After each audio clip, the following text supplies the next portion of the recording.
Hello everyone and welcome back to another session of Digital Realms D&D. I hope you're all doing fine, doing wonderful. We're not going to spend too much time. There's nothing pre-thing we need to talk about. Ultimately, the only thing going on is we are in the middle of combat from last time.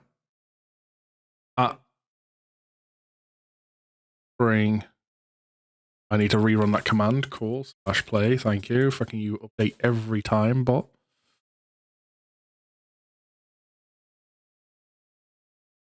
Yep. Yep. There you go. The way I realized. So, keep it all short for a recap. Essentially, you all spent your time before, like the night before, walking down nostalgia lane, remembering old times, how far you've all come, and just taking a last bit of relaxation before the battle to come. Spent the night drinking away in an old tavern, reminiscent with guards and stuff of the city. The next day, you made your way towards the docks to meet all the various armies getting ready to employ for combat. People Safrina went and met up with her father, talked with him for a bit, met old adventurers that you met on the road long ago. And just as quick as the night before took you, it was time to set off. It was time to engage the assault on the Isle, unknowing of what waited any of you.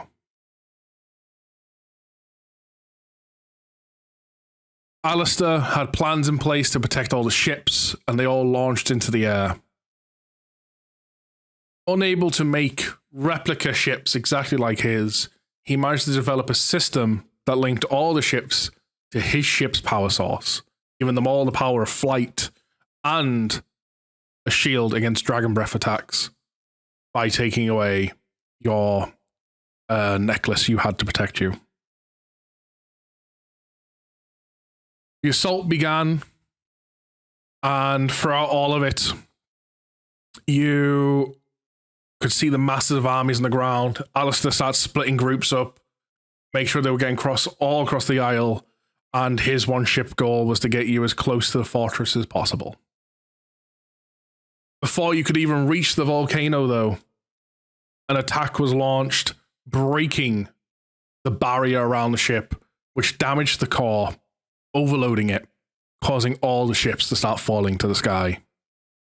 During these moments, Shay's mum arrived onto the battlefield, as through a technique the Shadow developed to transport her through the shadow of her own daughter. Shay and her mother took to the sky, and through ancient techniques that her mother had been researching, pulled upon the god power inside Shay, called upon the Moon Maiden's domain to enlight the battlefield. This in itself helped protect a lot of people from harm. Just before the ship crash landed, Hart managed to save not only your ship, but a load of other ships by calling upon the vines from the ground to save everyone, and turned it slowly into that of a jungle that hid your ship. Before the enemy could see where you were going, a portal was opened that allowed you to instantly make your way to the front lines, as to the fortress, the enemy stronghold. Upon deciding what to do, looking around, thinking there's traps, magic, can't see anything that may stand out to any of you, Lucian took charge, being, you've called me the leader of this group, so I'll be the leader and I'll lead the way. Touches the door. The door that was specifically had a magical spell in it only to react to him. specifically to react to the scent of Bahamut's magic, which only Lucian held. This pulled him away from the group.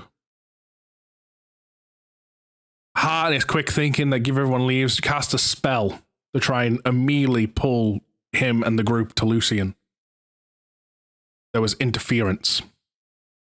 Lucian found himself in a room confronted by Amir, ready to take him down.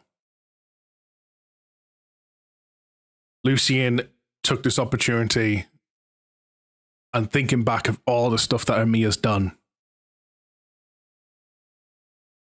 In a bit of controlled rage, just launched an assault onto him. That, for lack of a better term, the only way to describe it is Kirito from Sword Art Online. Yeah. Her, yes, her. I keep doing that. He is a her.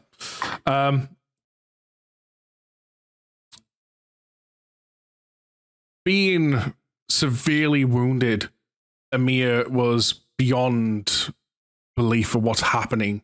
Couldn't believe she could be outpowered. And at this precise moment, the teleportation spell that Hart casted broke through. And you all find yourself standing in the room facing Amir. You all took your turn into combat fighting. But then, all of a sudden, a dark voice took over the room, claiming Amir's life for them. You all watched as the symbol of Tiamat burned on her chest.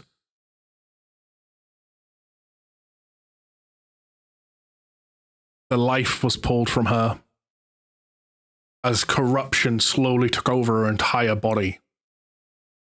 And you watched as she was transformed into a dragon. Chromatic parts of her representing each of the 5 elements of Tiamat. And that is what stands before you now.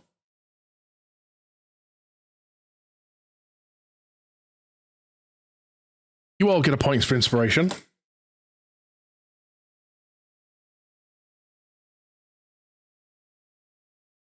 And do I still have the initiative from before?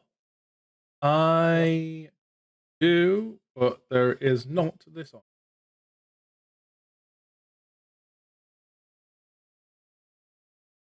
There we go. So, going off our inspiration, as I quickly flick things around. I need this. So combat starts afresh from the top. And the first person starting us off is Amir.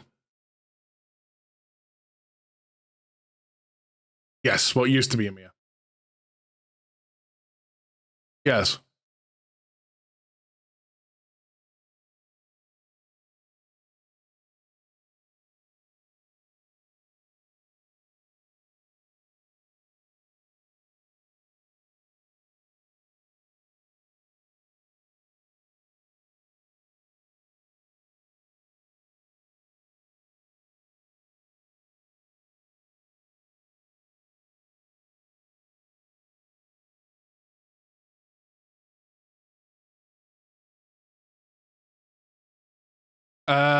Yes, because it's just a form change. It's not a different being.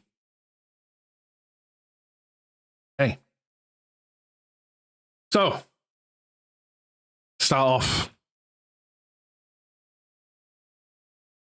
This creature you see before you, you can tell by the look. There is only pure instinct going off.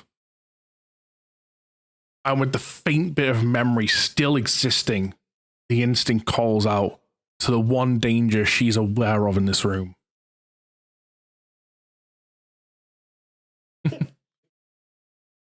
She makes her way towards you.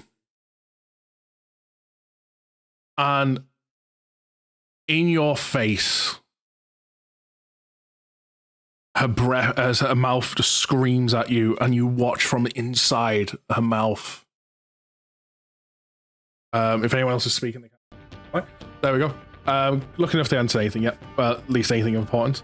From inside her mouth, you can watch as the breath starts to as a form as she unleashes out to you. Give me a dexterity saving throw. She's using her fucking breath weapon on me. Yep. Okay. Thank you for that. Oh, great. Okay. I'm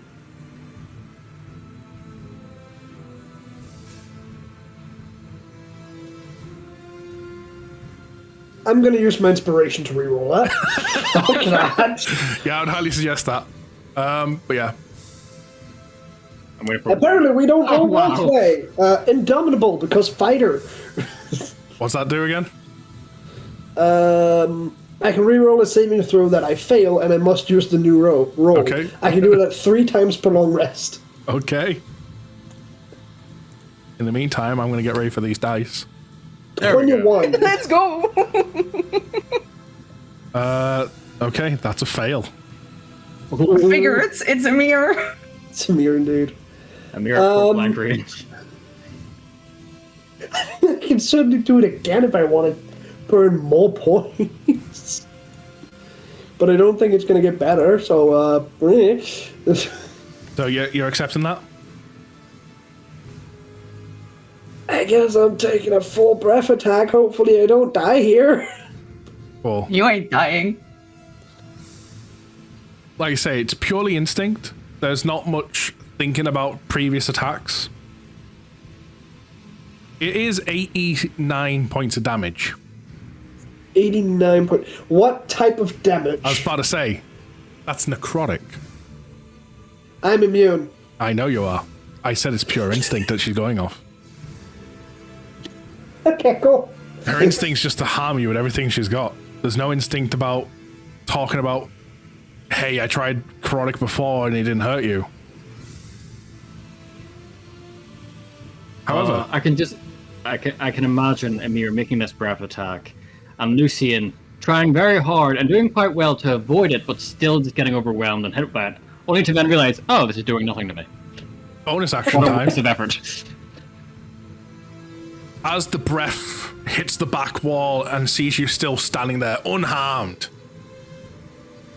her head reaches towards the sky, lets out a mighty roar, and you watch as her scales themselves almost start to come out, specifically on her shoulders. You watch as two of the scales, you're going to watch them move and point towards you and kind of spit out at you. And as they spit out, you notice her scales are that of swords. She is casting Scale of Disaster. Okay. So this is going to be a roll to hit. Before you decide to announce our result, Verbs. cutting words. Sure. Let's see. I need to find my bardic inspiration. There we are. I'm going to roll. It's been a while since I've used cutting words. I spent one use. Roll the dice and subtract the number from the creature's roll. Okay. So let me see, because I boost bardic inspiration dice. I have a question about one of my items. Yeah. The top one. It says boost bardic inspiration dice by +1. Is that +1 to the roll, or is that a dice? Dice. One additional dice. That's an extra dice. Cool. So I'm rolling 2d6s to subtract off your thing then. Yes.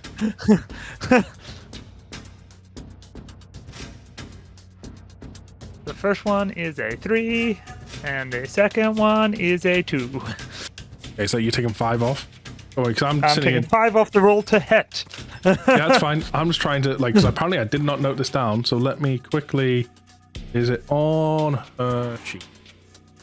Looking for how much extra it is on top to hit. Yeah, apparently I didn't note that down in the other thing I'm using, so let's just one quick moment. It shouldn't take me too long. Bum bum bum. Twitch.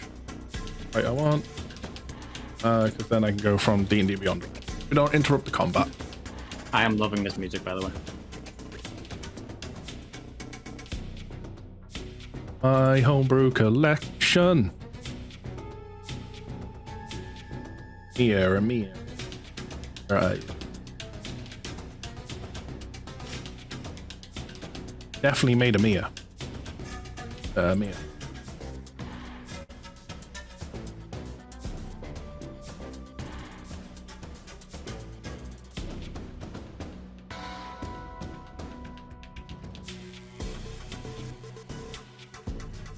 Okay, so that's a plus. Change it all in the dragon. So if I have a plus 14 in my head. Cool. In the Does dragon, that it take turned away to a the plus plus? 15. Cool. It went up by 1 on the dragon. Okay, noted. So And you also that is have going 5 to be, plus so we'll up. say a plus 10 because you took away 5, so I can just do that.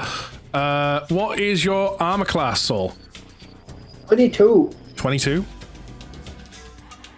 Better thank Trevor, because that's a miss. On the first one. What? I don't have one reaction, so I don't know what to tell you. And even with a plus 15 on the second one, that's a miss. Ah. And that is Amia's turn. On to Bartholomew.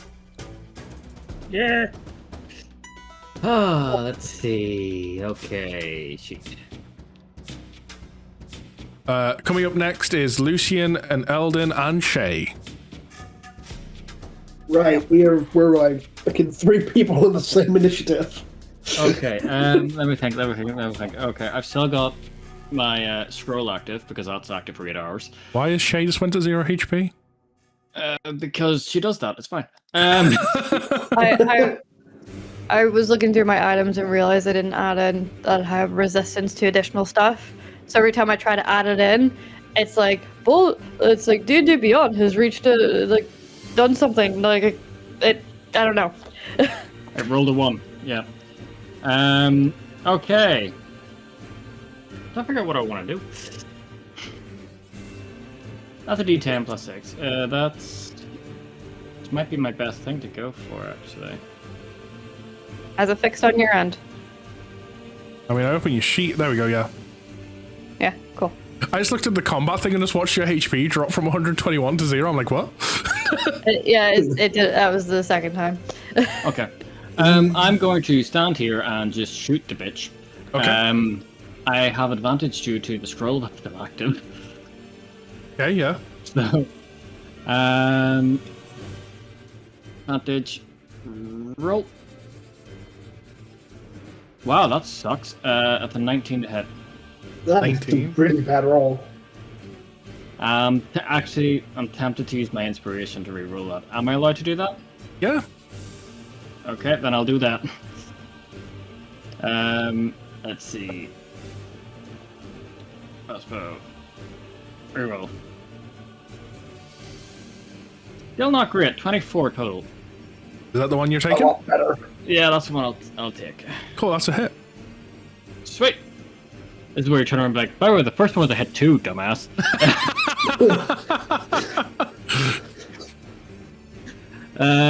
Right. Pretty sure 19 would have been a miss. Let's see. There are a lot of things that are going to go off. Okay, so first off is damage from the crossbow. That was low. Okay, that's an 8 total for the crossbow damage. Okay. Then we have the snake attack damage, which is 41. However, I'm gonna bring up a calculator up here. This thing I can do here. yeah, probably. However, it also gives me something else, and I'm trying to find it now, and it's hard to find because, of course, it is. D&D Beyond. There we go. Eye for Weakness adds an extra 3d6. So there is an additional 3d6. Wow, that was low. So it's an extra 8 on top of it. So it's 8 Cool. plus 8 plus 41. Okay. And that is What all attack the was that, damage by the way? what attack? Yeah, what element or anything like that? Just ordinary piercing. And Okay, then, yeah, that's fine. Just yeah. double checking. Let's see. Then I'm going to use my movement because I didn't steady aim because I don't need to now. I'm trying to find, so let's see. 1, 5, 10, 15. Further away. And there's the 30 feet. Now that I'm in a sort of shadowy area, I'd like to use my bonus action to hide. Okay, roll me stealth. That is a 22 for stealth. 22. Checking natural perceptions and stuff. We'll just move on from that though. Okay. Right, yeah, I can see natural perception. And then that is the end of my turn. Okay. Eldon, Lucian, Shay. Anyone want to particularly go first? Any combo attacks wanting? I would like to go first Okay. because I'm just moving up here. Look at the Muse Dragon form and do Path to the Grave. Okay. I know why. AKA, if anyone hits until the end of my next turn, it has vulnerability to all the attack of one attack, damage of one attack. So she's weak to it essentially or something? She's vulnerable just for one attack. Okay. Vulnerable. AKA for one swing, sword swing, one big magic. Yeah, Okay. that is my turn. Shay, do you want to do a combo attack? We can do a combo attack. He just Always picks know up when we Lucian and do uses combo. him as a sword. Come here, Lucian. Phew.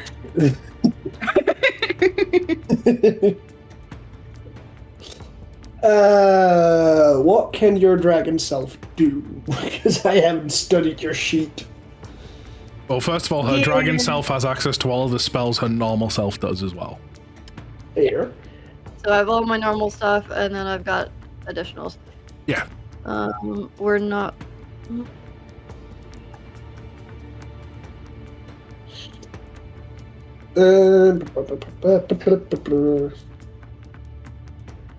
If you want, I don't know how that would work. What? If one that's lunar breath, and inhale a beam of moonlight. Essentially, how would we make a breath of moonlight? Essentially, like combo with my swords. Is that what you're thinking? It's like so inhales a beam of moonlight in a 120-foot line that is 10 feet wide. And then each creature must the area must take a DC 20. I mean, I have an idea, which could be I could use, say, magic missile at a higher level and essentially have the breath imbued into the magic missiles, essentially making them even bigger and automatically hitting them here. Yeah, I couldn't do that. Just empower them with your lunar breath, essentially. Mm-hmm. How does that sound? Yeah, so it's 12d cold, radiant, and necrotic damage on a failed save. Lumi, am I reading this right? Does it do 3? Yeah. Oh, yeah. So Okay. so essentially, it does. It's not the roll 3 times. It's No, that it's all one in attack one. does all 3 types of damage. So if Yes. they're resistant or immune to like 1 or 2, they'll still hurt because of the third element. Gotcha. That's smart. So yeah, we can do that. Yeah. Yeah, so I'll cast a 4th level magic missile, essentially making all of the missiles intentionally fly through the breath and striking with the power of the lunar breath into a mirror. Okay. No, next time your turn comes around, Shay, you have to roll a d6. On a 5 or a 6, your breath weapon will recharge. That's not a problem. Thank you. Just remind me to do that. Yep. So, first of all, roll me the lunar breath damage, which is 12d10. Yes, it is. How many missiles specifically are we making here, Saul? Because it's at 4th level, it is 3 additional compared to normal, so it's 6 total. 6 70. total. Okay. Which Right. would be Give me 6 rolls of magic missile. absolutely. 1. So how does that now go with Path to the Grave? Because it specifically says the next time you or an ally of you hits the creature with an attack. 6. Because that is technically one attack. They're now vulnerable to all of them. Yeah, they're now vulnerable to all. Now, something I need to ask real quick That's hard out. something I need to ask for about this Path to the Grave. When it says it makes them vulnerable, does it just bump a resistance down type thing, or does it like ignore immunities and resistances? It puts them to vulnerable. It just it ignores makes them immunities vulnerable. completely. So just even if they're ignores immune, it. they The become next- straight up vulnerable? So the next damage that hits them deals double the damage. Okay, right. Noted. Jesus. Path to the Grave. Well, that's really good of Rue, because they put it all in one attack. Yeah, they really did. I'm just gonna do some maths here. Just being vulnerable means double damage. Yes, that's Yeah. correct. And then... Oh. I'm just trying to think how I want to do this breath part of it. Okay, I know I'm gonna do a part of it. So what I'm gonna do... That's... It's bad when your players have to make you think.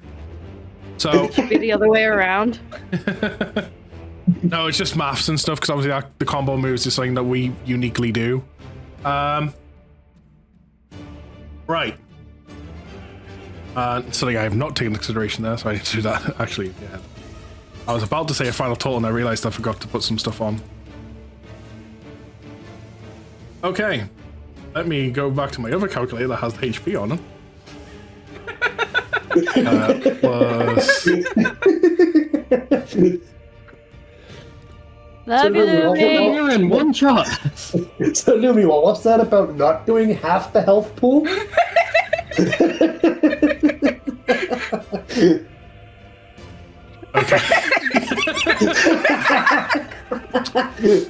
Now he's like, see this combo shit? Yeah, we're not doing this shit anymore. Well, honestly, it wouldn't be as bad if it wasn't for Path to the Grave. And So- now it's time to double Emir's hit points. So, I'm going to say this bluntly. The hit points are changing because, like, fuck, is that how it's ending? Would that have straight up killed him here? If it wasn't for the Path to the Grave, I was doing it so I took your 70 roll for your breath and I halved it for every magic missile. So for every 2, it was 70 essentially. But so essentially you hit the breath weapon 3 times. So with just kind of that in equation and just the magic missile damage, that's 229. With the fact you, and that, by the way, that doesn't matter about her resistance. So, in fact, that would have been lessened. No, because she's not to radiant. So she would have took full damage because of resistance and immunities. Because of the 3 elements, one of the elements are part of the breath weapon. She's not resistant or immune to, so she would have took full damage to the breath weapon anyway. Thanks to becoming vulnerable, that became 458. Would we have one-shot the dragon? Well, Amir originally had 450 HP.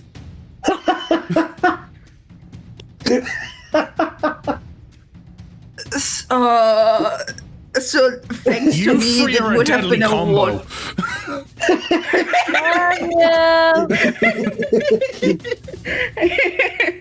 You gave me this shit. I just said okay. I'm just a Yeah, after the I great also give you all cleric. the ability to combo move, and I didn't foresee some things. Like, let's make a very powerful breath weapon that rolls really high damage with magical missile. To be fair, I'm just a classic Path to the Grave cleric that is an ability from the base class. Oh no, I know it's a classic ability. What I'm saying is, like, when I made this combo, if I didn't foresight anyone kind of go, you know what, magic missile plus high damage thing, I'm like, shit. And then plus vulnerable to it. Doesn't Yeah. matter if you're So, vulnerable. needless to say, just so it's not over like that, she's not dead yet. I thought we were going to stage 3, guys. No, that's the next fight. Lumi loves those. What essentially happens in this moment, Eldon runs up, casts a spell onto Amir, and shouts out, "Get her now! She's vulnerable!" And immediately, as Lucian and Shay kind of look at each other, as Lucian immediately catches massive missile, Shay fires a breath weapon to the air, while Lucian fires the magic missiles through it, absorbing the energy, and fires them all blasting. Enough to the point where I want to say it kind of pushes her back about there.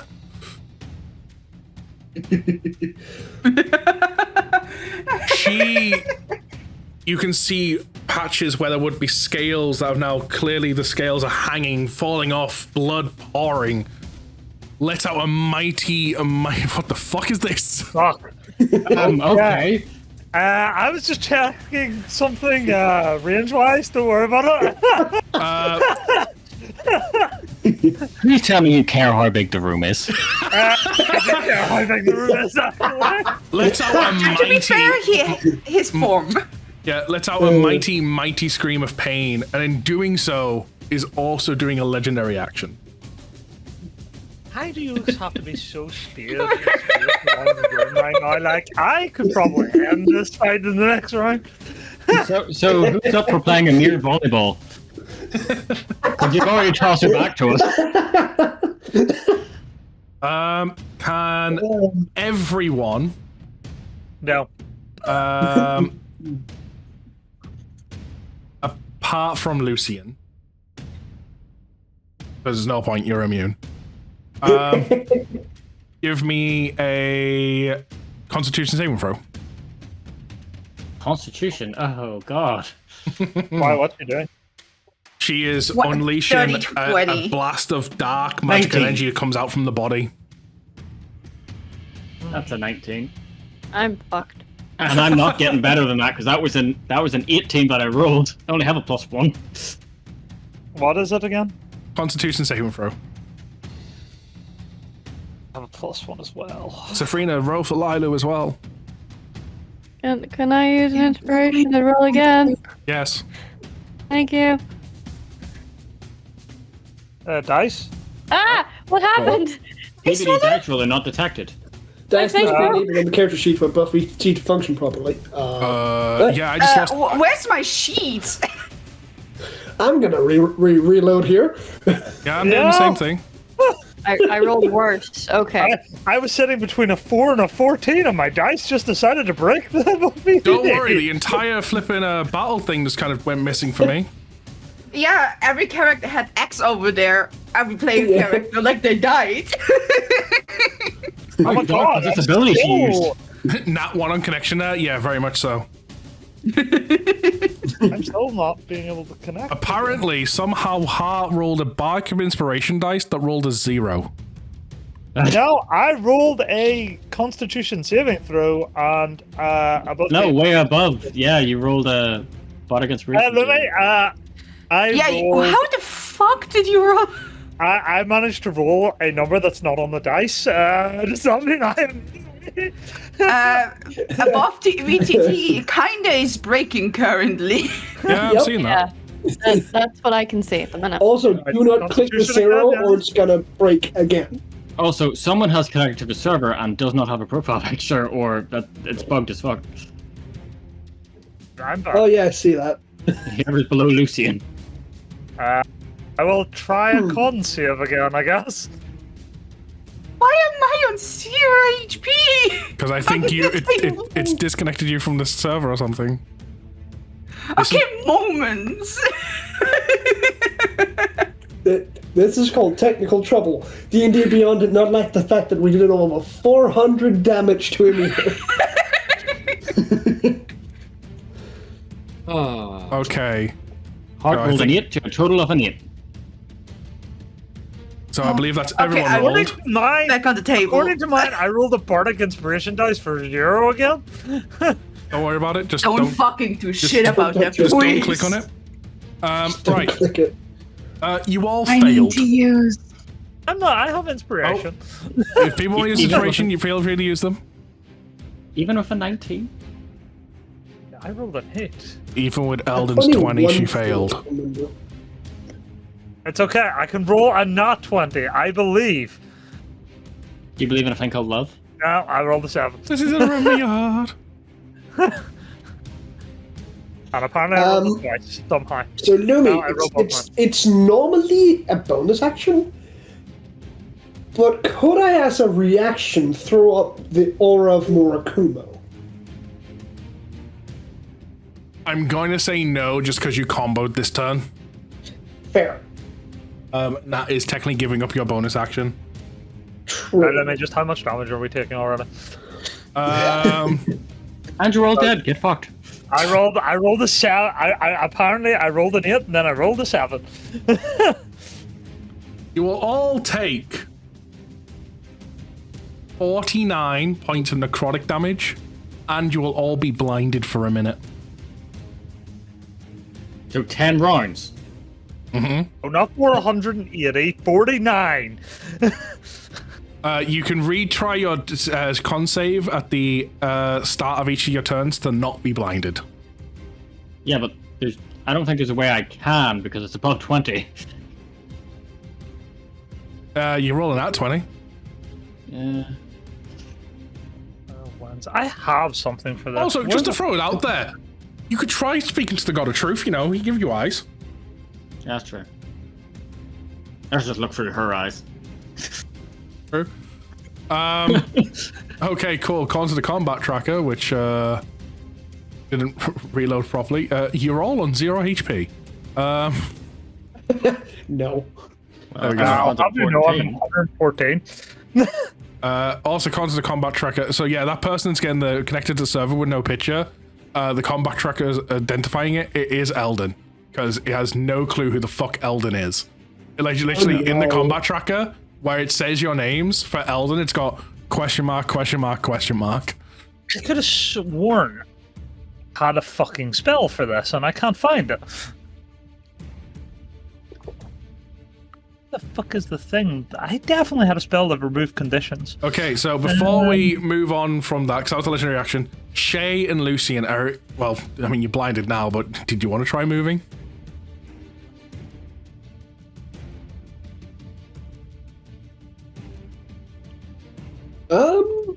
Technically, your movement would happen before the legendary actions point out, so you'd be know where you're moving to.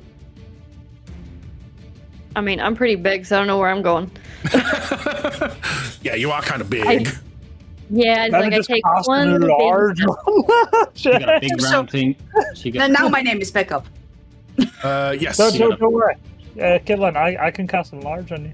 Another thing is, I most likely cannot save half of the damage of 49 for a con save to maintain my spell. You have to nat 20 it.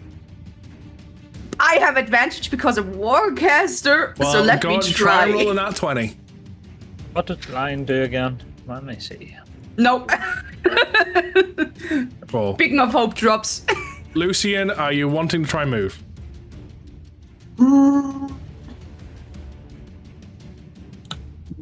No. No, okay, right. Ha! Please roll Yeah. a con save. It's the start of your turn to see if you can get rid of the blinded. Yeah! Oh, bitch, please! No, Ha is no longer blinded. Now that I can see again, if my above BTT would like to take my blinder condition away. Right. I will say for campaign 2, by the way, we'll probably have the rolls in the overlay somewhere, just so like you guys, the viewers, can actually see it. Just to let you know. Why do you have to be so spread out, guys? Like, I could make this entire like room be on fire right now. You could, yes, you very much could blow up the entire room. Please don't. Oh no, I was gonna do something much worse than just blow it up. He was going to unleash the power of the sun. No, I was going to do something much worse than that. Why do you want to be so? Why do you want to be spread so far apart? It's almost as if we're fighting something that can shoot fire, and we'll 100% target a group of people closely huddled together.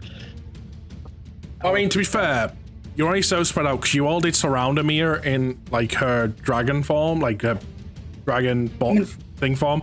A human form, we'll say, humanoid. In a humanoid form, and then as she transformed, she pushed you all back. So you're spread out because you were all around her, and then she pushed you all back as she transformed. Yeah. That isn't what happened. Fire. Let me see. Circle. Get rid of that. Okay. Oh, that's about as big as her. It's as big as her. I'm going to cast Flame Strike on her. Okay. What does that do exactly? It is a vertical column of divine fire roars down from the heavens in a location you specify. Each creature in a 10-foot, it's just gone. Why the fuck? Sorry, that's the damage. Don't worry about that. Okay, just so we don't get confused, we know it's on her. So Also, at Dex DC 15. Yeah, Dex DC 15, yes. But yeah, so a 10-foot radius, 40-foot high cylinder centered on a point within range must make a dexterity saving throw. A creature takes 4d6 fire damage and 4d6 radiant on a field save, or half as much damage on a successful one. It's a dex save, you said? Yep. She succeeded. Okay, so she takes half as much damage. What did that roll? Only 4d6? That rolled 4d6. That was the So fire that damage. is the 4d6 fire damage. There's still 4d6 radiant. However, we add 1 damage per dice to the fire. And So we also an add a additional d8 4. fire damage dice. Okay. I have also added d8 because due to one of my features, if I can find it. Defensive, Julius. No, there it is. So, Enhanced Bond. Whenever I cast a spell that deals fire damage or restores hit points, while my Wildfire Spirit is summoned, which technically it is because I'm in my cloak, I roll a d8 and I gain a bonus equal to the number rolled on 1 damage or 1 healing roll for the spell. Okay. So we roll a d8 for the fire additional. That is a 7. Then Now roll the radiant. we need to roll the radiant. Yeah, I just need to find the spell again. I'm like above BTT is being super fucking slow. There's All the days it decides to be buggies, the day we have a session. Yeah. You know why I started being buggy? Because you dealt know too what? much damage. I rolled a 0. Yeah. on, No. We dealt enough damage. You put it up. Then we That's roll our right. 4d6 radiant.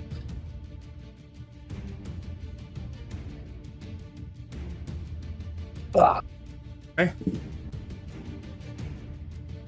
Okay. So Now I need to decide what I'm doing.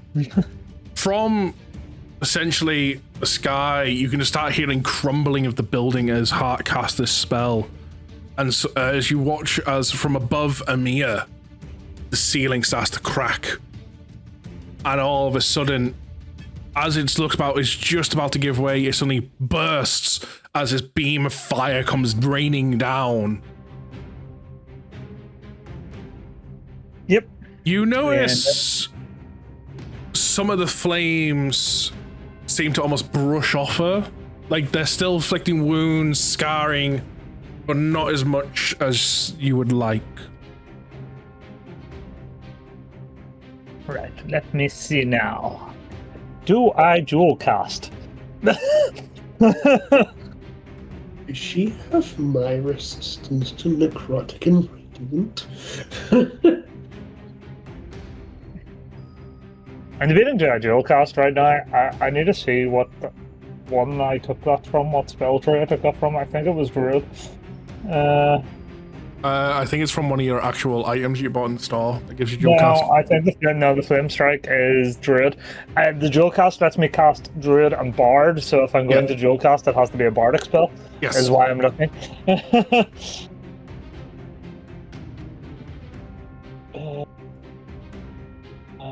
Well, that kind of fucking sucks, not gonna lie. All my good bonus action ones are Druid, sorry. Because everybody's still pretty healthy, aren't they? Yeah. But they're all blind. You're all blind, but there's nothing I can do about that. Well, I mean, thought you had say a everyone's spell healthy. for that. Everyone took, like, what, 49 points of damage? Yeah, but we had like 49 attempt hit points.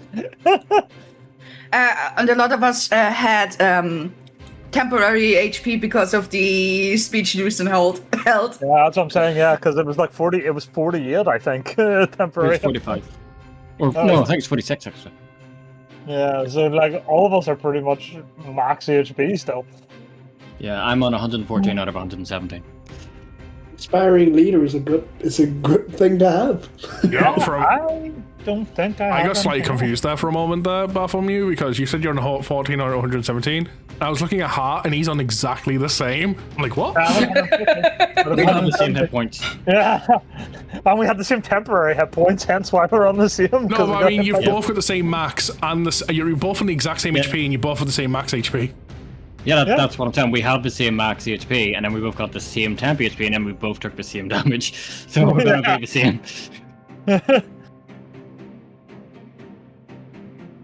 So is that gonna be your turn? I think so. I'm like scrolling to see if I have anything else. What the fuck is 222? Hang on, where is everybody? This is a touch thing. Who's after me? Sabrina. What is the little dot that's running around the screen? And hiding under heart. Little I'm dot? apparently still technically blinded, even though I removed it. Ooh. I think I don't cross her path if I go there. So I will move to there, and I may as well do this, so I'll just give Sabrina a Bardic Inspiration. Cool. Have you just moved? Yes. Oh, cool. Right. Yeah. Doing it in a safe way where I don't cross her path of fucking range. Yeah, give Sabrina an inspiration dice since she's going after me. Obviously, she can add it to one ability check, attack roll, or saving throw. And thanks to my Loot of the Wild Heart, we call it, she gets a extra Bardic Inspiration dice from that. So she has 2 Bardic Inspiration dice. Okay, this is slowly coming theater of the mind because you've not moved, and I've refreshed the page twice. What the fuck? Why am I back? Move. This Oh, there we go. I is see you fascinating. moved. Yay! You move now. It threw me back again. Oh my god. I swear, this whole above VTT thing is just dying. It really is. At that point, yes, I'll end my turn. We did so much damage, it says no.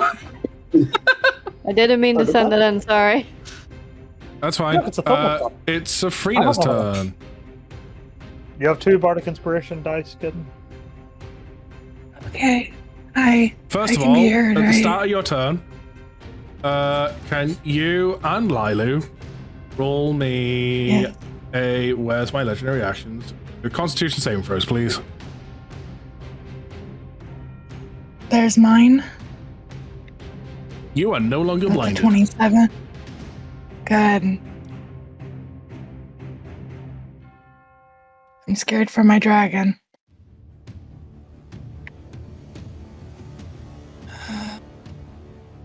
And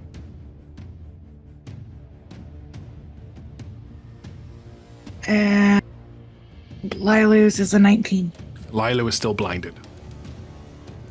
Okay.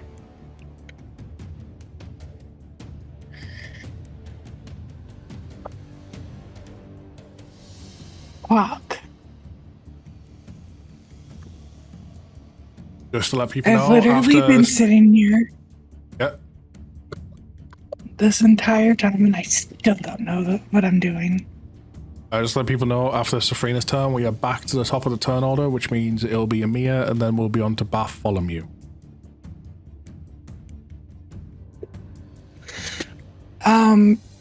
Okay.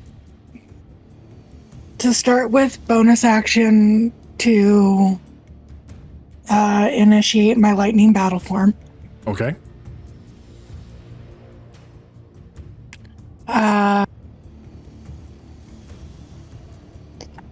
So that is one.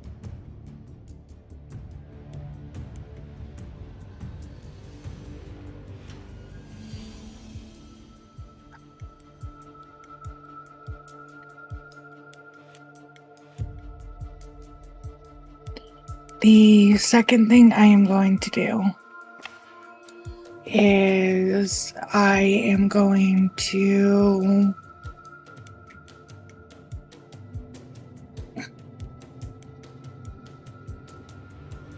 Brain, can we brain, please? I know I'm not awake yet, still. I'm Brain needs to sorry. do the brain. It doesn't want to brain. I've had a long week. I'm going to run up to Amir. My 10 feet. Yep. Kind of putting myself in between Amir and Hart. And I will be going in for slashes with my pretty new sword. Okay. The sword.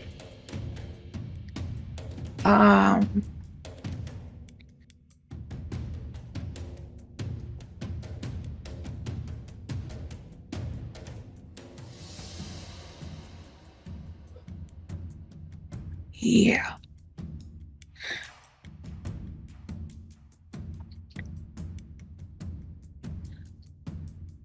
Max of the plus 3. Did it? Okay, it actually did go in. That is a 33 to hit. That's a hit. There is no question about it. That's a hit.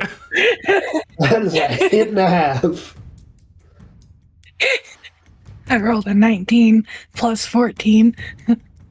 Your bonus is almost as Wait. big as the dragon's.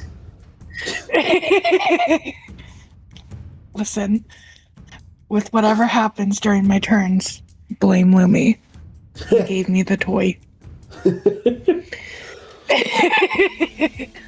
So that is the initial damage from the plus 14 seems 3. completely fine, actually. Because my sword's And then I need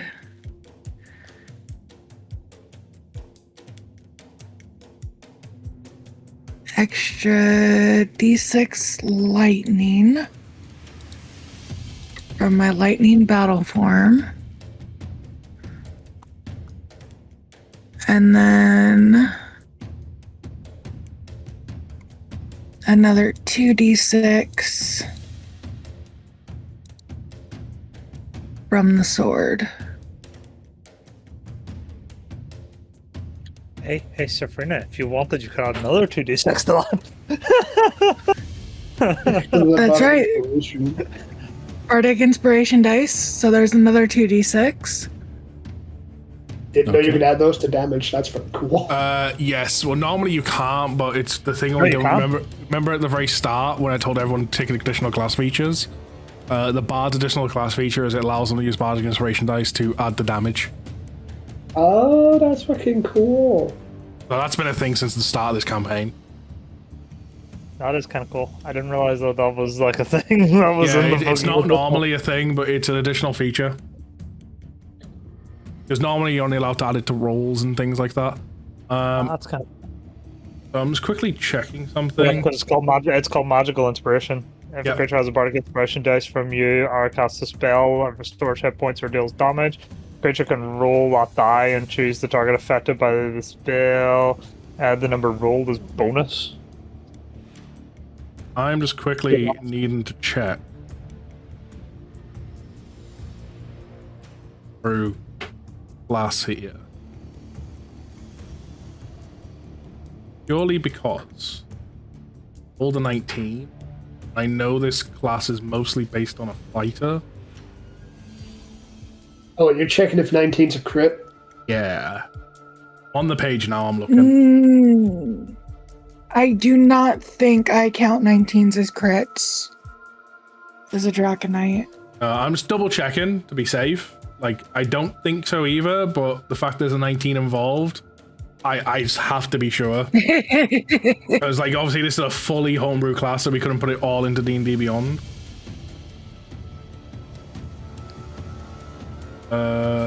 Dragons and stuff.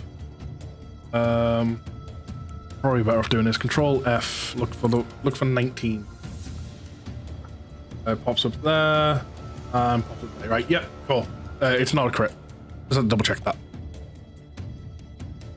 Right. That's all that damage applied. But I do believe you still get an extra attack. I do have a second attack. That was just number 1. Attack number 2. Compared to what Yes. your sheet says you get 3 attacks, I believe you actually only get 2 because of the Dragon Knight. I only get 2 because of the Dragonite. It only says 3 because We I have to do believe fight. I has We the have to pick custom fighter. lineage fighter. Yeah. So roll your second attack.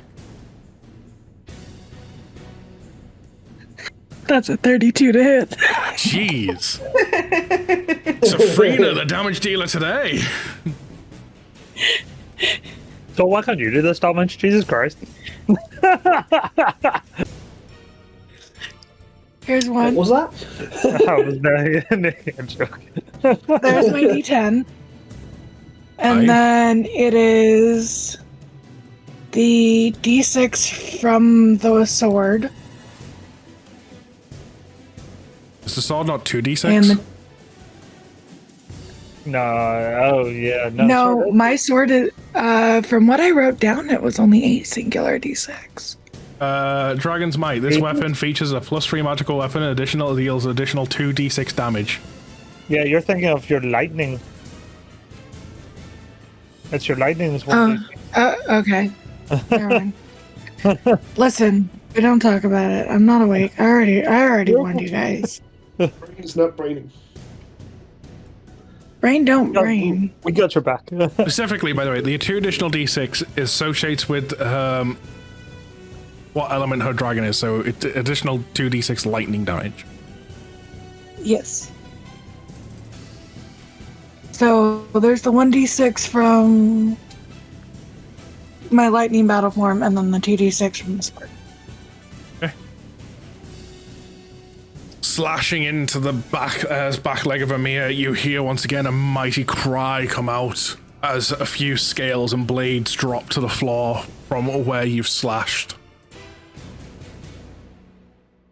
Cool. How? I'm coughing up my reaction this turn, because I'm gonna command Lilu. I understand that she is blinded, but me being her eyes to guide her, we are going to. I wish I could make her sheet alone bigger. 'Cause it pops up on the chat bar and it's so fucking tiny. Just open it on a separate tab. Can I do that? I mean, it is just a homebrew sheet.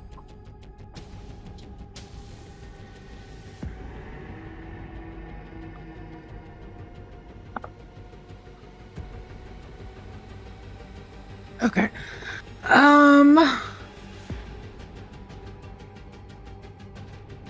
we are going to.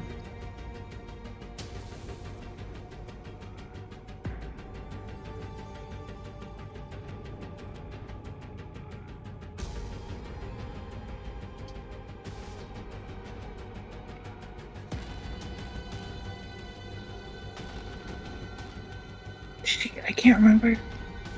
She gets one attack, yes. Okay. Yes, because it requires either your bonus action or your react. Mm-hmm. So, I am going to command Lilu to aim her breath weapon directly in front of her. Okay.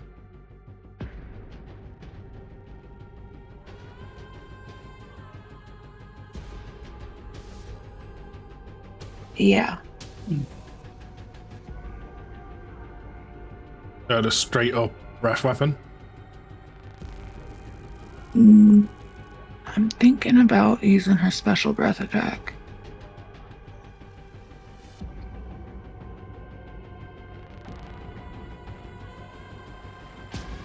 I'm gonna have her use her sleep breath attack.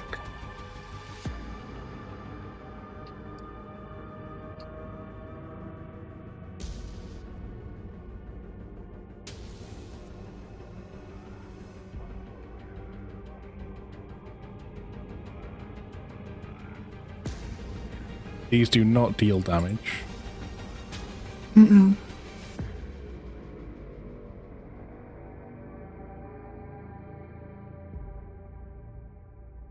Failed save.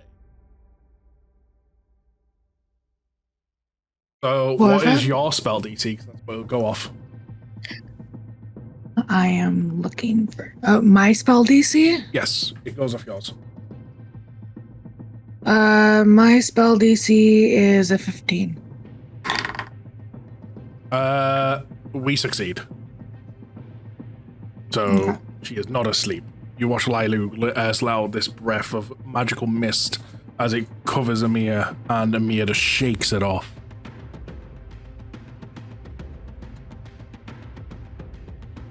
And that's your action bonus. Was that your reaction you used to command?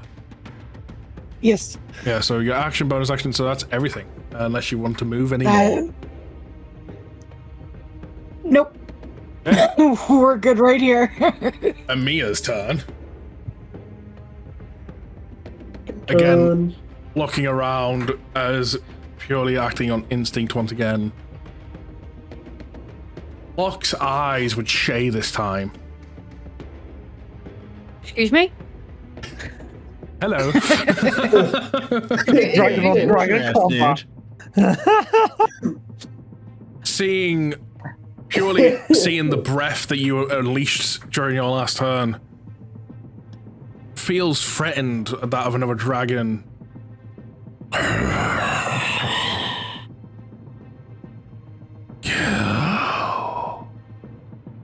Shay, quickly, use protect. I mean, what?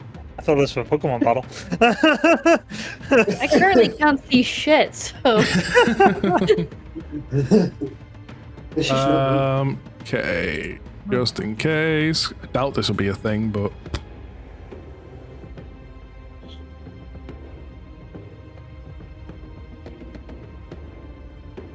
Think of it, and I want a cone. Ooh. Don't like that cone. Yeah, I don't like that cone either. Excuse me, she gets more than one of those. No, she recharged it. God damn it. Jesus. I was making sure no. So it's only Shay. Shay, can you roll me a dexterity saving throw, please? The fact that you're blinded, No. do you even?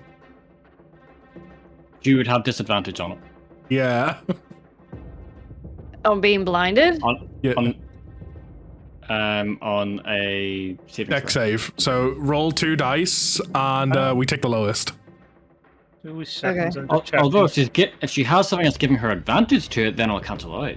So I'm just I- checking something. Don't think anything. I don't like you. Silvery boards, Why, you you have rolled advantage. Can I do that? What do you mean silvery barbs? Isn't that for attack rolls, The not spell. DCs? No, it's also for saving throws. Ah, What do you need? The advantage you have, but with these silvery bobs on. Lumi, yeah. and this could be really strange. I'm curious if this will work. Okay. Technically, now that I'm a warcaster, I can use my reaction. Oh wait, no. Spell. Okay, that. Yes. You can use your reaction to cast spells, yes. Oh, no, Yeah. that doesn't work. Okay. Okay, no, I cannot use silvery barbs. Okay, damn. What happens think if I use warcasters- it? Huh? I think Warcaster specifies when you can do it. Yes, as a reaction, it says. Where's Warcaster again? It's on my sheet somewhere. To make an opportunity attack. Yeah. You can use Cast reaction to make spells. an opportunity attack to cast a spell. Ah, it has to be an opportunity. I'm sorry. That's okay.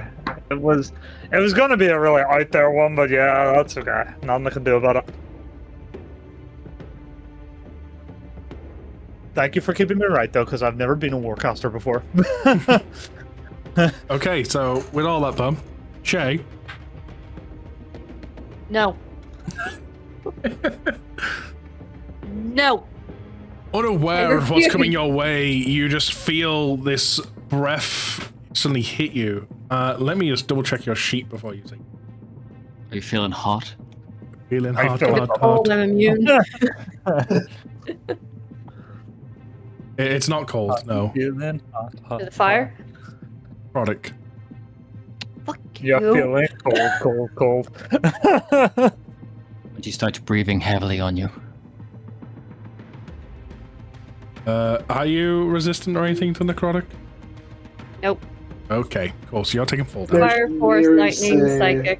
There's I'm no way immune that to I cold could. and being frightened. Wait. Did she fail the deck save? Yes. Yeah. Yeah. Because he made me roll twice. Lumi, reaction, cunning words against your damage dice. And how big's your dice for this? 2d6?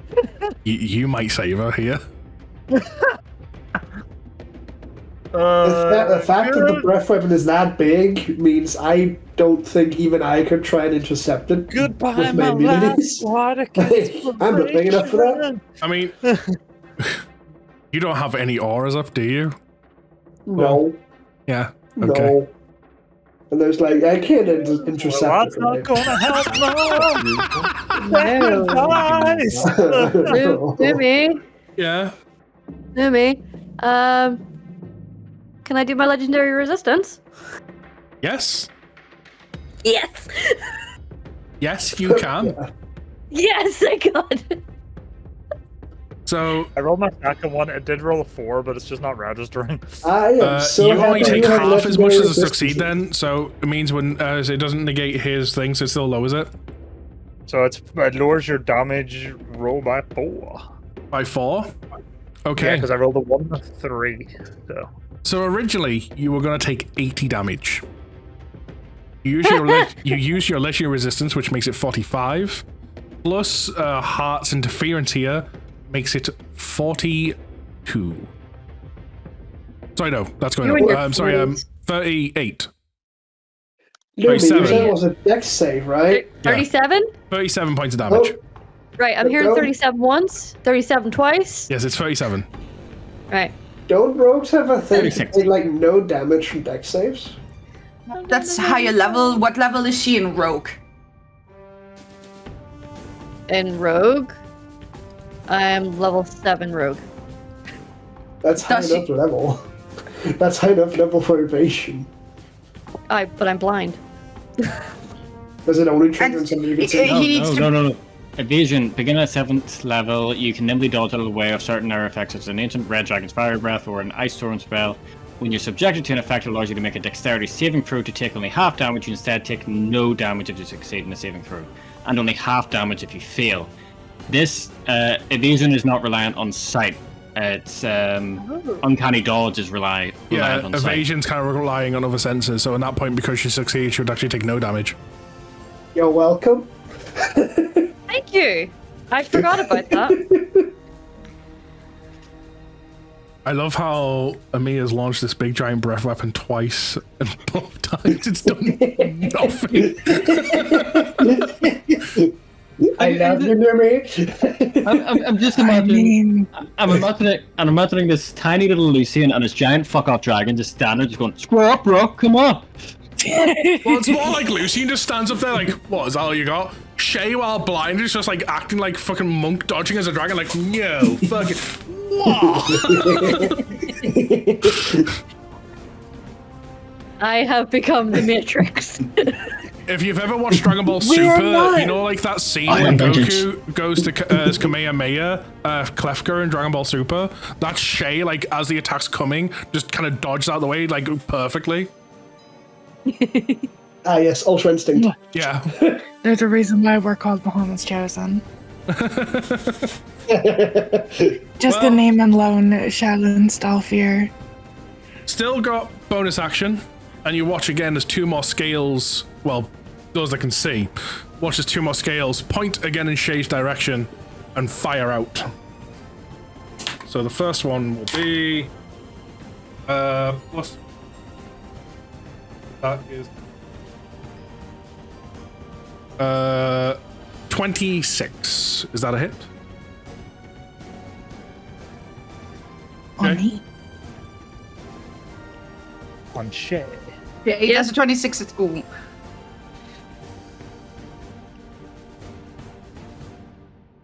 What was it? Was it 26 hit? Yes.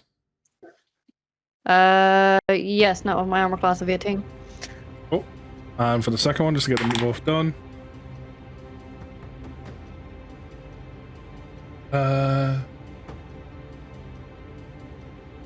The second one is a crit. Right. No, I don't get any of this. I can't do shit because I need to see you for one thing of mine. Okay.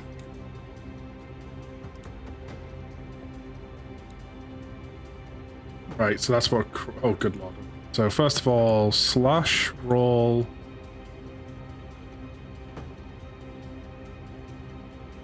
So for the non-crit...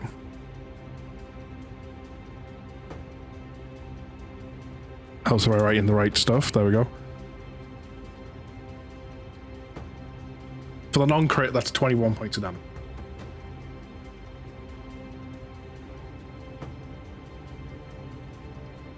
For the crit, I'm going to have to bring up a separate calculator for this.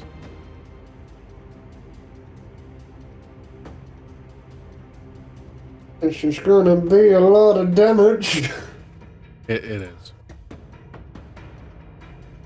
Couldn't kill me the first time, so we gotta try it again.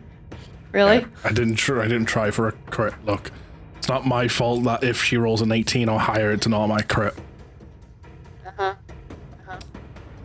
You created her. Yeah, it's all Numi's fault.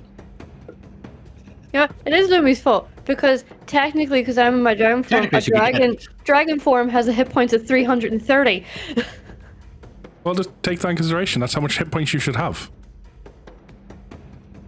But I asked you that last time. You're like, no. No, you meant to have that. Sorry. Then I should be on more health. Then you're on way more health. However, that being said, you just took 220 damage. What? I think that doesn't matter. Jesus. 220 damage. Well, Blade of Disaster, with the way this is made, if she crits, it gets an extra 8d12 dice. Which, You know what? This is Adam's fault. our crit rolls, you know, we automatically mark the dice and then put a roll on top. That's disgusting. This is your fault. It is.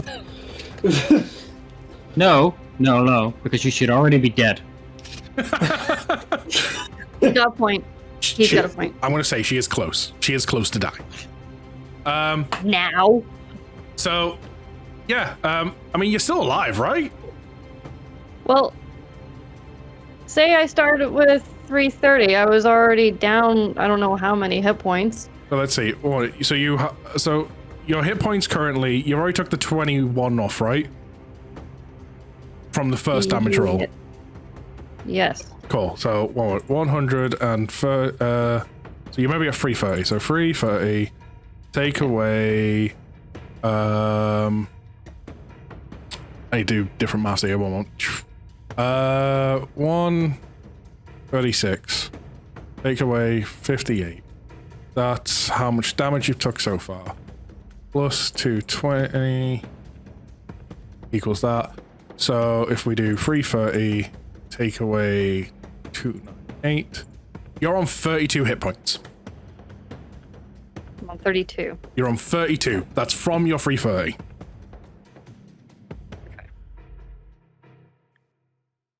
Still alive. Still alive. I'm still alive. I'm gonna keep a calculator up on the side here. That's fine. You're on 32 hit points, because so far you've took 298 damage. Okay. He is not even the main big bad of the campaign. Nope. Bartholomew, you're up with Eldon, Lucian, Shay on deck. Okay. And when do I Please make my roll saving a throw? dex save. No, well, the Constitution save. Constitution.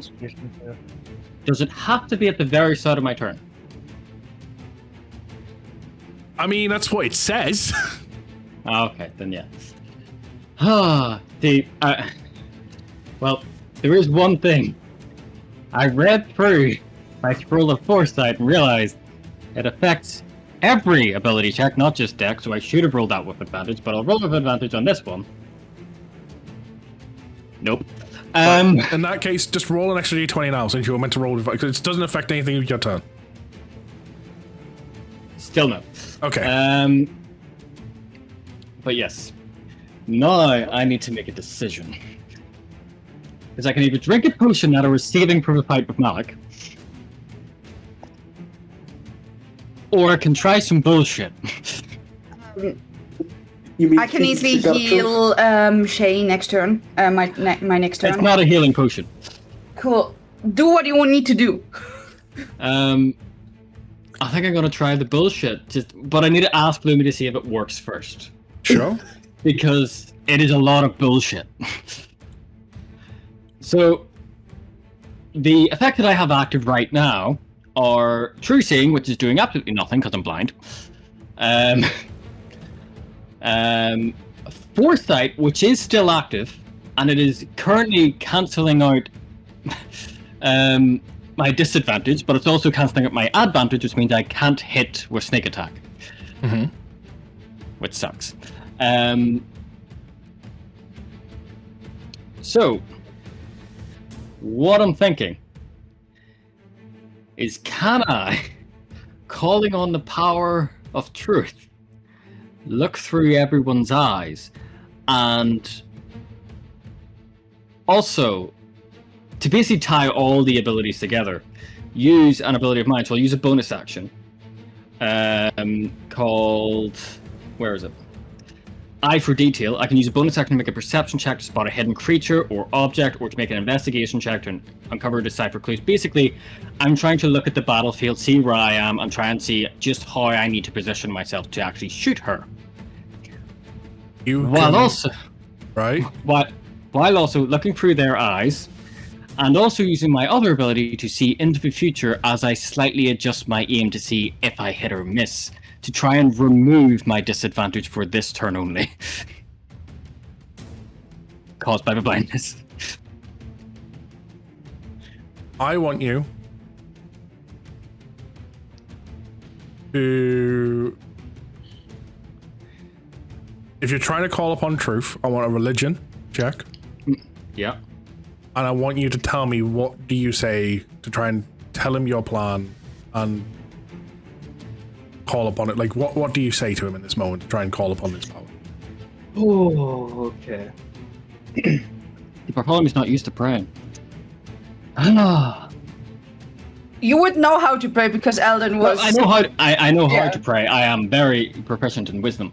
Or not wisdom. He's just not used religion. to praying. He's not used to praying. The god who he is attached to is not one he's very comfortable with. So now you gotta get on your knees and start praying. I'm not getting on my knees. But let's see. Okay. I can just imagine, though, if we still had our lovely paladin, just like, after all that Eldon showed him, just in the middle of battle, getting down to do his thing to call his god. Yes. I call upon the power of truth to see through the eyes of all those that can see, and fire a bolt directly into my enemy. Now do I make the religion check? Go on.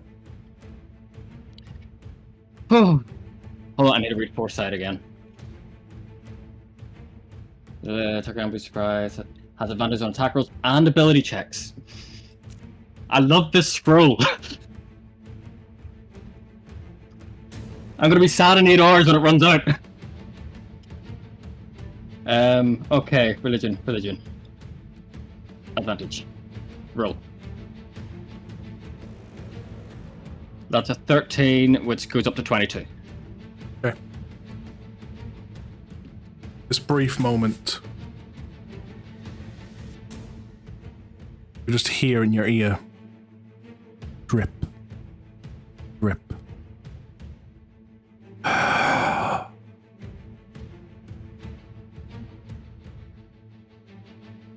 much do you trust?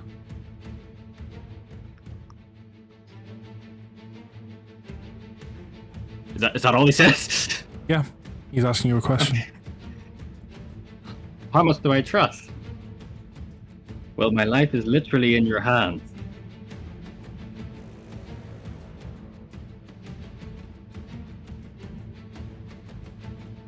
Don't think I can give any higher trust than that to anyone. In that case, I will help, but not in how you wish. I don't think even your mind could comprehend what you're asking. And looking at this battlefield, I don't think there'd be enough information on it. Feel. At that moment, you feel a hand kind of guide you, touch your hand and guide your bolt, as your shot. The hand feels familiar. Okay. When your sight is impaired, just reach out and feel. After all, it's what a sibling's meant to do, is to guide. Hate him so much. Anyway. I will make my attack roll. No disadvantage. No disadvantage, which means the foresight is adding just the advantage now. Yep. Which means my sneak attack will activate.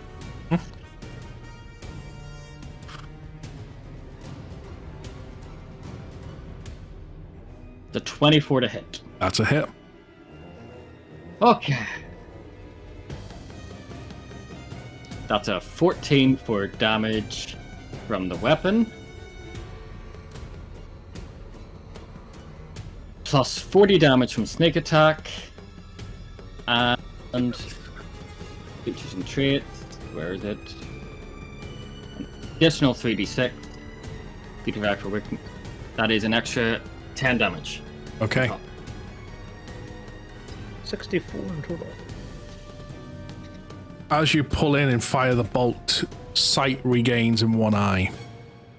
Oh? Can you please describe what you see as the shot is fired? Did I just kill her? You just killed her. Oh my god, I killed my own character! Wow. Man! It's so bittersweet. Oh, how did the mayor die? Okay. So,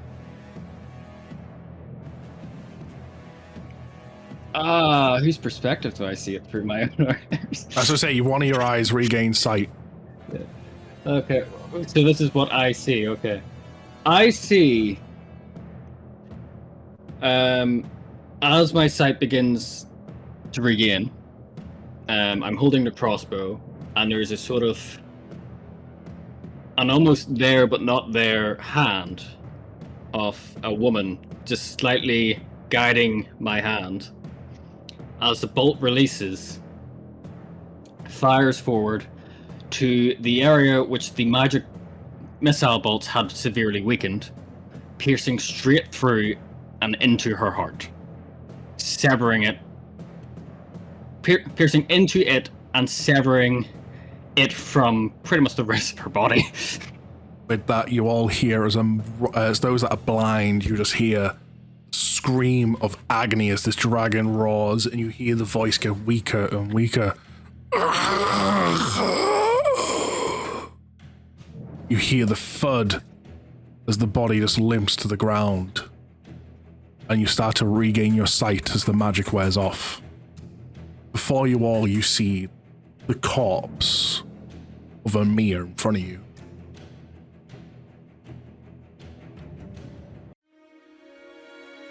Oh. Wiping the blood from my eyes from using too many abilities at once.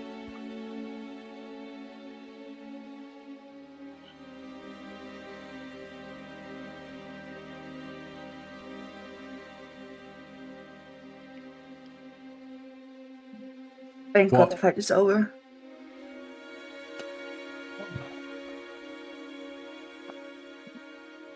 You slowly watch as this corrupted form starts to fade away, leaving Amir, her original body, laying there.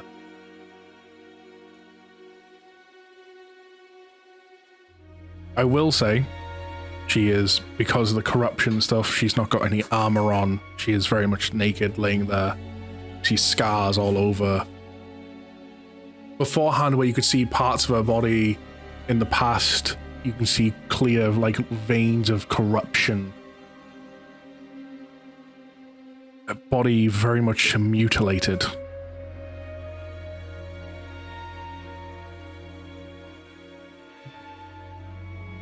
Let's see. With a small whisper. I'm finally free.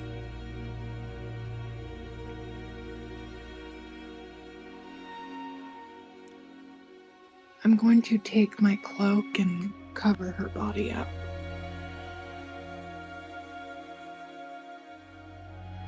Okay.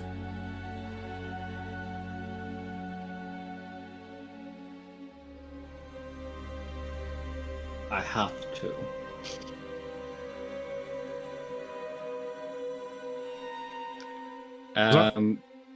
Bartholomew will walk up to her and hold her head in his hands and use his ability to see into the past to see her full story. Okay. You know it better than all of us. Would you like to describe Amir's full story? Not really, it's quite horrific. I want at least one person who's not Amir to know it. Would you like to hear it? It is traumatic. You're the one who said you wanted to do this, so... Story time. Okay. So Amir's backstory, we already know at one point, as a child, she was abused by her parents. She, in an escape to run away, she had... Actually, he'll actually get a full view of her as she's trying to escape. She was trying to sneak out and she heard her parents get up. And she heard them, or one of her parents moving around quite angrily, looking for her upstairs as she was trying to get out the door. So to create a distraction, she threw down a candle to light a small fire so they'd be focused on putting it out. As she fled, she realized that fire spread too quickly and it burnt the house down, and she's just killed her family. She ran into the woods after that. And she spent some time traveling on her own just as a child. For a while, she was just a child that lived in the woods until she eventually found a settlement that she was able to become a part of. She's able to integrate herself into. She became almost like a guard, like a scout for a local area. She started to build a life. Her commanding officer, she developed feelings for, and he developed feelings for her. They had come together, and she had found out she was even bearing a child. Until one day, their team were sent out to scout a local area because of strange happenings. Wolves acting strange, animals disappearing, merchants never showing up when they should have, and never being able to be accounted for. So when they went out, they found some mutilated wolves that had scales on them. Malik's first inklings into experimentations.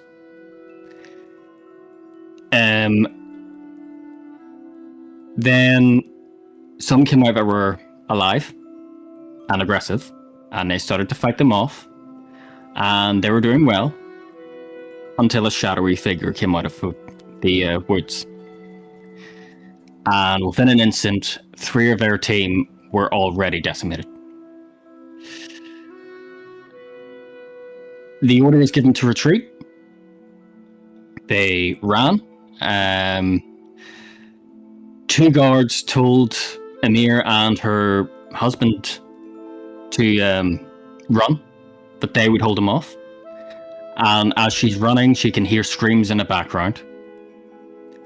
And then she hears a whisper from her husband, who's right next to her running, because the wolves are starting to gain on them.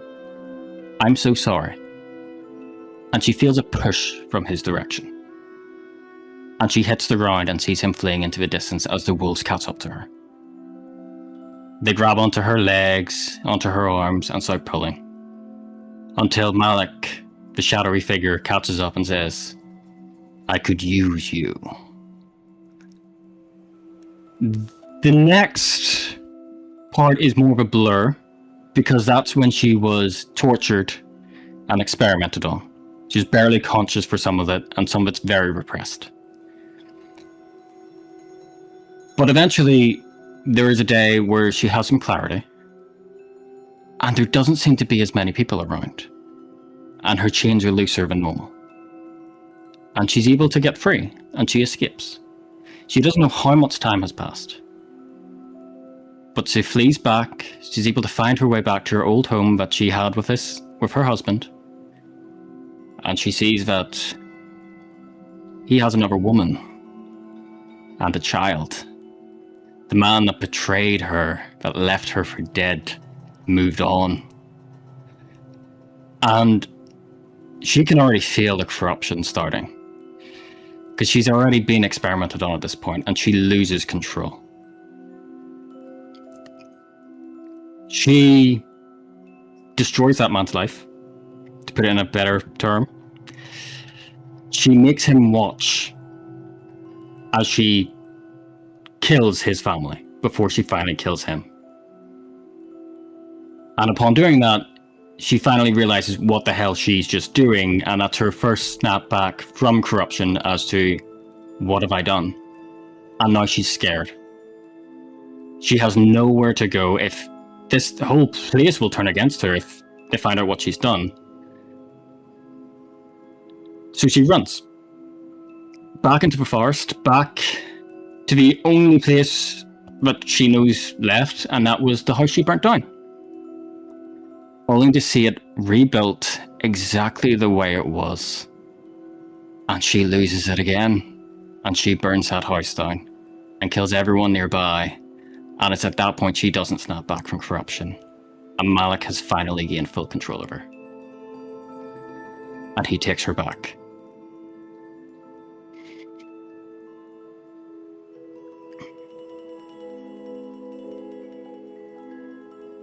As I said, traumatic. from there goes on to train the dragons for Malik, raises through the ranks. When I said before that she had indeed lied within the last hour, there is small little parts of her that still exist inside. When she, for example, commits herself to Malik, it's only 90% there through the corruption. There was still a small inkling inside betraying.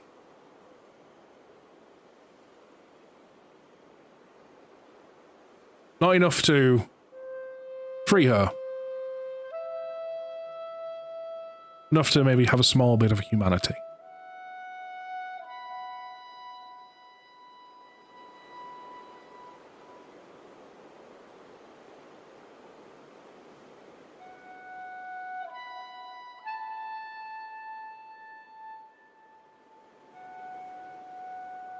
Is there anything else anyone would like to do? After I get my sight back, I will point my sword at Shay and heal her for a moment. 336 HP. You will fully heal Shay. Yay!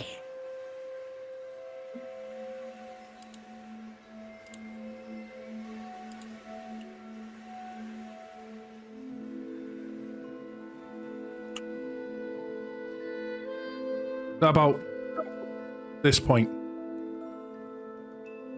you all feel the floor, the room, the building starting to rumble, shake.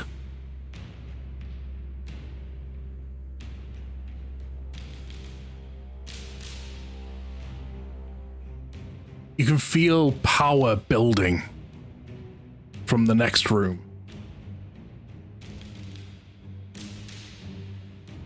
And everyone apart from Hart, because Hart is still wearing that ring. No uninterrupted intrusions into my mind. It's too late. The ritual has begun. The gates of hell shall open. Tiamat shall be free, and I shall rule over you all as a god. Your time as heroes ends today.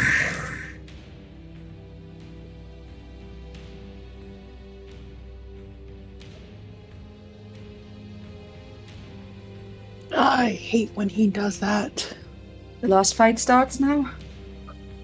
Follow me, we'll drink a potion. Last stand does indeed start now. And we still haven't gotten his daughter to safety. Indeed. As I said to Sol before this session, you may have had time to look for her if Sol didn't open the door. I did a boo-boo. It's almost like as the leader, you don't go through the door fucking first. Yeah, we told you don't go through first, but do? Go first. Yeah, some leader you are. Doesn't even listen to his comrades.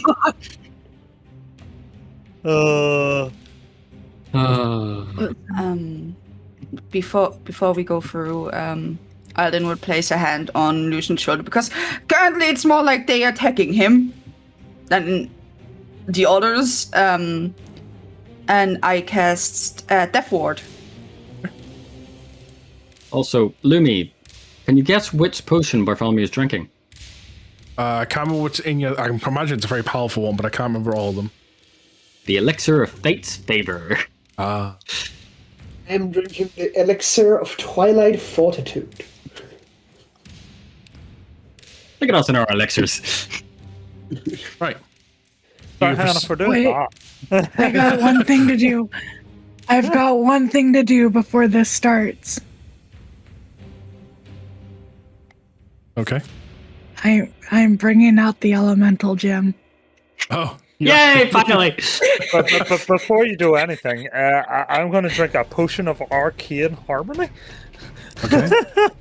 We're all just drinking our weirdly named potions now. Even the ones that don't do anything. I'm drinking elixir of nothingness. An elixir I'm of drinking- dragonfire whiskey. I mean, what? I'm drinking the elixir of severe hangover. It's just rum. Do you proceed to the next room? Well, So with the elemental gem, I just break it, right? And it You just smash it, it summons a fire elemental. did. Cool. This is more important. Did Bartholomew tell us anything about the background that he saw with fucking Amir? I'll tell you that I looked into her backstory, or to see her full story. Whether you want to know something or not, you have to ask me. No. I mean, if you say that and you don't amplify further, then I have nothing else I need to do. I think the only thing that I would pick out would grab the pixie dust that I have from my bag of holding.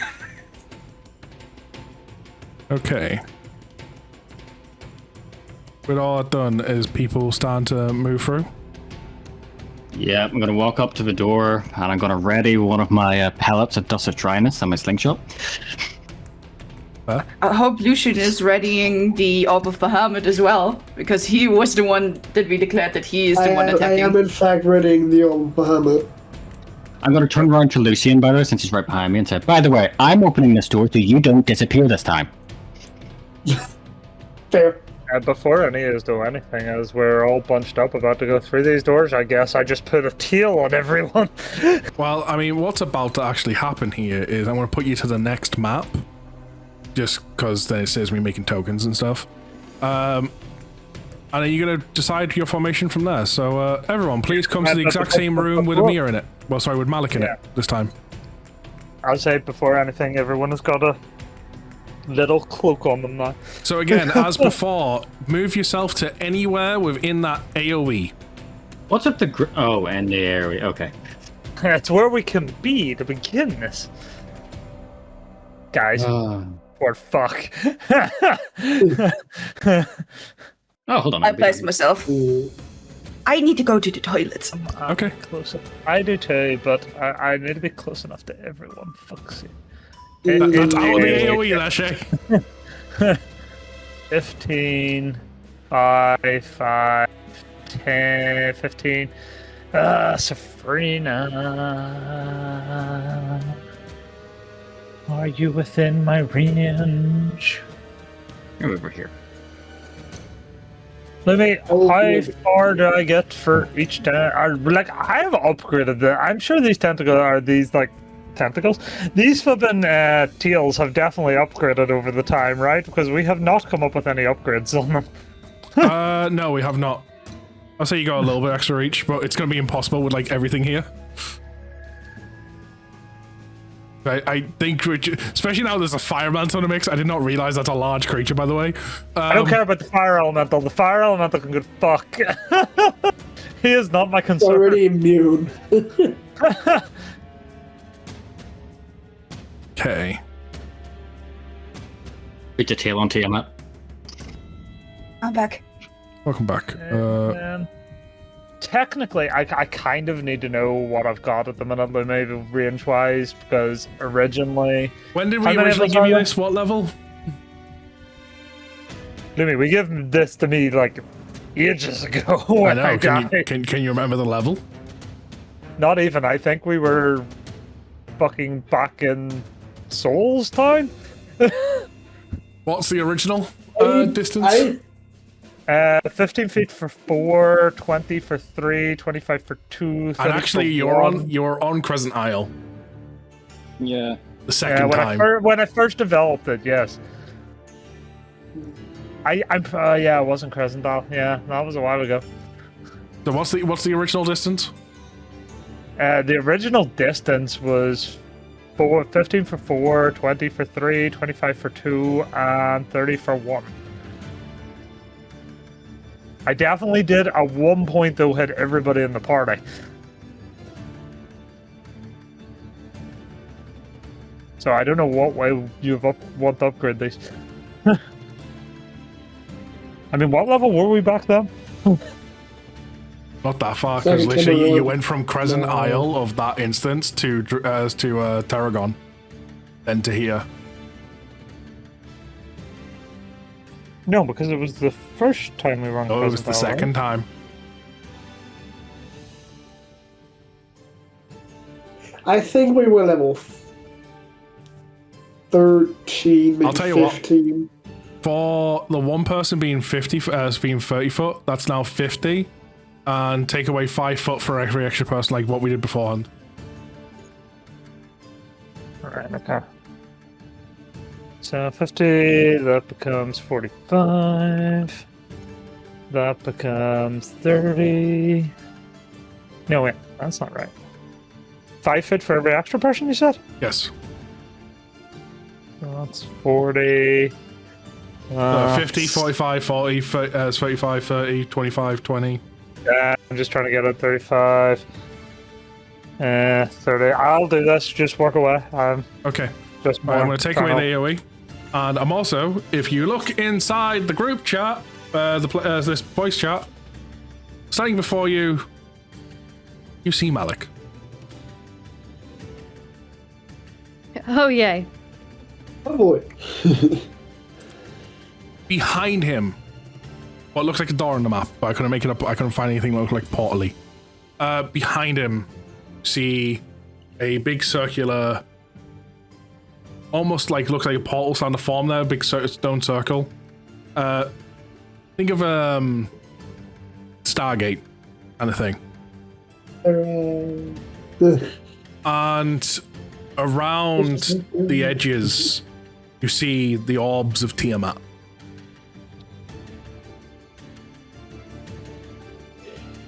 You see... He's still missing one, right? I'm about to say, you see a slot that's missing an orb, but in its place, you still see pure energy. Did we ever work out what orb we actually have?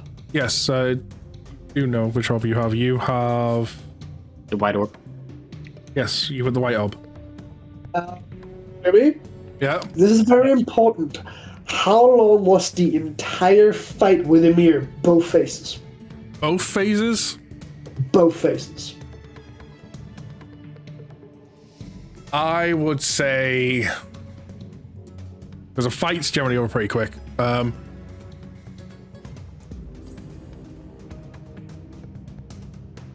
Going off the now rounds, what, it took like 3 rounds for like normal form, right?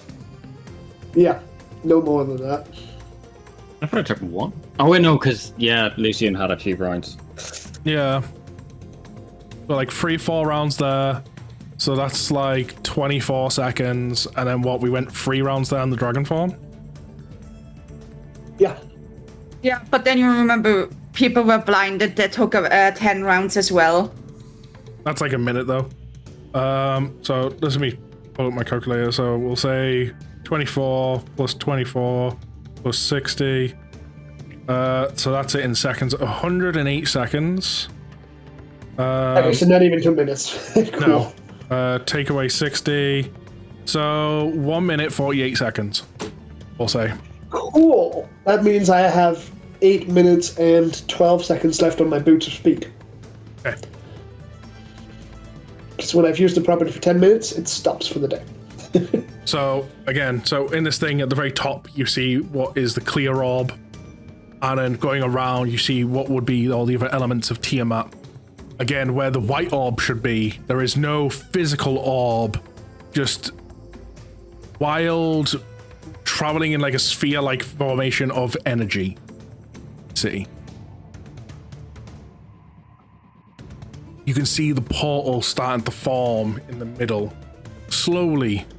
Very, very slowly. Alec looks up to you all. You can see you're all too late. It's already begun. That fool Amir served a great cause. Who needs an orb when he can use life itself?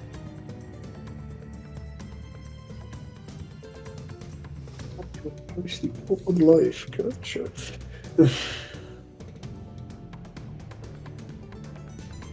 Any final words?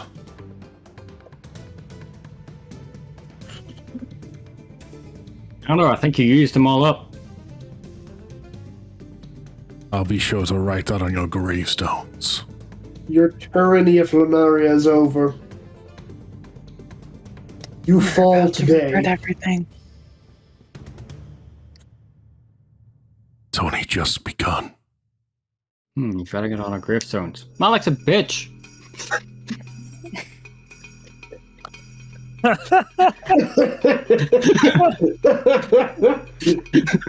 I can just imagine from the back just hearing fucking Malik's a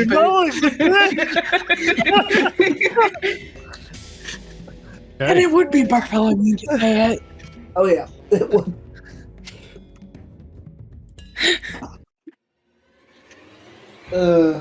So do we just keep our initiative from before? Nope, or do we want to roll everyone again? re-roll initiative. Okay. Ooh, That 26 mental on house. From what I remember, I don't gain advantage from anything. Not 20! Fucking damn! But yeah, I'm That's an 8. 26 still. Yours is higher than my not 20, you dick. I have alerts. However, I will say, your nat 20 will still go before her, like, because you get an extra round essentially, so it's like, you'll go ahead of the round, and then the round begins. I wish I had my inspiration, but I don't. Oof. Should have used it against that breath weapon. I was really hoping Hart would have rolled the same as me. I rolled a not 1. He got the opposite of me. Ever, no, to be fair, I got not 1, I have a +5, so technically I'm on 6 initiative, but still. It's still not showing. It's not rolling, yeah. But I rolled a not 1. You rolled a nat no 1. one's on the same. Not And now- 1, but I have a +5, so technically I have 6, but I am on a not There we 1. So, for the first round of combat, you're skipping. See, I was hoping that Hart would roll the same as me, and then we could combo move. I shoot a bow at that fucking orb, or I shoot a bolt at that orb, and he enchants it with the spell magic. Yeah, But Or you know, the nuke, I'm not with anyone right now, so. or you know, his nuke, pocket nuke. Oh, okay, shoot. Right. I need to roll a separate initiative for the fire alarm. Yes. No, you don't. She goes off yours. She's immediately after you every time. Yeah, by the way, I forgot that I had my drake out. Okay, immediately after. The fire elemental's a she? Is now apparently. Oh, sure, yeah. But essentially, the fire elemental and Lilu will immediately go like after you, Safrina. Okay, that keeps everything easy for me. Okay, so starting off with the nat 20, Bartholomew. Okay, let's see. Features and traits. Insightful fighting. I'm going to make an insight check contested by Malik's deception check. Okay. So my insight. There we go. Oh, I have to roll with advantage. I forgot about that. So, yep, that's a 37. That's an 8. So, yep, I win. I'm adding an extra 3d6 to my sneak attack when I hit him. And then I'm going to attack him with my bow, or with my crossbow. Okay. Because fuck that guy.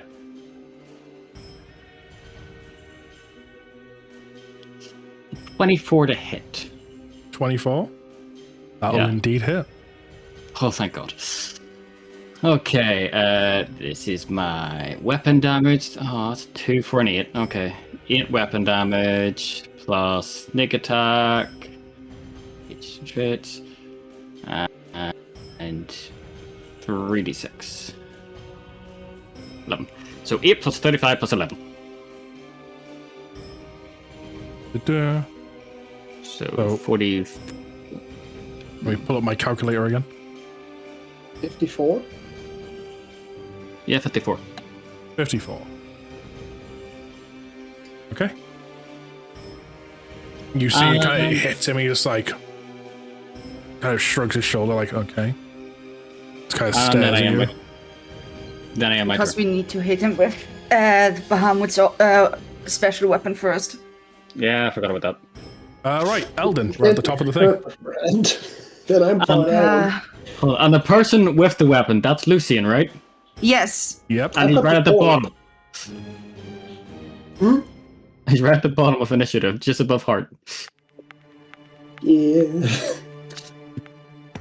Moments. It's kind of bad. It is. But oh well, isn't it? Hey, it is what it is. A moment.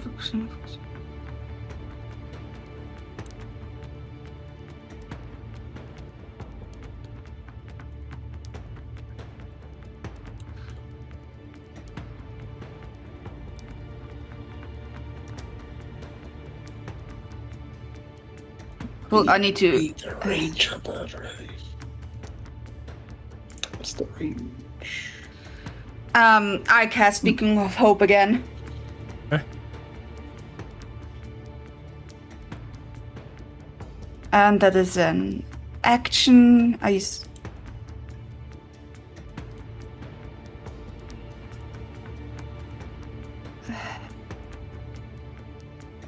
Remind me, Hart, this aura on your token, that was because of the necklace, right? Not sure, actually. 2 wee seconds. It's not your tail aura. Looks like your tail Now aura. my tail aura is like range based on How many people and stuff? Oh, people and distance, yeah.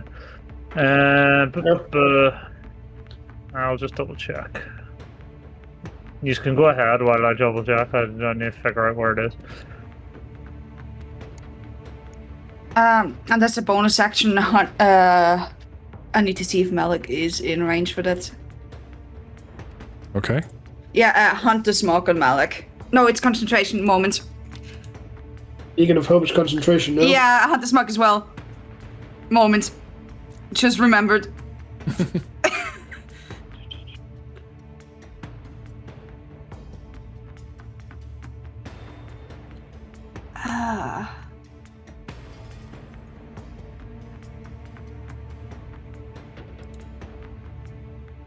I have a good amount of things that I need to look through. Moment, I'm sorry. It's fine.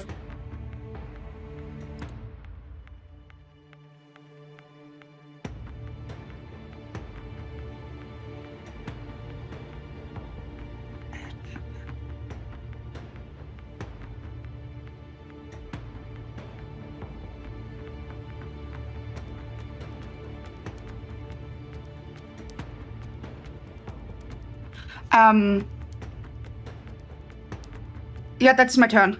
That's your turn. At the end of your turn, yeah, Alec's gonna do a my- legendary action. Against me, most likely. Watch as he can do that. raises his sword. Bless. And he brings it down. That's his action. He casts Bless on himself. Yes, bless him himself. That's a buff spell. Okay, cool. Yeah, my Drake currently only has the dog action. On to Bartholomew again. It's the only thing I can think that it is, Lumi, is the necklace. I can't see what else it would come from. I mean, it's only 10 foot. It does feel like the necklace. Yeah. So there's orbs in a door, right? Right behind him, yes. Okay. Right. Ruler. There we go. Movement goes there. So then. There.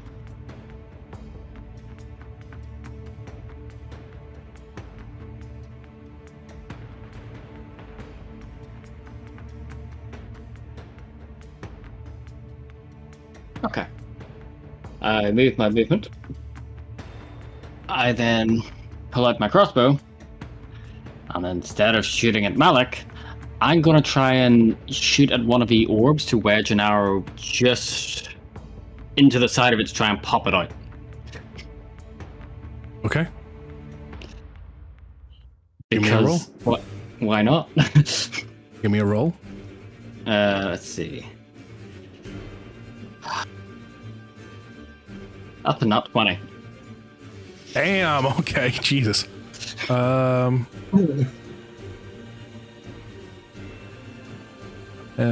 I believe. Yeah.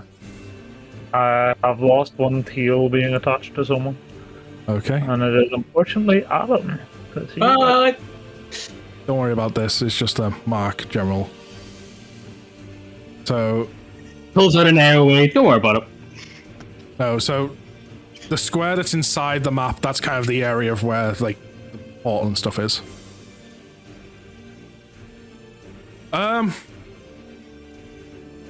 Okay. So you fire, and you can see as the arrow starts to get close, a barrier kind of forms up, but somehow, without knowledge with such precision, you manage to, before the barrier can form, the arrow breaks through,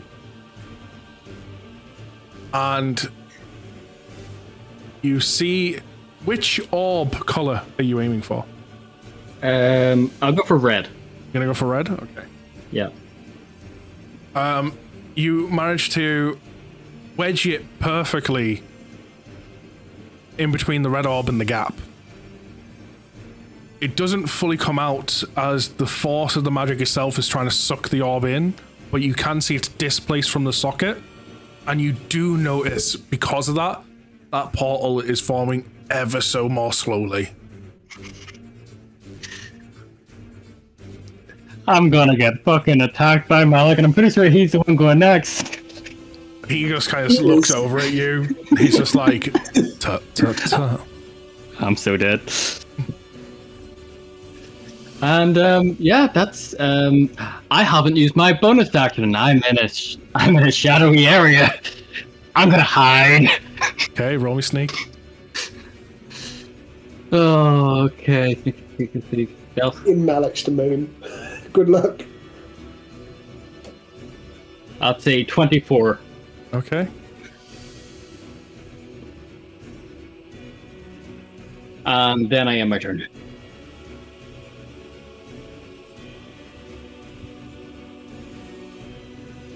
As you go to hide, the rest of you still see Malik just face it, looking in the direction of where Bartholomew was. Closes his eyes for a brief second. I see you. And he opens. Precise. True sight.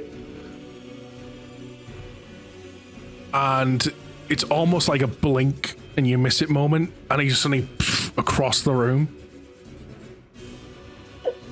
Shit. You find him standing over you.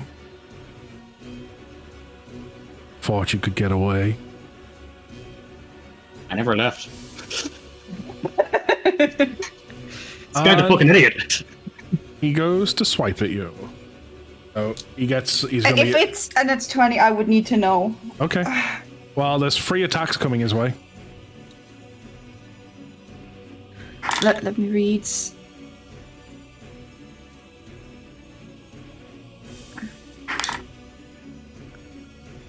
It's just a critical hit. Okay. That I need to know if it happens. What's your AC?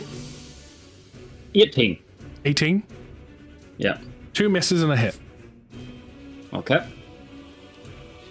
He goes to swipe his blade at you, and you manage to dodge out the way of it. Immediately after the blade swipe is done, you can see the sword that gets dismissed and goes to swipe at you with both his hands in the shape of dragon claws. One of them manages to clip you. Okay. So this is going to be 6. While he rolls, guys, I just found the spell that removes blind. That's a restoration, Long yes. enough. That's a restoration. Ask. So you will take 11 points of slashing damage. Hold on, I am still looking for something. There it is, uncanny dodge. When an attacker that you can see hits you with an attack, and you said I see him, I can use my reaction to half the attack damage against me. Okay, so you take 5 points slashing damage. Yeah!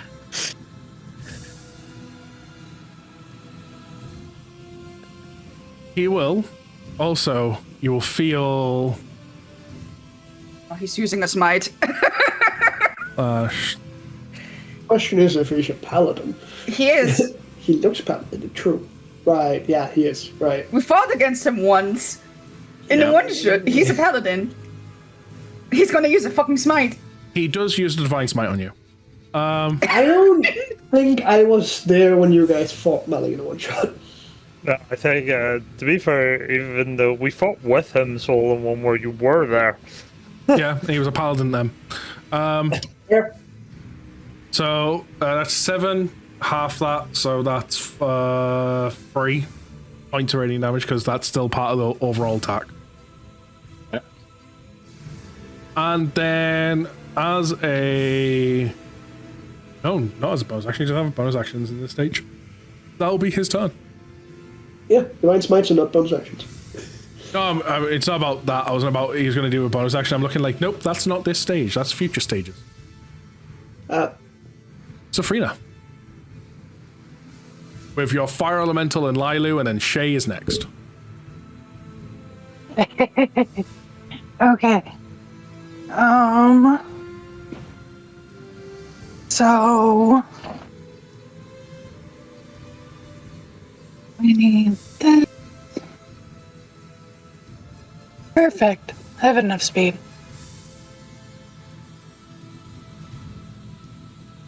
I do believe. Base is 30, and I do believe I get another 20 because of my lightning battle form. Oh, I just realized actually. Yep.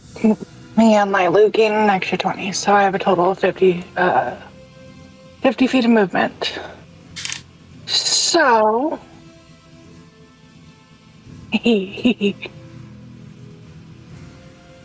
Seeing Malik go straight for Bartholomew, I am instinctively rushing over behind Malik. Yep. And I am going to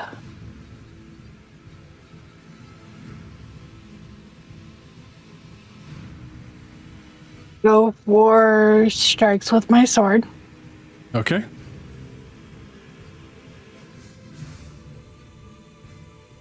That is a 31 to hit. It does technically hit. Just can't hurt him because weird thing.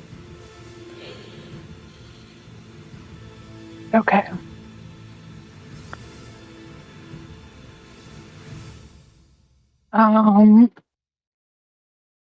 So that'll be the sword's damage, the sword's extra damage,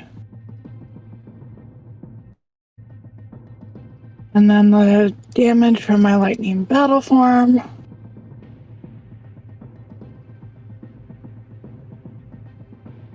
And then we go for hit 2.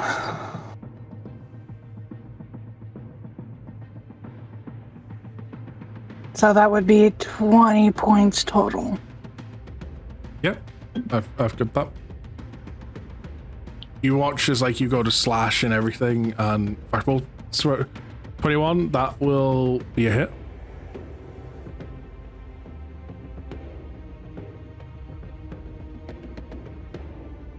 There's that. That. Ew. That was a really low roll.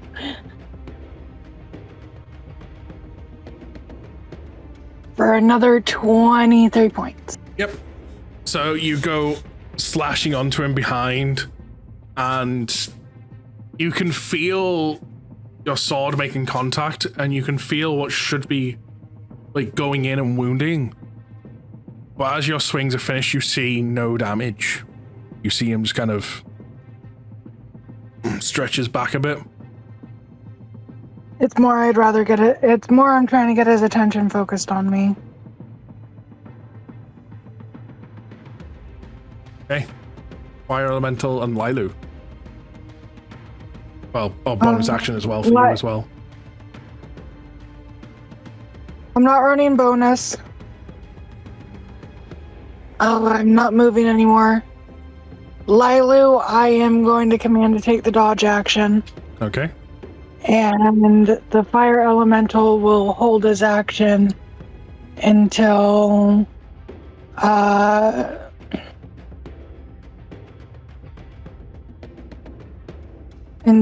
Malik gets hit by the weapon from Lucian. Okay. What action is he specifically holding?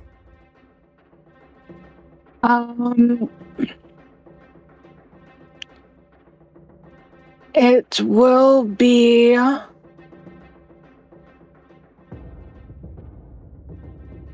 just its melee attack. Okay. So, does he not need to move for that? Yes. And the speed is 50 feet. Sorry, I need to get another monitor. He can move to the other side of Malik.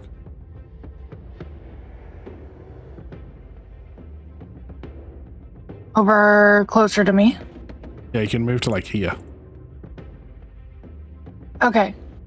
Perfect. Yeah, because it's got 50 feet of movement as well. Okay. So. That's all your turns done? Lilu. Yeah, I'm going to have Lilu move her 30 feet. Okay. But she will take the dodge action this turn. Okay. Shay with Lucian next.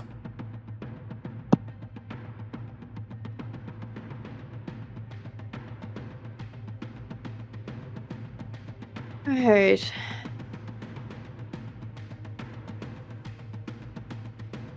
I look away for a second. Everyone's moved everywhere. Yep, they have. Yeah. So we got Sabrina and Barth out the top, getting them cornered. Well, it's more he went to Bartholomew and Shay, and Safrina was like, nope, focus on me, please. I mean, yes, this was my plan all along to corner him. I totally didn't just get ambushed by him. Right, okay. He totally got ambushed. Still got ambushed. Oh, I still need to do a roll, don't I? For my recharge. Yes, roll a d6. Yes. Remembered how to do that.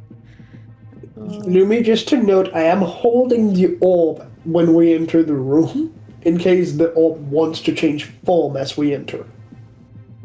That is a 6. Okay, you get your breath weapon. Yeah. You always get it back on either a 5 or a 6. Yeah, I read that. It was like breath weapon, recharge, 5, 6.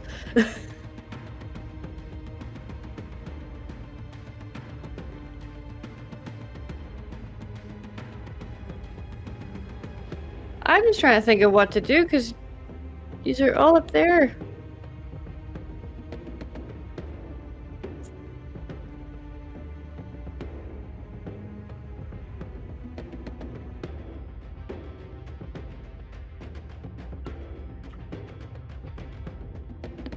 Saying that's not gonna risk hit both of yous. My question.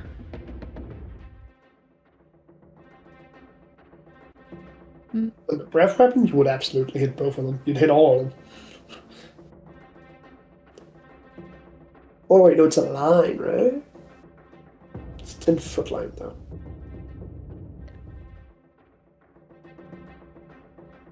Usually a breath weapon's a cone. Later on, you can choose with the new book if you want the cone or a line. I mean, also, I'm pretty sure I've always let you choose if you want the cone or line. Just because it says cone doesn't mean it's a cone. Oh, so I can choose if it was like a line or a cone then? Yeah. Okay, then that sort of makes it easier, right? I've pretty much never locked you into this stuff because I mean, like for example, like from the very start, like Lilu's breath weapon's been like lightning, and lightning's typically a line, but we made it a cone. Okay, right. Because it's your breath weapon, you kind of like the way I've always seen you get to decide how it works. Oh, I gotcha. Just a reminder, he can't be hurt currently. You did see Bartholomew wedge a bolt in between one of the orbs and the sockets, and it slowed down the process. That's why Malik's attacking him. True. I'm pretty sure I remember not ever saying that they can't be hurt for this weapon, just so you know, chat. And I think we'll go with the classic crystal ice bolt and see if we can get any hit with that.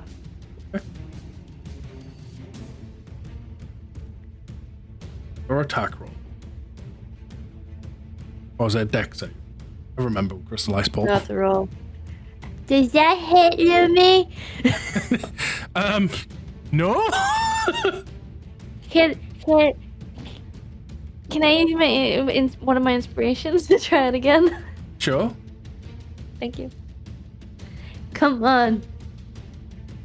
Ah. It got a little bit better, but You fire this. You see above Shay a crystal ice bolt start to form and launches. Malik kind of just summons his shield to his hand in the direction of the crystal ice bolt, and before it even reaches the heat from the shield itself, melts the ice bolt. That was a dick move.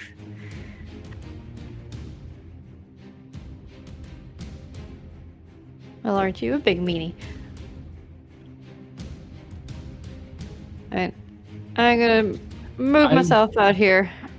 Okay. Since me and Safrina are quite close together, even with Malik standing right between us, I'd like to whisper over to Safrina and say, he didn't need to defend himself against us, but he did against her.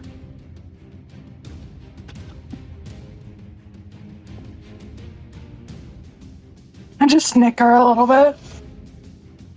A little bit embarrassing if I do say so myself.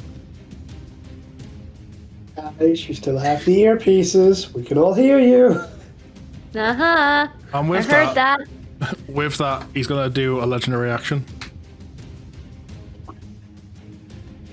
And he's gonna swipe his claw at Bartholomew.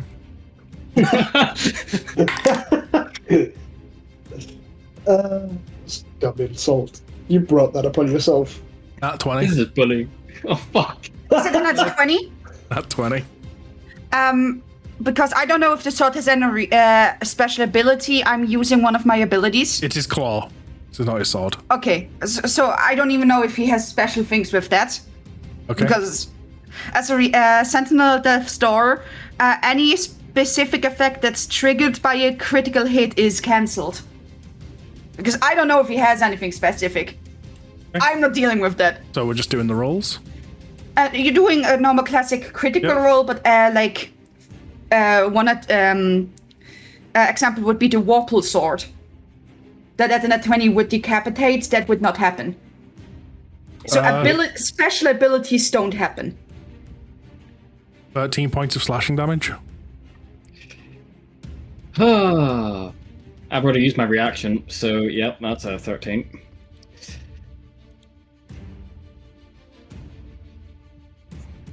Dare mock me.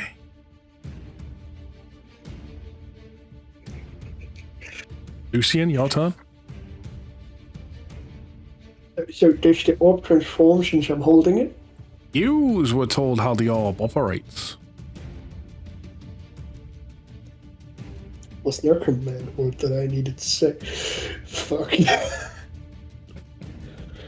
I need to open my notes.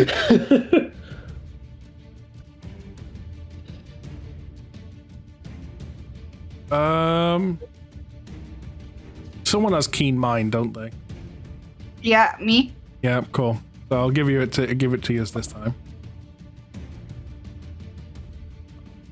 First of all, from what you'll remember about the orb,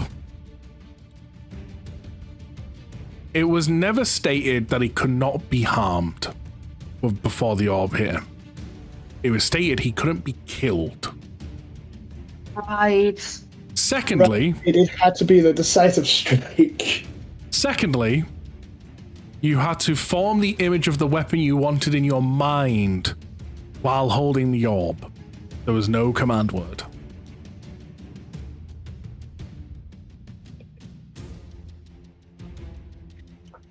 Right, it just had to be the decisive strike. That's that he can't be hurt. Right. He just has to be hit with it at some point.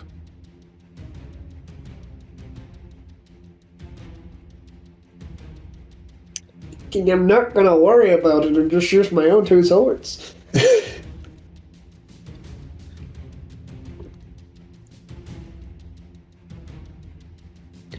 Again, from what you've seen though, like everything that's hitting him, like he's reacting like the hits are there, but there's no damage on his body.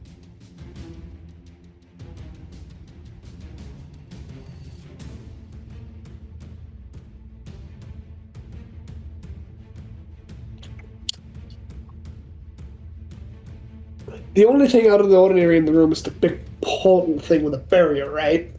Yeah. Aside from the demigod that's beating the shit out of me, yeah.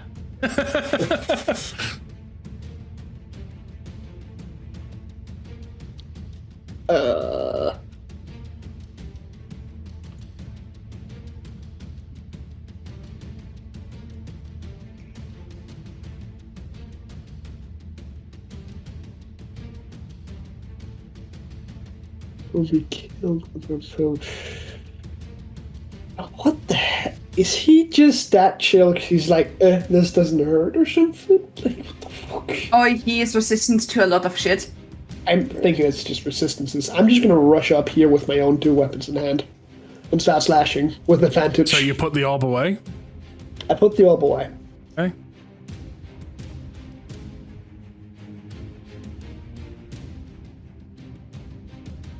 Gonna swing with advantage. That it fucking matters, Jesus. That's a miss. Does a 17 hit? No, that's a miss. Alright. Second one. 25. That's a hit.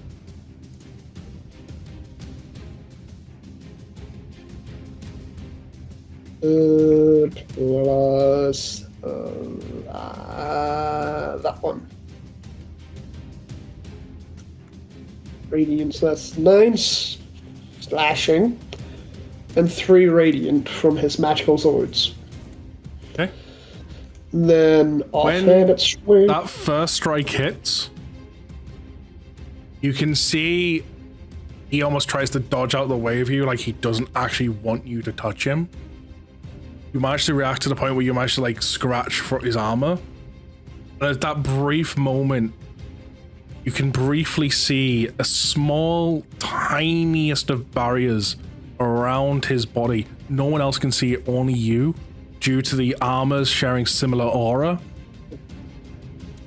And you can see every impact that's been put onto him so far is sitting on this barrier, like just off him.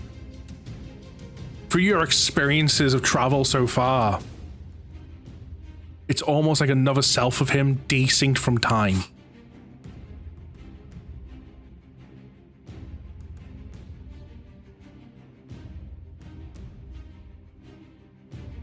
I will delay all of this through the headpiece as I'm actively seeing it.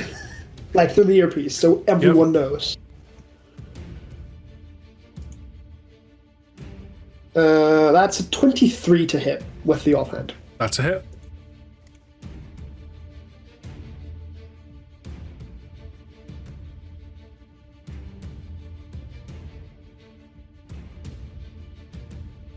Do I see the barrier weaken as I'm striking him? No, but you see all the wounds you're inflicting go upon it. Okay.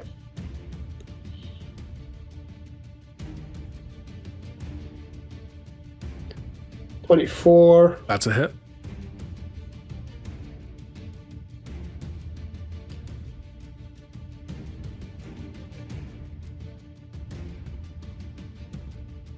Then last offhanded swing. That's a dirty 20. That's a hit.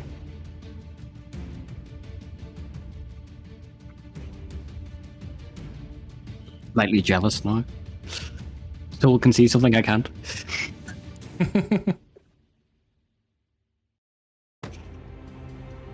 Let me just, since I rolled in that one, I'm making noodles. Give me any recap I need when I get back. Okay. That's all my strikes. Okay. That your entire turn? As my action, could I, as a bonus action, do what I try to do with the dragons, where I try to turn them back, but focus it on the barrier? There's no point rolling here. You try that, and it has no. Back. Because you're focusing the barrier itself, it has no effect. Because I focus on the barrier itself, it has no effect. Gotcha! I need to focus on Malik. Gotcha. And that's the end of my turn. I have done my move. Wait, actually, no. That's not the end of my turn. Sorry. I need to read something real quick.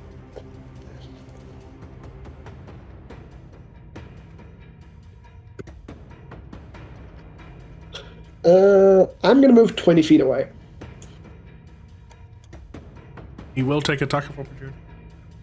Go ahead and roll at disadvantage because of my boots of speed.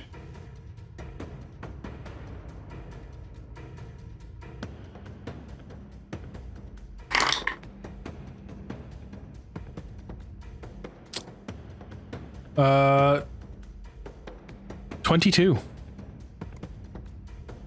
Shield. You miss. Okay. Question, DM. Yes. Would that technically proc my fire elemental's held action? No, because you said when he hit hit him with the orb. With that weapon.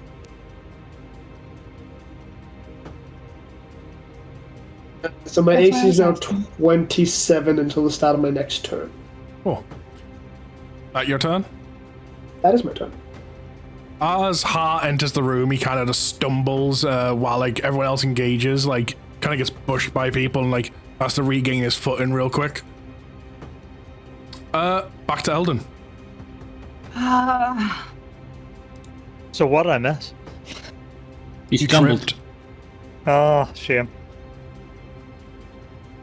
Can't believe it. By the way, as I move away, through the ear tree, specifically to Shay, in like a whispered tone,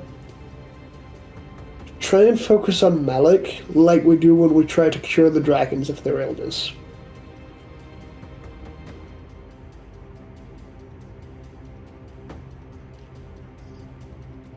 I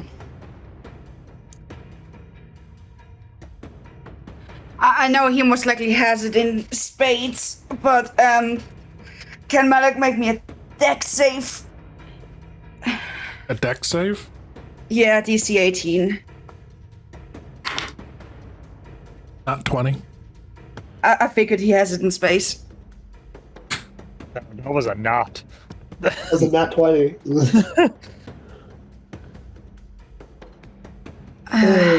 I don't think we got any information from that one. I would command my Drake. to get close to Bartholomew, and if he would allow it, to scoop him up. Because then it's Why? on my Drake, they're moving, and you legit can just... Because then it's not your movement speed for your steady aim. I'm not steady aiming anyway. Cool. If you... No, at least close to you. So it can bite as well. Just move and... Yeah, move and attack. You going to attack? Yeah, can I have a token for my wig? Yeah, what size is the Drake? Medium? I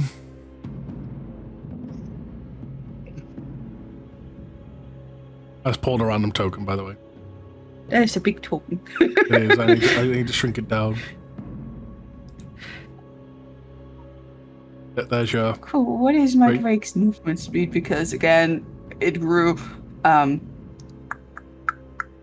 It has flying speed even, right? Because it has. I'd say that thing's big enough for you to ride. Yeah, but it cannot fly then. It's true.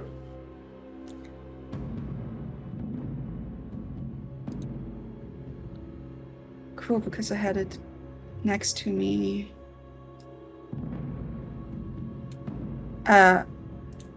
It would be...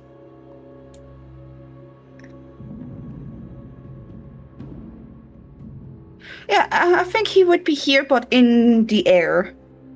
Okay. So yeah.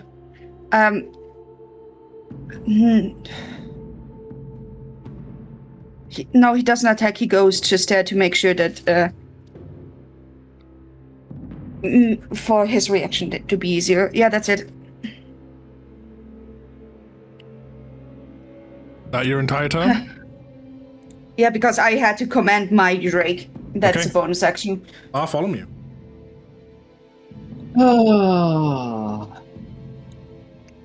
I'm gonna sort of glance at Lucian and speak into his mind. Why haven't you attacked him with a weapon?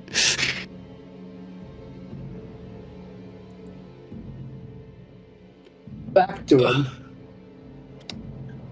We only need the weapon to kill him, not necessarily to make him vulnerable.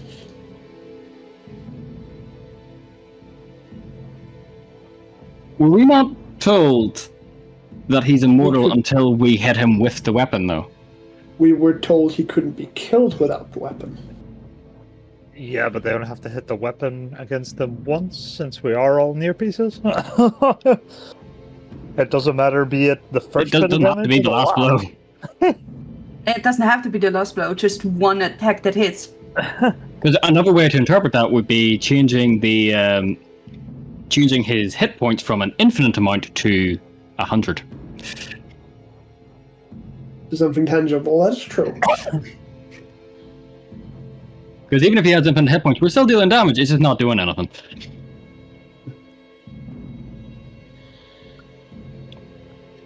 But anyway, I've got a scary motherfucker in front of me. Disengage. Yeah, that's what I'm thinking. But what direction?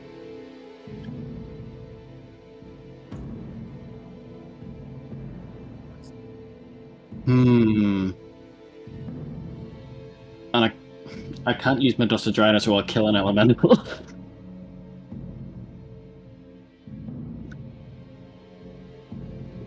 Just a free little bit of insight here. You don't technically have to disengage. He's already used his attack of opportunity. Oh, that's true. He used that on me.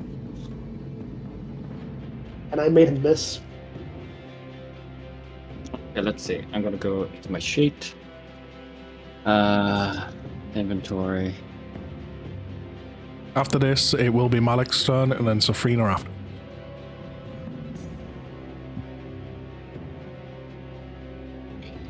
Yeah.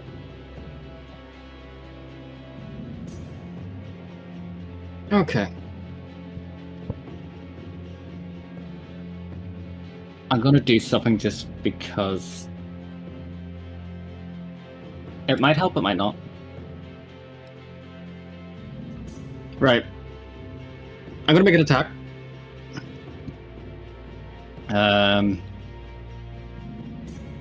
My scroll of foresight is still up, and I'm also flanking him, so I will roll to hit with my Shadow Piercer dagger. Adam? I'm rolling to hit with my Shadow Piercer dagger to, and up to 30 to hit. How much do you need to hit? What? What did you say that, like, you hit with the dagger, then what was afterwards? That's a 30 to hit. Oh, a 30 to hit, sorry. Yes. Yeah, that's a hit. Let's see, and I should point out... Oh! I need to go back to game log. That was a 19 that made that a 30. Shadow Piercer dagger. Crits on a 19 to 20. Okay. And it revealed invisible enemies within 30 feet. That's why I'm using it. Just in case. So how do we do crits again? It's been a while. So you roll as normal, and any dice that would be rolled, we automatically... So we max out any dice that would be rolled. We apply that damage. And then you roll as normal on top of that. Will that include the sneak attacks? Yes, that includes the sneak attack. Okay, right. Because any roll is a part of that hit. So so for example, if your damage is like 2d6 plus 5, we don't take the plus 5 into the crit. We just max out the 2d6. Okay, well it's 1d4 for the dagger, plus 5. That's 1. So wow. Essentially, that's 10 damage. Okay, then we'll add the sneak attack damage. So we'll give it a roll. So it's 10d6, that's going to be 60. Yep. Plus 29. Plus the additional 3d6 that'll be added on top because he is still under my feature. Okay, so that's 12. If I can find it. There we go. Okay, so roll your free additional. 16. Okay. I almost maxed that. Okay, so revealing invisible. There's no invisible enemies in this room. Okay. Within 30 feet. But due to the magical effect of kind of revealing that is hidden, it will, for a brief moment, you will see, like, it's barely away from him. It's almost like a second layer of skin around him, like this barrier. Barely, you'll see it for a brief moment as the dagger pulses out its energy to reveal stuff. So you'll see, like, say, it's almost like a second layer of skin, a barrier around him. And all around on this barrier, where like your arrow hit at the beginning, where Lucian was slashing away, you see marks like just barely off him. Mm-hmm. Oh. Okay, right.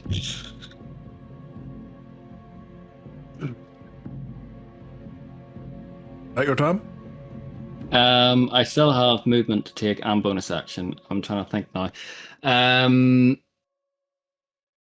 Right, back into features.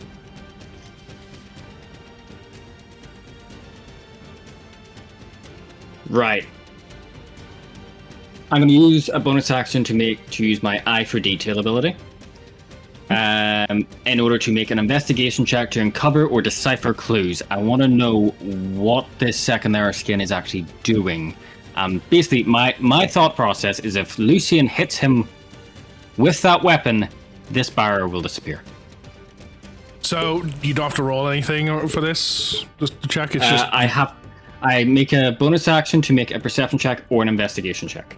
I'm making the investigation. I'm about to say, give me investigation. Okay.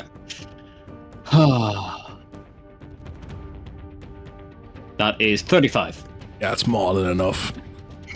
So yeah, like I described when Lucian said it, what you can tell, like when he moves and stuff, it's like it moves like just after him, kind of. Like it's not in perfect sync with his movements. It's not like clearly a barrier. Yeah. You can discern it's almost like it is him, but like say displaced from time. You can kind of gather from the bunch of research you did back in Terragon and things like that, as well as like almost knowledge that enters your mind through the God of Truth, that this is likely a godliness ability that's keeping him around. That this, like, the damage has been inflicted, but it's just not, it's almost like it's been inflicted like a second later or a second before. So like the Malik slam before you doesn't take it. And something needs to snap these two Maliks back for the same from displacement of time. You can assume this is maybe the source of his immortality. Yeah. It'd be very easy to tell, because then you also know he has a bunch of gods trapped here, and he might be calling upon their power to do so.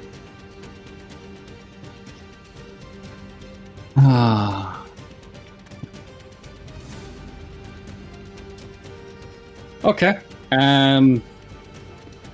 This fight might be impossible because we didn't investigate to fight the gods. Oh god. That happens when you touch the fucking door first. Yeah, The last thing I will say from your investigation, we're being so high.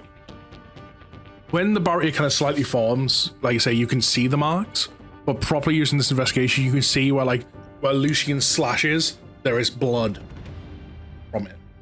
From where your arrow hits, there's blood leak. It's not just marks that have just not appeared on him. There is damage. There is injury. Okay.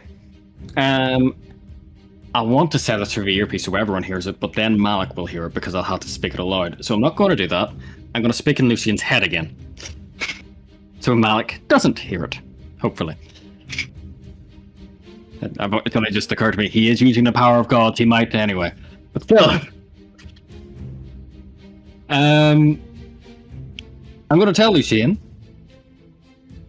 that he is displacing or he appears to be displacing the damage onto different versions of himself throughout time. So like, a version of himself in the future or in the past is taking this damage. Not him right now. Hitting him with the weapon will bring him together into this moment and will allow our damage to hit him now. The source of his immortality is this ability, and he's using the gods to power it. You need to hit him with the weapon. And with that, I end my turn. Okay. It is now Malik's turn. Kind of looks around. Bothersome fools. He takes, nonchalantly I shall say, 2 steps this way. Motherfucker. Would anyone like to do the wall? No, he's against the wall. Would anyone like to do attack of opportunity?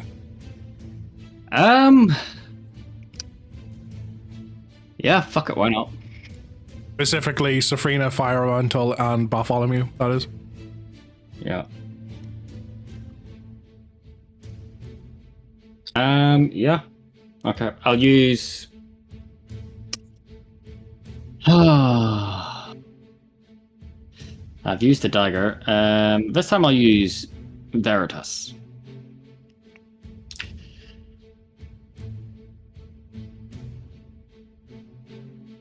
That's a 22 to hit. That hits. Fantastic. And I will hit with my damage. Oh, that's rolling slowly. That's minimum damage. Okay, that's 6 damage. Has he lied in the past hour? No. No, okay. I now need to check my snake attack to see something specific. It is... Okay. It says once per turn, not once per round, and it's no longer my turn, is it? It's his turn. It's his turn, Yeah. so So my sneak attack will apply. yes. It's in fact how rogues work. So So that's 35 for the sneak attack, plus the additional 3d6, if I can find it. Because, of course, they're not on the same page, because why would they be? That would only make things easier. And it's an additional 13 damage on top of 35. Safrina, you want to do attack of opportunity? Sure.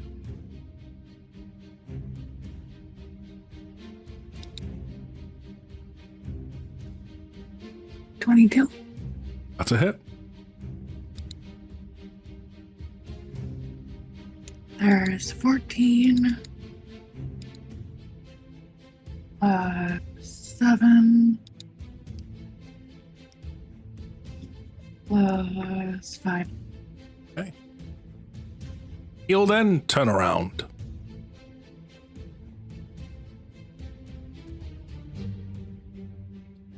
I mean, are we meant not to be able to see him right now? You should be able to see him. It's probably just because of the map design. Like, he is technically against this wall. I'm going to put him here, but he is technically, like, 5 foot back. He's cheating! He's no clipping! To me, it looks like, to me, it'd be against the wall, but clearly, according to, like, the thing, it puts him outside the map, apparently. And you watch as he brings his claw and just... almost like he's cast a spell from it and just... and starts breathing fire out. Can everyone? If only we're immune to fire. Can everyone inside the cone that is not immune to fire please roll me a dex save? I need to check something. Ugh, what order did they leave my range, Lumi?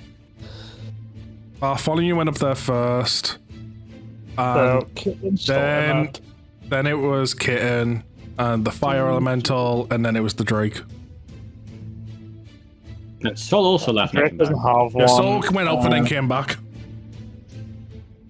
Yeah, come on.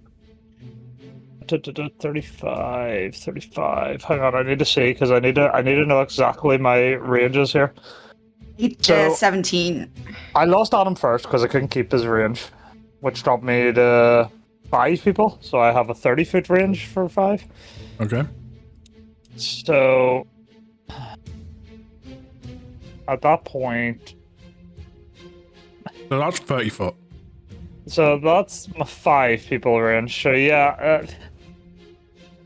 god damn it. yeah, no. How big is it for 4? It's 30 Oh wait, no, foot. you've already got. Yeah, Never like mind. yeah, Sabrina left second, so it doesn't matter. So Yeah. like, That's it for 4.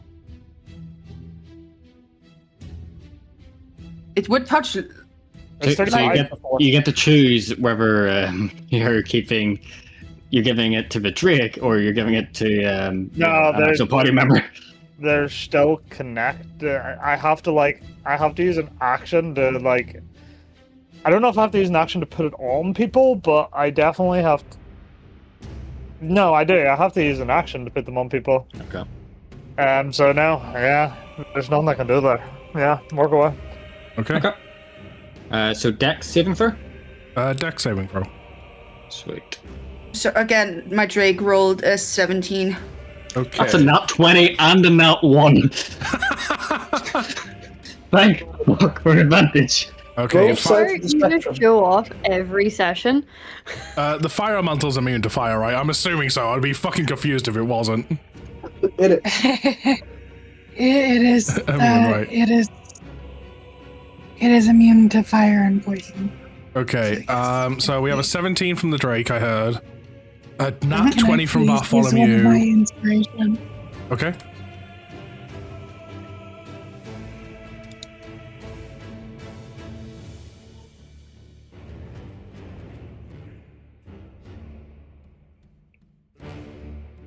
So yeah, I'm assuming on a nat 20 I succeed, in which case I take no damage Yes.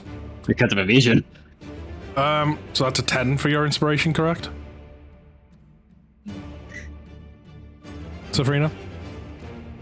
Yep. Okay. Safrina, you're the only one that fails. Yes, a 17 succeeded. So even on a success, you'll take half damage though. Bartholomew being Bartholomew will take no damage. Can I add a bit of flair to my evading of this? Yeah, sure. So seeing as foresight is up, I'm just gonna use that as the flair here.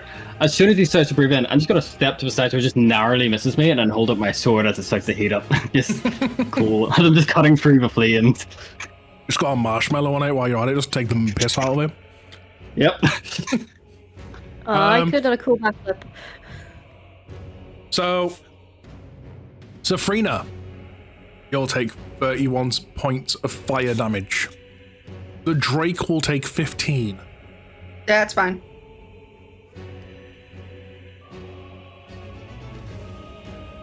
Okay, 35. 31. Okay. I'm still standing. And as we come to the end of his turn, feel the room rumble. Essentially turn out a 20, by the way. You feel the room rumble. And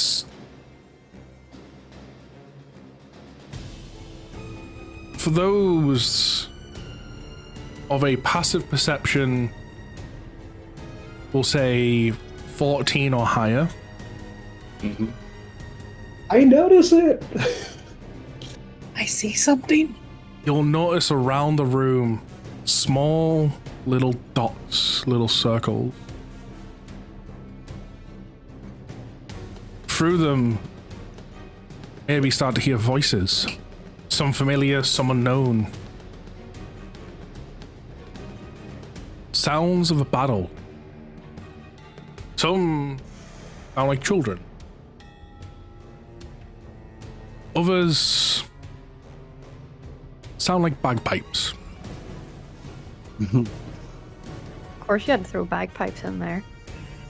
Sound gloomy. We all know. We know Thompson's about. Fucking knew it. But they are just faint right now. The portal itself, where the orbs of Tiamat grows, just a little bit larger. At this point, there's probably about enough space in the portal of Tiamat where you could put a hand through if you wanted. Or a tail. Or a tail, yeah, or a tail. But with that, we come to Safrina's turn.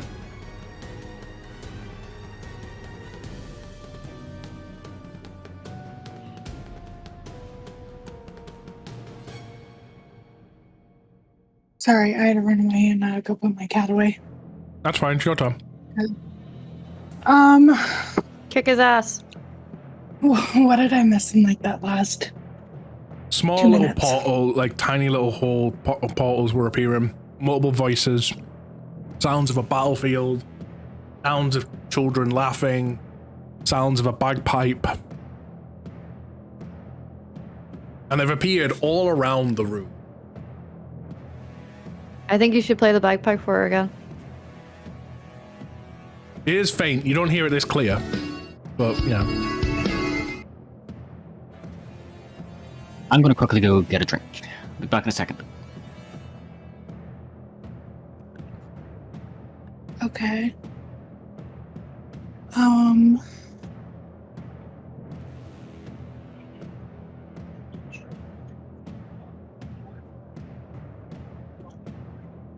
just gonna go in for my 2 swings. Quickly nipping to the bathroom.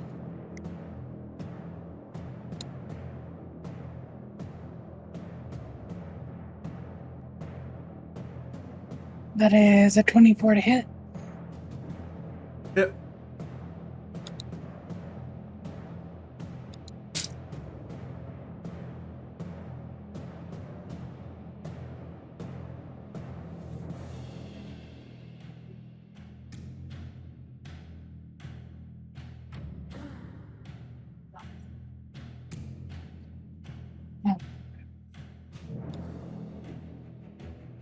Okay. So Ignore the second one. That's fine. It's 19 for the first one. Yeah. That is a 31 to hit. That's a hit.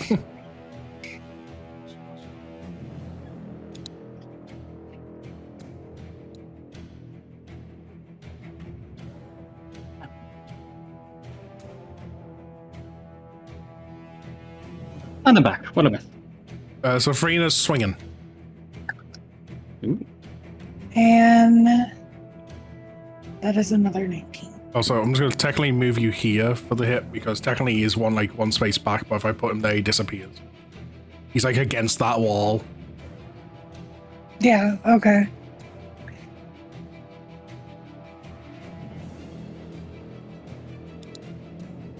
And then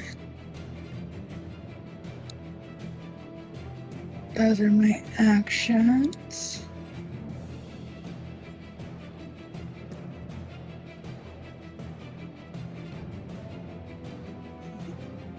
Did I do?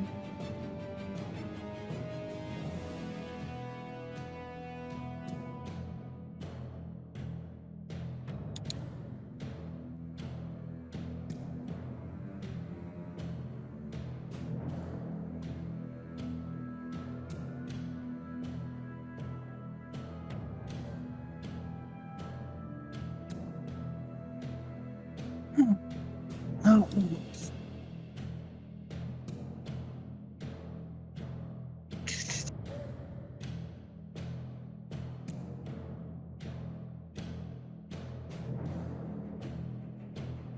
So I am going to use my Dragon's Assault.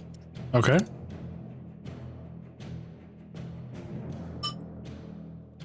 Which allows me to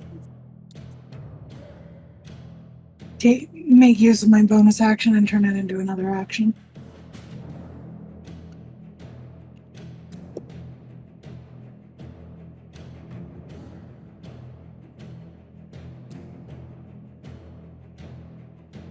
Okay. That Allows your dragon to make an attack.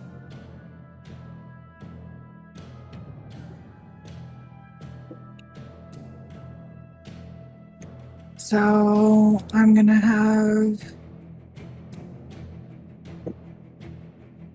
Lilu come on this side. As I'm still in my lightning battle form, she also gets increased movement. And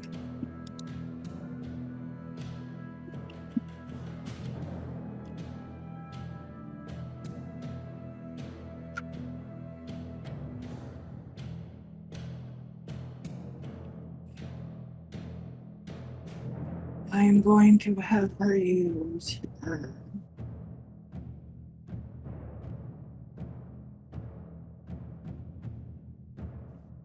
bite.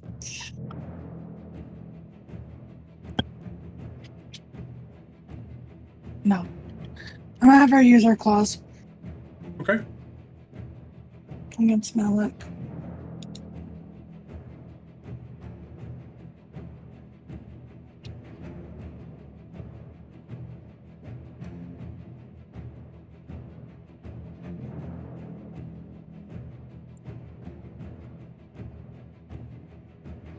Can you do the thing for me?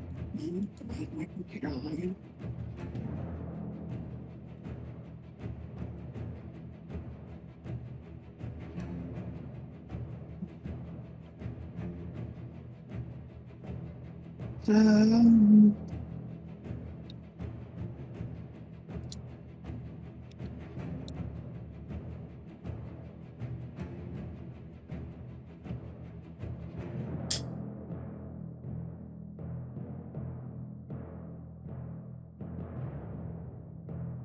That's an 8 to hit.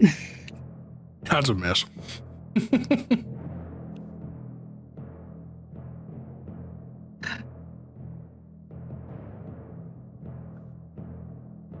like to point out his AC is not ridiculously high, as you've probably discovered so far. Yeah. And you've been hitting on 20s. It's not ridiculously high yet. Well, that A three-stager. Like,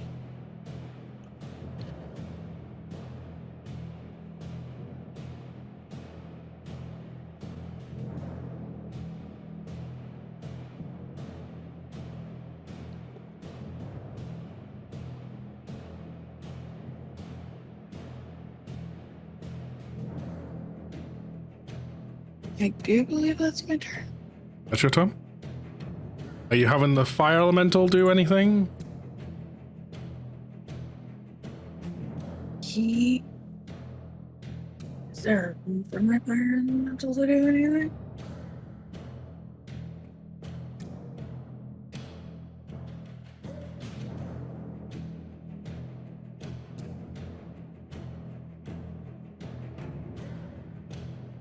So the fire elemental gets 2 attacks.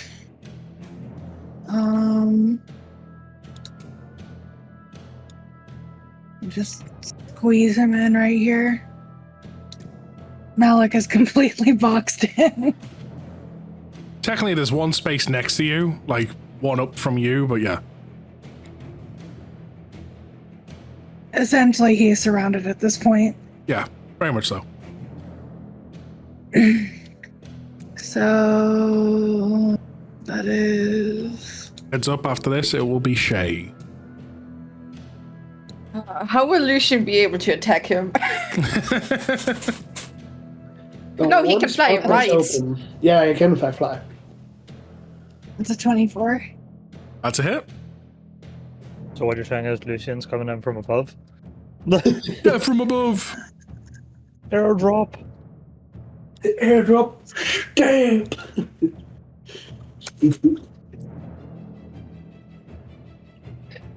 And there's the damage for that. Okay. And then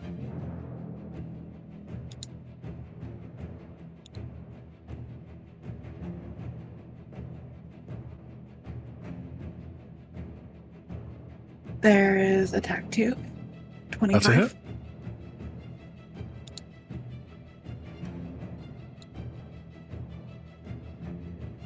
Anything special happened while I was gone? People have been swinging. Okay.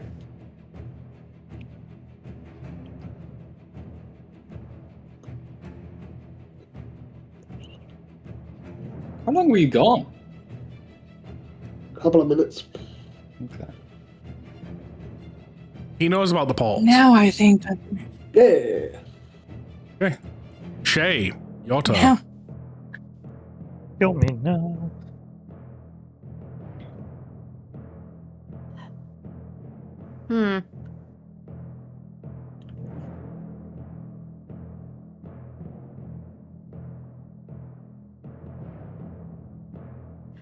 I was thinking of using the lunar breath again, but I don't know if I'm going to risk hitting something here. You're showing your flames. I wouldn't suggest it. It's almost like, Shay, they aren't thinking about ranged attackers here, are they? No, they're really not. They're just like, I'm gonna just close them in. I will cover every direction, and the people who can do the range can't do shit. Well, I'm sorry. I'd love to fight at range, but unfortunately, he came and attacked me. You're don't fine. have You're on to. the side. Look, he came at me first. What do you want me to say? You can disengage and back up and shoot a bolt at him. That wastes a bonus action, and I need to use my bonus action to investigate this prick because someone is indecisive and won't hit him with the weapon. I wonder who that one is. The other thing, just to point out, Lucian did suggest for the earpiece about trying to maybe do something about his corruption. Yeah, he did. He I did don't remember that. focus on him and not the aura around him. Exactly. Okay. Remember the one Been thing doing you to heal guys... dragons. Yeah, the move The to one heal thing the we corruption. both learned where we can deal with corruption. I was suggesting using that on Malik. Here, Adam, I have a question. Uh-huh. Do you think an anti-magic field will stop this portal? I mean, if you put it right on that magical energy that he's using in place of an orb, it might.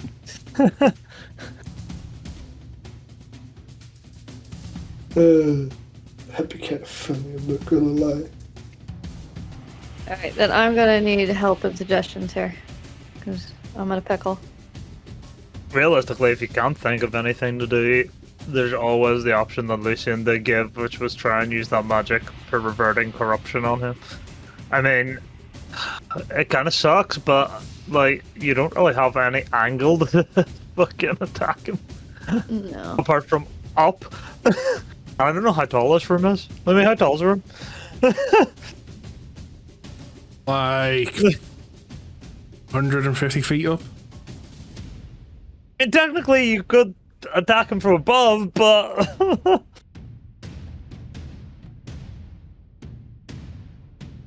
there are really only two options. So I can try and remove the corruption from Lucian? From Malik. Malik. Oh, from Malik. I was thinking it could disturb the barrier thing.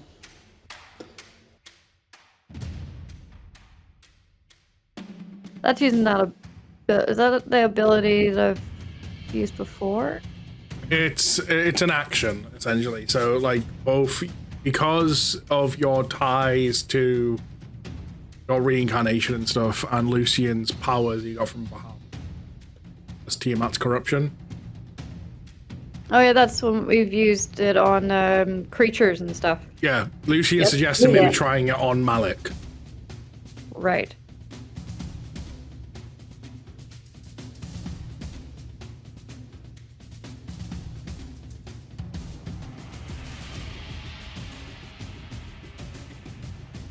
I need to look at my notes again.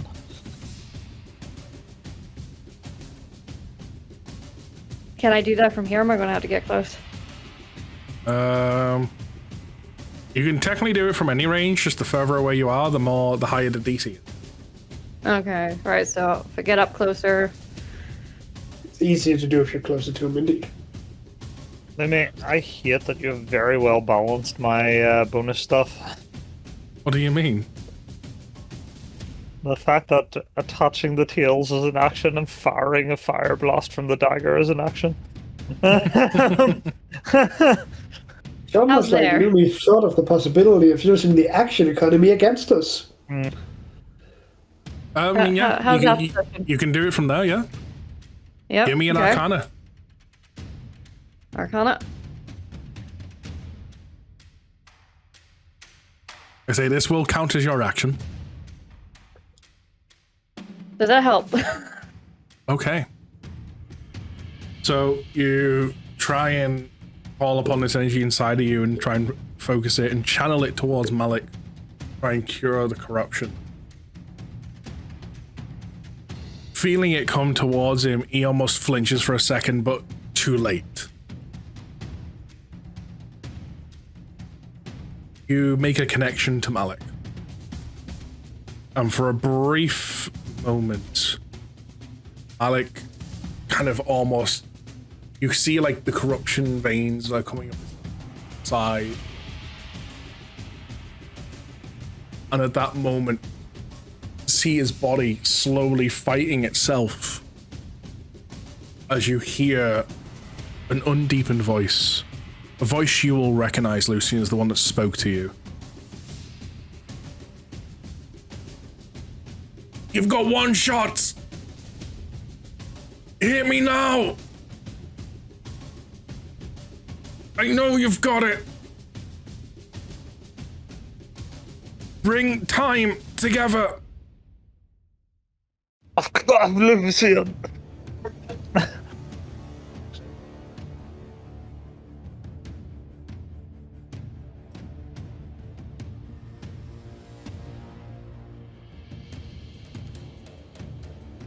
Is that your turn, Shay? Yeah, I'm kind of yeah. Okay. Lucian, you're up. Art's Yep, next. yep. Or fucking. Essentially, Fucking he you were next. imagines one of the swords he's already holding as a weapon. Okay. So that's what it turns into. I don't know. Is it a higher plus to hit or anything? Malik is sitting there, like, not sitting there. Right. Like, it's currently actual Malik sitting there, like, hit me. He's fighting the corruption. Right. I would like to, like, essentially stand up against the wall next to Safrina so I can outflank him with Lailu on the other side. But I don't think I'm physically allowed to move my token there. Yeah, I'm just gonna move you here and say you're there. Cool. So I'm, for the sake of ease of use, I don't know if this is going to be an auto hit because I do go to hit him with the weapon. I'm just gonna do this. I was gonna say, yeah, just move everyone down one. Yeah, I'm just gonna do that for ease. Lailu still be there, but there. So you got to hit with the weapon. Yes. Okay. Are you slashing, stabbing? Just so I can describe the scene. Stab.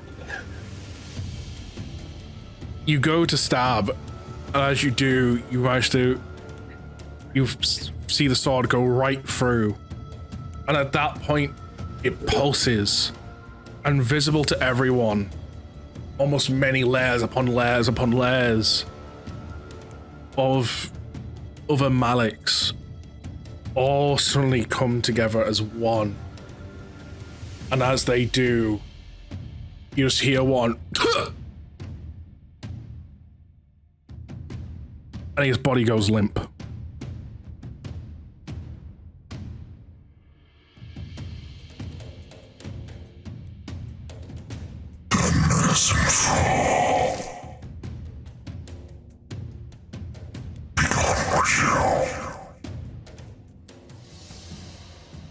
His body raises up. Snap. Weapon shatters inside. All of a sudden, watch as the orb area of energy, or watch as more suddenly forms around it. But inside this energy, you can see almost a face as it forms a sphere to capture the other energy. See the face of Malik.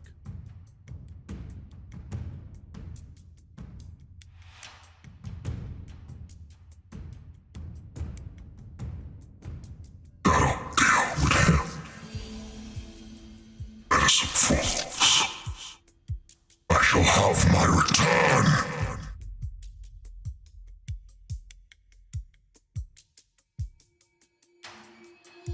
With that, we're on to phase 2. I would like to point out you did enough damage to kill this thing and just needed to hit it with the sword from the moment Bartholomew critted. So ever since then, I've not been tracking damage. You've just been needing to hit him with the fucking sword. All right. I just made it more dramatic.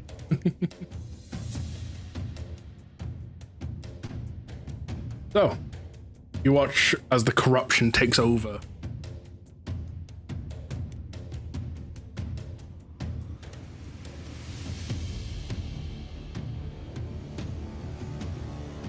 And with that, we're going to say it's going to use up your entire turn, Lucian. On to Heart. Okay. Whoa. I don't know what the fuck I'm doing. This will be interesting. Right,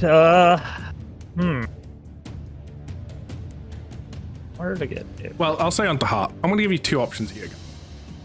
We could either go for the next 45 minutes, or we save phase 2 and save 3 for next time. I would say let's say phase 2. I'm down for saving it. Because I don't think you're gonna like. I think there's a good chance you can get through phase 2, but I don't think you'll get through phase 3 by the end of the day. We might do if we pushed it. It's up to people. I mean, I say at least go through phase 2. Yeah. How about this? All.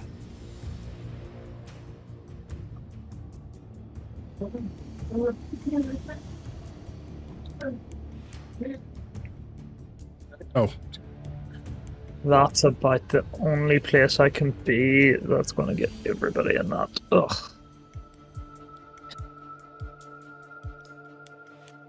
does it not used to be a thing to add polls? It's on the plus. No, it's not there. There you Huh? should. You can only do it in Just text make chats. poll.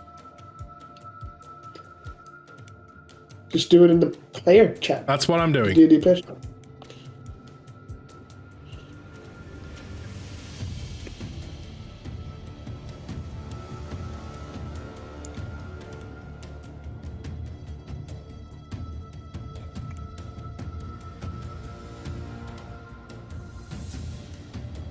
So who fucked what up for Thompson to say that? Oh, it was the Christmas stuff.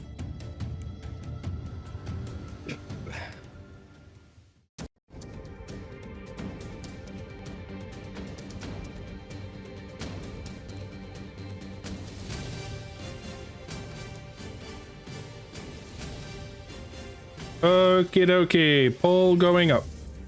I'm going to allow multiple answers on this.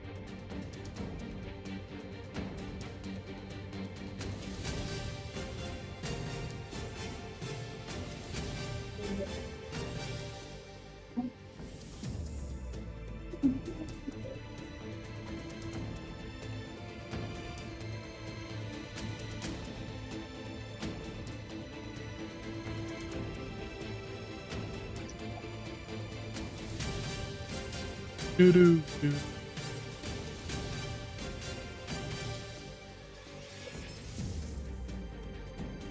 Oh.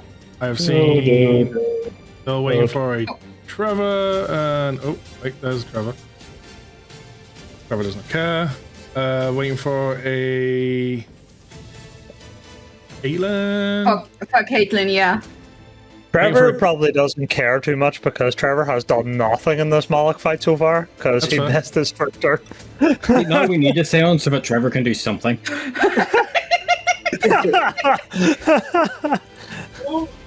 Okay.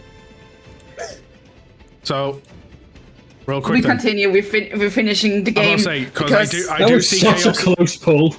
Chaos and Kitten. I do see you two are the only ones that have voted on stop. Are you okay carrying on? Yeah. I'm not sure about. Ask is if we carry on, and can we take like a 10-minute break? Oh, we will. Don't worry, we can take that now. I'm just checking. Are you on? Is it okay to carry on? I'm not in favor with any schedules. No. No, it's not like I have anything else planned. Okay. So keep in mind, because of that, because of how long these fights could take, it means we could be seeing midnight my time here, since normally we finish in like 40 minutes. We're going to take a quick 10-minute break. So be ready by past, and then we'll try and go through the final two stages. And depending, we'll see how stage 2 goes and stuff like that. We'll kind of play it by ear, but if all goes good, Tales of Lunaria could be ending tonight. So when would we then start second campaign? It's already put up on the 10th of January. Okay. Can I ask a question? Yes. On a scale of 1 to Lucian's damage, how many turns are you expecting the stage 2 to last? Well, I'm going to be open and honest. With the health gauges I have in front of me, if, say, Shay and Lucian was to do their combo again, they would one-shot stage 2 and stage 3. How much damage was your guys' combo? To be fair, combined with mine, it was over 400. Yeah. Yeah.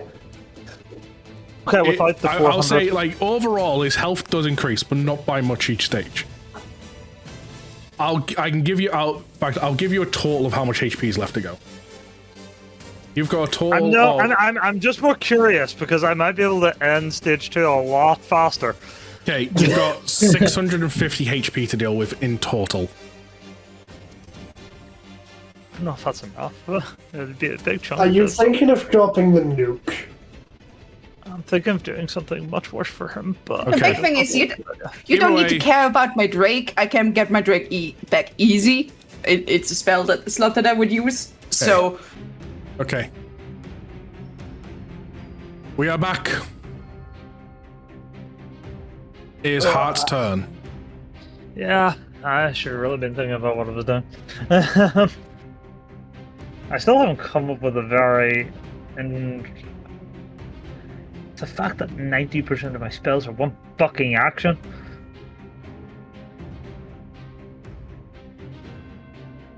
Let me have a question. I have an answer. Yeah, if I use an action, can I prepare a one-action spell as a reaction? Technically, no. Fuck's sake, okay. Well, that's a bit awkward. Could just drop a big amount of fire on them, but that would pretty much hurt everybody. Right, I guess I'll use my action to attach tails to people. Okay. So the aura coming off Heart is his tail's range. You leave that, and disconnected from his tail. Yep. And then the range goes up by 5 feet for everyone else in the range. Then what can I use as bonus action? Ugh, because I can't cast a spell, because that's not technically a spell. Where the fuck's all my bonus actions? Can I, like, actually fucking filter this for bonus actions? Just go to things. Yep, I can indeed. Woo! Right. Cool, I can see all my bonus actions. Ah, yes. I can see all my bonus actions, all of one of them. All 2 of them I'll have, you know, limit.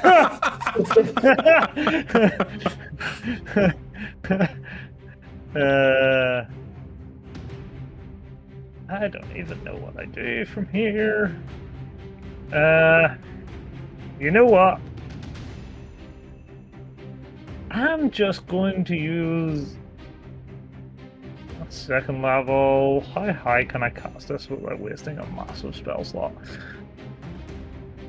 5d6. That would use my last 6th level. I think I only have 1 7th level. Yeah. Okay, yeah. So we're casting a 5th level. That's fine. I'm going to use my bonus action to cast Flame Blade. Okay. So I am going to invoke a fiery blade in my free hand. Got you. It lasts for the duration. If I let go of the blade, it disappears, but I can invoke the blade again as a bonus action. Okay. With that, though, I have to end my turn. I don't think I have a lot else that can do much, so boom. Okay, at the end of your turn. Legendary action.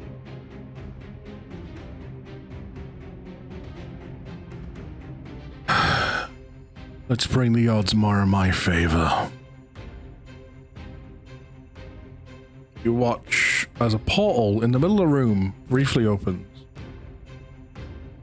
Ox.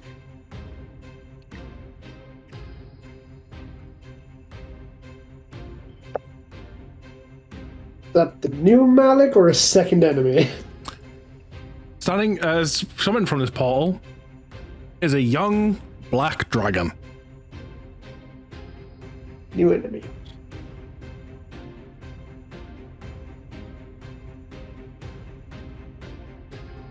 Eldon's turn. Does anyone need healing right now? I mean, I'm on 93 out of 117, so I'm alright, to be honest. And I have plenty of health potions if ever, and I feel like, actually, yeah, when it comes to my turn, I'm going to attack him anyway, and I'll need to use a bonus action on something, so I might as well use it to drink a potion, so there's no point in healing me. Okay. I'm missing a whole heaping, like, not a lot. I'm fine. That's why I ask if someone needs healing. Kitten, would your character need healing? I mean, He's on 127 out of 169. I'm still pretty decent.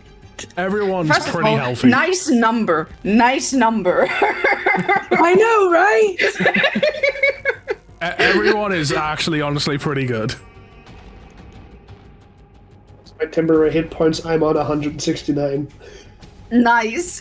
You hear That's my max. You hear Bartholomew's voice in your head? Nice. He's shooting finger guns at you. My max HP is 169.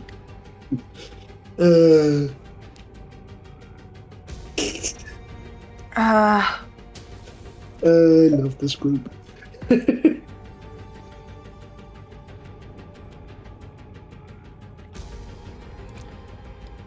After this, it will be Bartholomew, and I will be reminding people and hopefully trying to speed this up. Yeah, no. Let's try it again. Deck save. Dex save. He no longer has that. Okay. So it is. What's the DC? 15? 18. Oh, 18? That's a success. Yeah, that's my turn. That's your turn? Yeah. Bartholomew. Yep. It'll then be Malik, the dragon, and then Safrina. Okay, let's see. How many potions do I have? Yeah, fuck it. I'll crack open Superior. Get us to have 5 of them. Right, so that is a bonus action to drink a potion, right? Yes, you can use an action if you want the maximum HP, but if you want to roll, it's a bonus. Doesn't matter because of Beacon of Hope. Ah. Any healing is immediately max health. Did that go down? No, She recasted it. I recast it in the beginning. Fair enough. Okay, so it's 8d4 plus 8, so what's the max of that? So 32 8d4. plus 8. 8d4 So 40. plus 8. You- 40, you- yeah. I regained 40 hit points, so I'm back up to full health again. Okay, yeah. There we go. And right, that's my bonus action. So for my action, I will still holding Veritas that I used to, sort of taunt him a little bit by slicing through his fire. I'm going to attack him again. Okay. That is a 28 to hit. That will hit. Bitch. And I'm assuming he still hasn't lied yet. No. I don't think I heard a lie. So, yeah, okay, that is a 7. Let me actually see something. Yeah, okay, it doesn't. Right. Actions, sneak attack.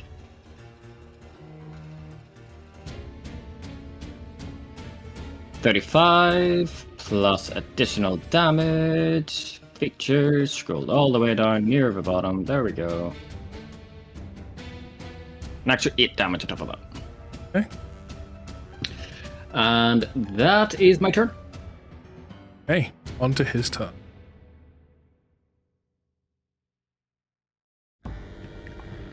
So,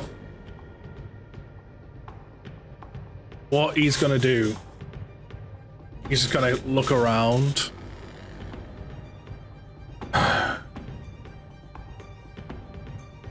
Innocent, all of you.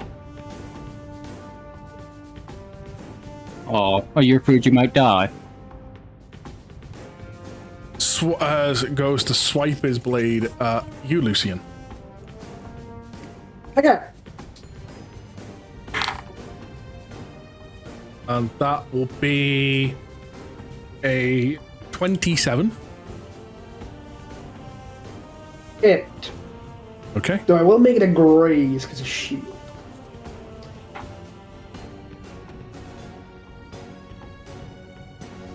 Flash roll.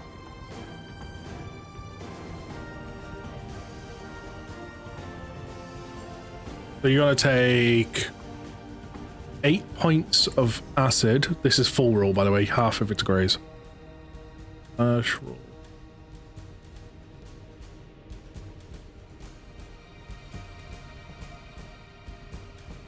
and 15 slashing. So halving the acid, that would be 4.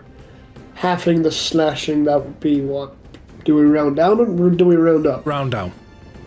So 7. So 4 and 7, that's an 11. Okay. 7. Yeah, you have 15 and becomes 7, right? Did you already have the slashing and the acid? No. The acid was 8. The slashing was 9. Oh, I thought I heard 15. Oh. Yeah, I No, heard okay. 15 as well. I don't know if that maybe been my roll. Sorry. So 4, and then you said the other one was 9. So we have that to. Yeah, because I've got here it says 4. 9.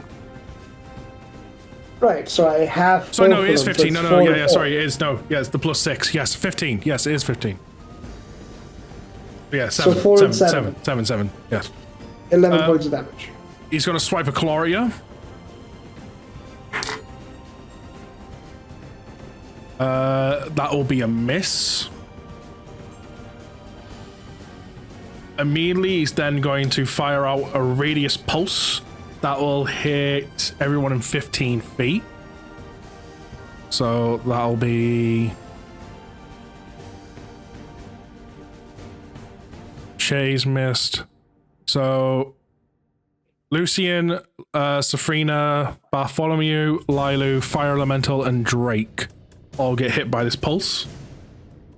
Okay. Dexterity saving throws. Dex save. My Drake as well. That's a 16. That's a 29. Using inspiration on that.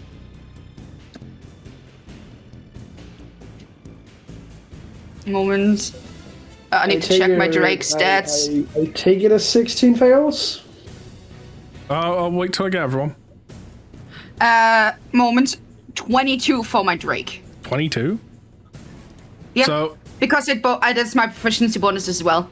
so 22 succeeds, 16 fails, 29 succeeds, and then Lilu at a 15. That is a fail. I will re-roll my fail with Indomitable. Okay. I will re-roll my fail with Indomitable.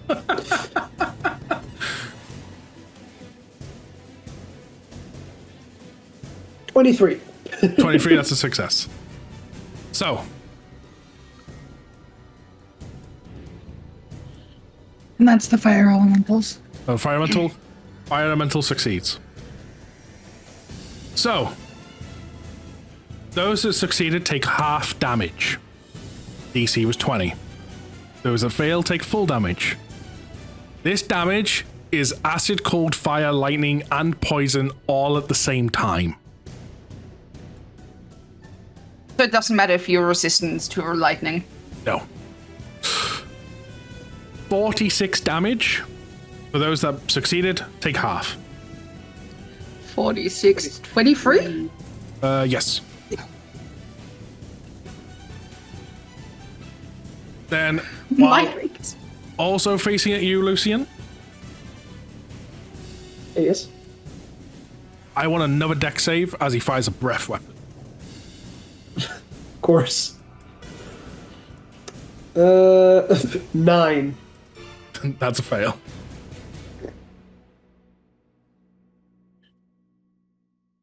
That will I'm be- out of Indomitables. You will take 60 points of poison damage.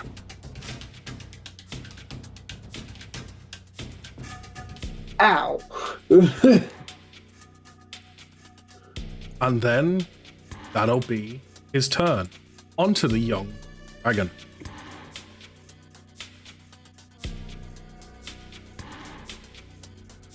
I should point out,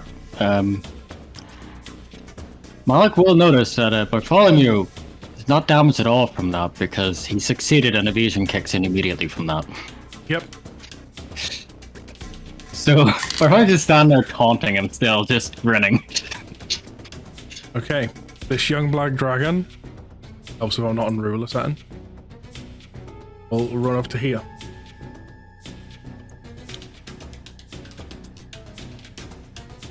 And is going to attack you, Heart. Absolutely lovely. What's your AC? 20? 20. First attack is a miss. Second attack is a miss. Third attack will hit at 24. Wait, 24 damage, yeah? No, that's the roll to hit. Oh, 24, oh, right.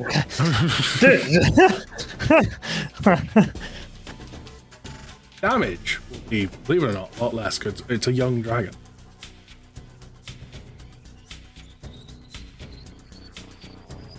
$12 points of slashing damage. Yep. Okay. Coming to initiative order 20. Feel the room rumble a bit. Player action. The portal opens up a little bit more. Not too much more. As like I say, it is very slow. At this point though, one of the tiny portals around the room opens wide. And you can see on the other side a battlefield of Pyre Isle right now. You can see fighting on the battlefield all the armies that have came to fight and help. See Alistair on the front lines as Bahamut, as the Platinum Dragon. You see fighting by his side as you see Argo fighting along with the troops from Genova. You see another part of the battlefield, a group of dwarfs led by Small R. You see Warforged led by a metallic dragon. Hello, friends. All the people we've worked with were saved. You will also see amongst this battlefield areas where some of the enemy troops charge, and as it looks like they're about to breach the defenses, so they fall through the ground, and up from the ground you see Esper and his group.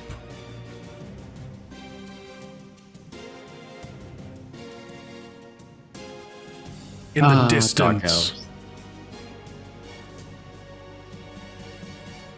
you see a group of wizards casting a giant meteor spell.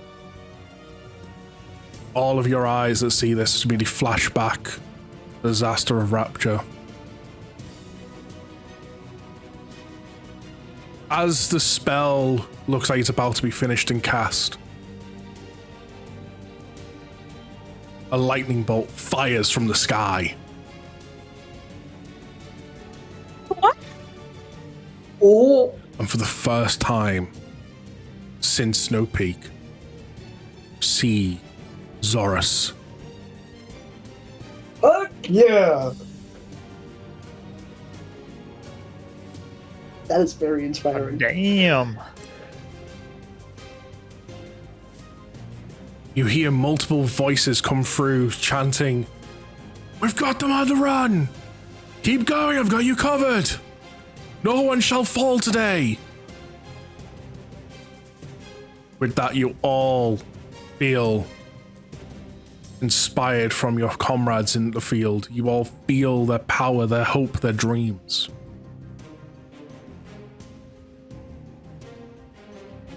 You don't know if it's the adrenaline. You don't know if it's fake confidence, or if it could be the faint little magic coming from the moonlight, coming from.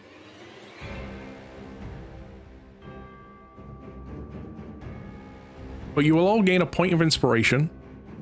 We'll all gain 10 temporary hit points.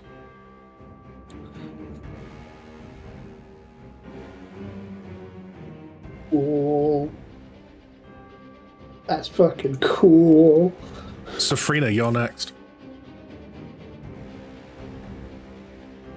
Okay.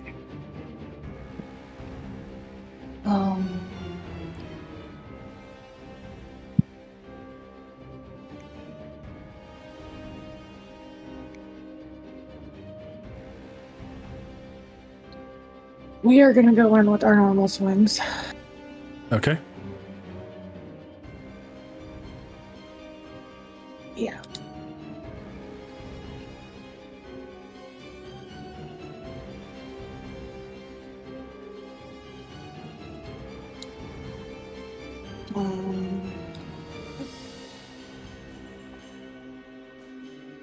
So there is attack 1, 25 to hit. That's a hit.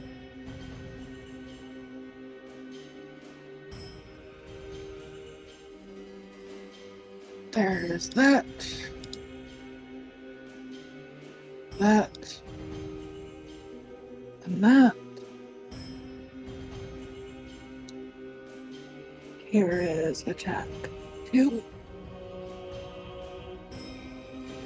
27. That's a hit. Now, obviously, I normally wouldn't do this, but to help to kind of make the rolls keep going flowing so we don't really go over too long, his AC is 19. So if you roll a 19 or higher, it's a hit. Okay. Just because I don't want to risk this because of the extra time it takes between me and to say stuff. We end up going to like 1 in the morning or something. I don't want to keep people too long. As much as I don't mind it.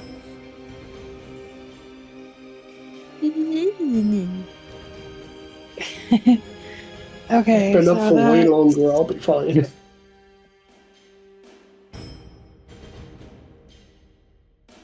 So that's 26 total for the first one, and I've got it all marked down in the calculator. Yeah, I've been doing all this maths for a calendar, guys. Every time you've hit him, we've moved a date. By the way, doesn't Safrina have advantage? She does, yes. So if you want to go ahead and just roll 2 d10 20s separately and just see if there'll be nat 20s.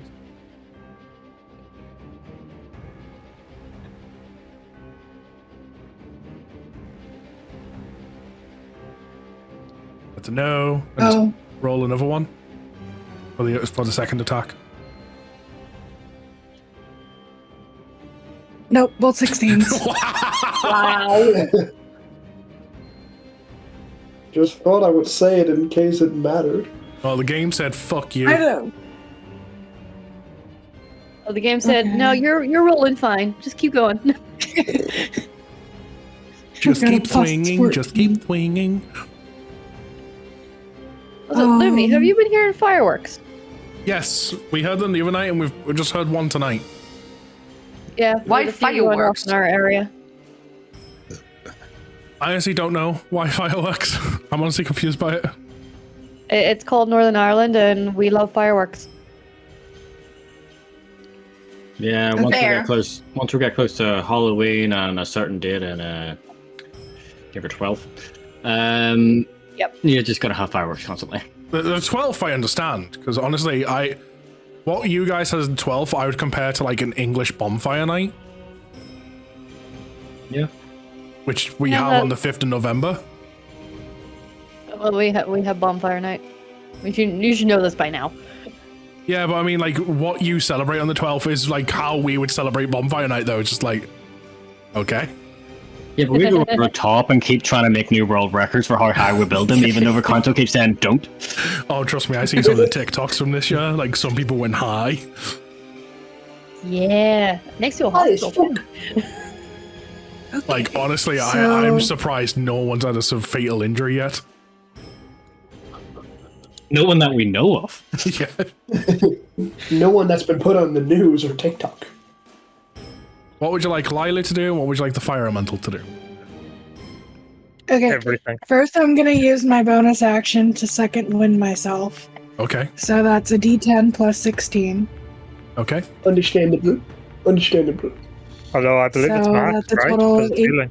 Yeah, it's actually it's max because it's healing because of Beacon of Hope. Yes. So my max would be 26. So you heal Thank 26. God. Beacon and Hope. BDM MVP in so many fights. Oh yeah. No. A lot of you notice Lila was hurt really fucking bad. So I'm gonna use my reaction for her to disengage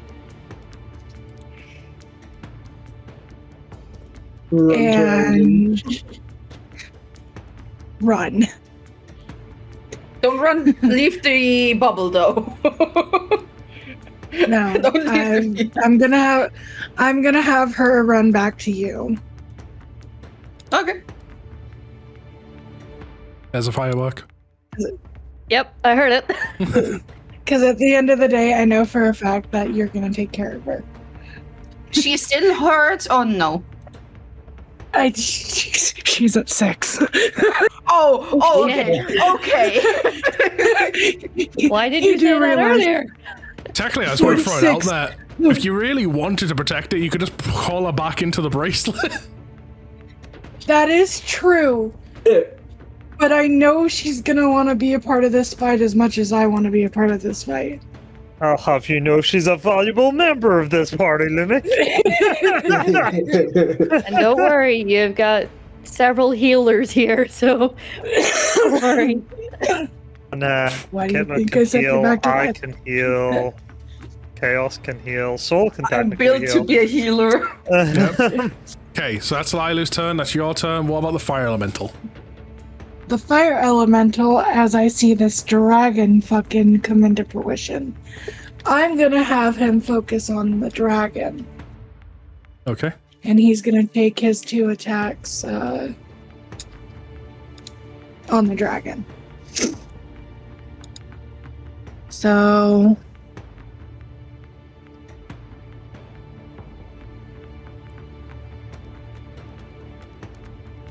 that is D20 plus 6.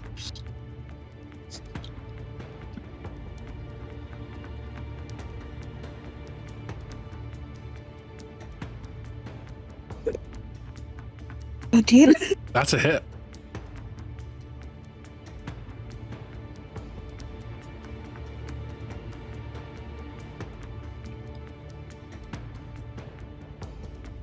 All right.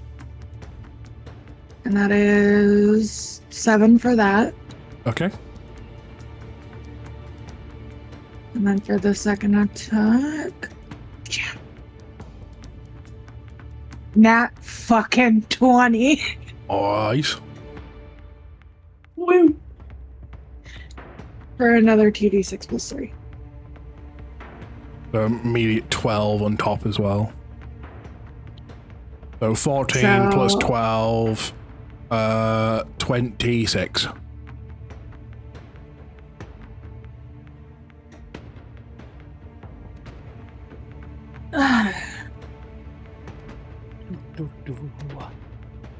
I'm going to say with that, it's enough to make it fade away.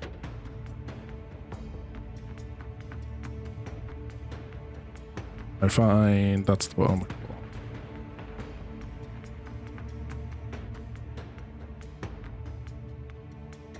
Is that your turn? I think that's everything. Cool. Shay, you're next. Next will be Lucian.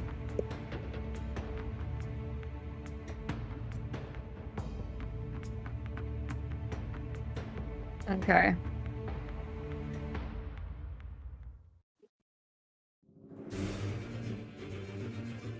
They've gotten that sorted, so...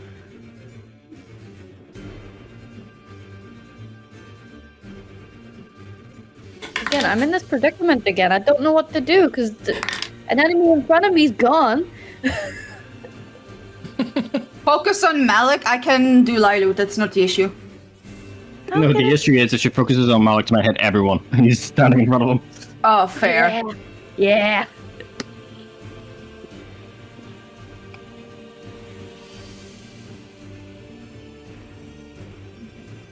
Gotta say, I quite enjoy being up front for once. Usually I'm as far back as I can get.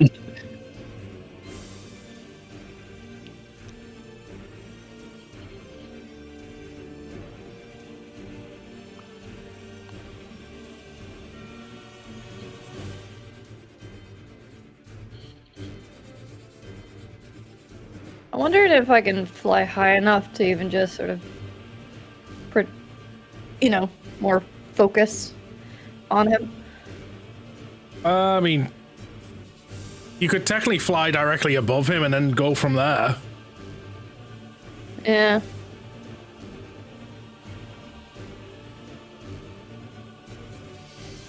But will I still risk hitting anyone? If you go like directly above him, and I mean like 5 feet above him and go point blank, no. Will not hit anyone. Okay. You don't need to point blank him. Worst case scenario, everyone might have some toasty feet. But like, I mean, toasty as in like warm, but not like burnt. Okay. Then if you fly right above Safrina and then hit him from above at an angle, then I'll just hit on the back wall and him. I won't hit anyone else. True. I mean, if he's all moved out of the way, then I could just fall on top of him and do that way, but... just sort of squish him with my dragon butt. We know how weird this guy is with dragons. I don't trust him. True.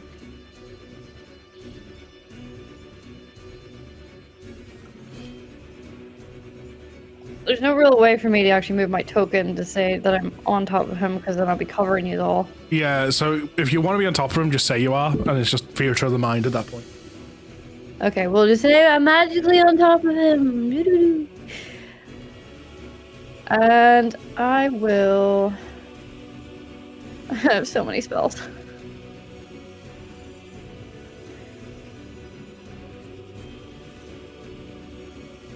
Hey, Fallen Knight, how you doing? As a DM, would you say pitting 3 level 3 players against the monster that's roughly 70 to 90 hit points and 7 average damage per turn is fair? Are they doing 7 damage per turn? Or is the monster doing 7 damage per turn?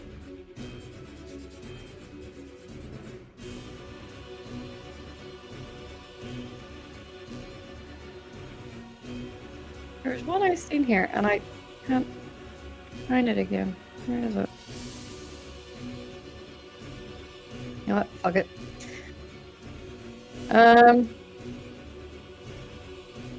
I'm just going to use my lunar breath on him.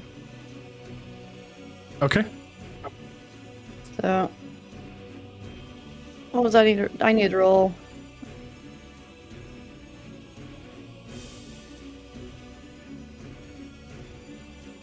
$12d10? Yeah, it's 12d10, and I have to do a dex save. Yeah.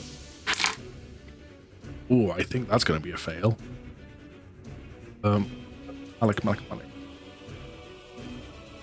Plus 10. Yeah, that's a fail. Did he not won? No, he rolled a 5. Okay. That's definitely... yeah. A 5 with his plus 10 does not equal 21. So why? Yep. Why don't Not with that attitude. attitude? 66. Oh, so close. You have 3 more damage.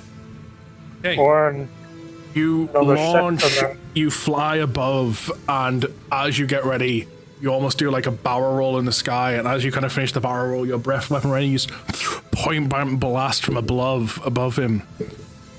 You can see as he groans coming, and the skin slightly burning from it all, at the same as from freeze burns. You know you got quite a good bit of power in that breath. but the damage you're seeing inflicted is more than what you were thinking. Oh.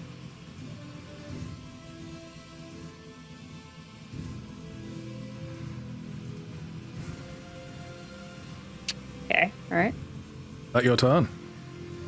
I don't think I can do anything else, so... Okay. Before I get to Lucian's turn, just real quick. The monster can do 5 damage to everyone or a single target for 7. I'm very much a newbie to I'm trying to homebrew a fair fight of a monster. I mean, I What don't... level supporter? 3 level 3s. The monster has about 70 to 90 HP and can do 5 damage to everyone or 7 damage to one player on average. Honestly, the best way I would say, like working with that, is more don't set the hit points of the monster and don't set like how much damage it does. Play everything a bit more by ear. You can play it by a general rule of thumb to kind of follow for starters until you kind of get to feel of everything.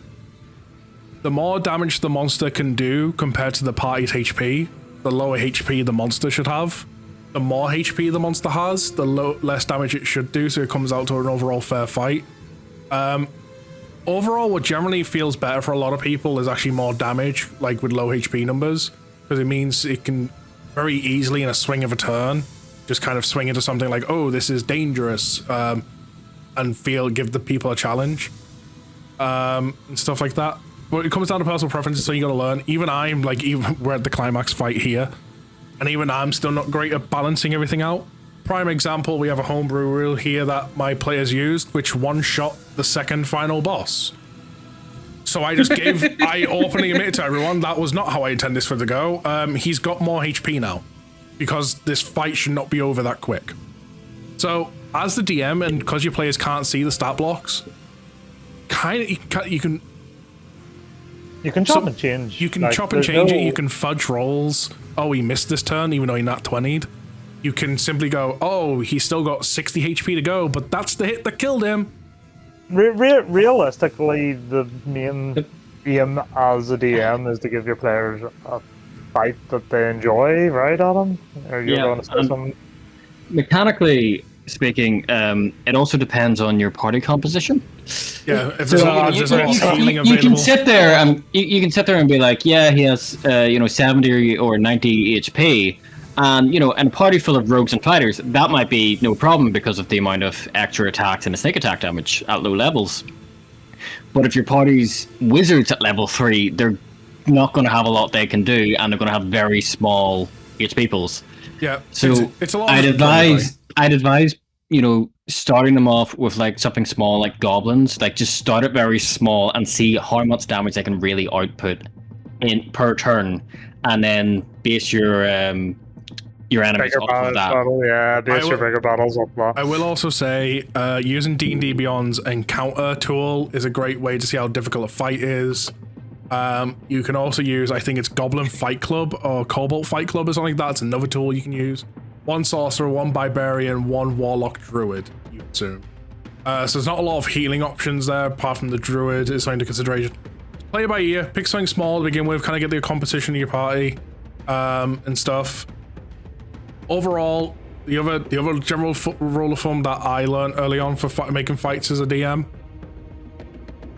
if you're out to kill your party per se, give them a lot of small fights. A lot of small fights, a lot of enemies, a lot of small fights. That is a fast way to kill your party. If you want to give them like a fight that makes them feel like heroes, epicness, give them just one big challenge of a fight. Hence why a lot of my fights for this campaign have been a challenge, because like, yes, there's small fry they could deal with, but they're meant to feel like heroes. Ultimately, I was going to say, like, we did like multiple enemies before, like, it's just depends on how you want to do it. The last thing I'll kind of say before we move on to the combat and other people want to say stuff as well, my general rule of thumb is I'm trying to tell the story with the players. Some DMs, they feel like it's their goal to kill the players. I would really advise against that. Do not make a fight that's impossible. Do not make a fight that's ridiculously hard. They can beat it if they perfect everything. try and tell the story with your players, and if that means sometimes you get a foot rolls or just HP, that's sometimes you do. Yeah, but the one of the biggest threats to a party is action economy. Yeah. So if you've got a lot of small fights, like even if you have one that's slightly bigger and people are like, okay, this is the big thing that we need to fight, and they waste all their abilities only to walk into the next room and find something even bigger, that can just kill a party instantly. So if you don't want that to happen, if you pay attention to how many actions certain people have to try and make sure they don't use them all on a fight that doesn't really need them.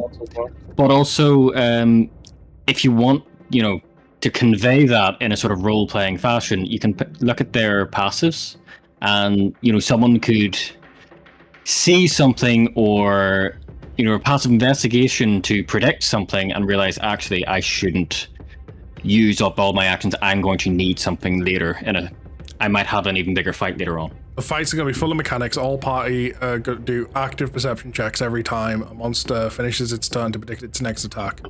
Referee attacks can be dodged without provoking attack of opportunity. If it succeeds on a perception check and random rolls of magic have good and bad effects, I also homebrew rolls. I make them fighting small enemies. I also homebrew specifically to test out their average damage. Yeah, and they used to do it by feel. If you're homebrewing a lot of stuff, just try not to introduce a new homebrew thing that you're testing out in like a big fight. Test out in little fights, or what I typically do is I test them out in one-shots that don't really matter to the main campaign too much. You mean like the Mimic one? I mean, what? Yeah, like the Mimic one. Hopefully that can answer some questions. If you got any more, please feel free to keep typing in chat and I'll get to them when I can. For now, Lucian turn. Get him, Lucian. Right. Show him what an action economy is. I mean, what? He's already used up both his action surges. Yeah. So from what I can see, no one's currently flanking him from where I'm standing. So we're technically one block higher. Technically, you're all one block higher, technically. So, Bartholomew's technically here. Safrina's technically where you are. Yeah. So there would be no one on the opposite side technically flanking him in that regard. But I don't know if the flanking from Safrina and Bart helps in any way. No. Technically there was Lilu, but she had to move. Yeah. No, that's fine, that's fine. I will as a... Right, I had to use the other sword, which means I technically currently don't have my own sword. Yeah. Or, well, my own two swords. So I will have to use a bonus action to summon them. And then I am... ultimately, it's player by ear. I can't really say if it's fair or not, because I'm still learning a bunch myself, even though I've got... this is my first campaign. Yeah, I'm gonna schmack him. Just gonna schmack him? I'm gonna go for the schmackadoodle. So, roll. Okay, 23 does hit, plus 6. 8. That I heal half of that, unless of course he's resistant or something. Don't believe he... No, he's not resistant. Cool, I heal half of that. And then offhand swing. That'll hit. Indeed. Reduce his max hit point total by, what is it, the full necrotic, or is it half the necrotic? Half necrotic. And we round, what, up or down for enemies? Up for enemies. So 5. Remove from the total hit point. Then we reset, go back to this. That misses. Go on to third attack. That's a hit at a 30. Jesus. Almost a crit. I sadly do not crit on 19s. Are you sure? Because you're a fighter. Yeah, but I don't. It's written nowhere that I do or should. I thought that was a level 19 ability. I was pretty sure it's a level 19 ability for fighters. Let me go have a look. Because I think that's already some fighters. It should be in features and traits for you, I think. Yeah, I'm looking at it. Anyway, now I've got the easiest way to do this if it is a fighter thing. I'm just gonna edit his character sheet and just go and look there. It's I'm wrong. not there. It's not there? No. Oh. You can take martial versatility, which is an optional, whatever the fuck that means. Although this might be 2024. And he gets extra attack at level 20. That's it. Yeah. It's probably a level 18 ability, but yours is changed to Spirit of the Twins.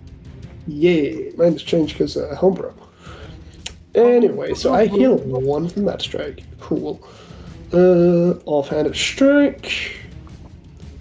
19's a grace, so that does in fact hit. Yep. So there. The ability comes with champions. He must be a different fighter. He's a homebrew one. Yeah. Okay, there we are. Oh. And that is bonus action used. I am gonna move away. So let me see. It will get an attack of opportunity. I will be moving away. It's 5, 10, 15, 20. That's 25 feet there. Staying within the aura. And then another 30 there. So 55 total. He will take attack of opportunity on you. That's fine.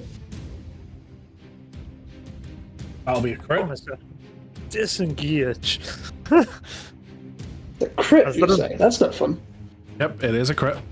That means I technically only get to Is it a crit with the sword or with the claw? Sword. I would like to use my ability because I don't know what abilities the sword have. Okay. So I stay here. crit special things would not work. Any effect triggered by a critical hit are cancelled. Okay. So only the effects, but not the damage. Not the damage. So you still get the damage. So I stay here in case it matters. Okay, 3d6. Okay. So there is no special effect because of the effect. Oh, I didn't write that. Nope. What did you not write? I don't know why it did that. That was me typing ring out. Are you controlling Bartholomew Limit right now? It's because I actually clicked on him, so I'm making him type it apparently. Okay, so in terms of the roll damage for our crit, you've took 20 slashing, 9 acid, and then obviously we max out rolls as well on top of that. So that's going to be 18 acid on top. And then 29 plus 18 is 47. And then it's going to be 16, 22 slashing on top. So 47 plus 22 is 59. No, 69, no? Nice. 69. I'm still up. I do in He's fact still standing. do in fact make my movement. Okay. I have big boo boo. Very big boo boo, as a matter of fact. Right next to me, okay. Yeah. At least I know where to go. And you're like, Halo. Hi. they went to the cleric at least. As at the end of your turn, he's going to take a legendary action to hit Bartholomew. What of me? What What I ever do to him? Oh wait, Lumi. You swing at disadvantage on me. There's a Oh, boots of speed. there's a boots of speed. Oh. Yes. That's fine because I've got something that's making me roll at advantage. There. Cancel out. So Yeah, cancel out. Malik's been fighting it, rolling at advantage this entire fight. Yeah, but he's been flying pretty much constantly, so. Yeah. Yeah. This is a really bad roll. Still hits like 21. Yeah, that hits. Cool. Slash roll 2d6.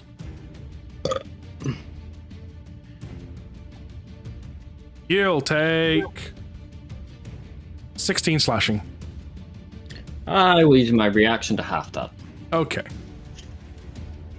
On to you. Yeah, I'm just I will looking at point out, spells. just for your awareness, heavily bloodied, heavily damaged, wounds everywhere. Okay, so we're shaving what I was talking about earlier. Gotcha. You're over halfway. He's holding a sword right now, isn't he? A sword and a shield. Is he wearing armor? Not turned Dwagon yet. He is. Has he? What's it made of? It's plate. Excellent. Heat metal, heat metal. Heat metal, sir. Yes, I would like to cast heat metal. I'm just deciding what level. And technically it does fire damage, right? Because it's metal. It does do fire damage. Okay, cool. yeah. Noted. Is he immune to fire damage or something? Let's see. Ugh. I'm debating. Let's go 4th level. We did not want the nuke to work on him. He made him immune to fire.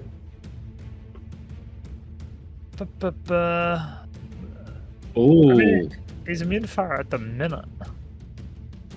But yes, let's go with heat metal. Oh yeah, don't you like fucking like disregard immunities or some shit?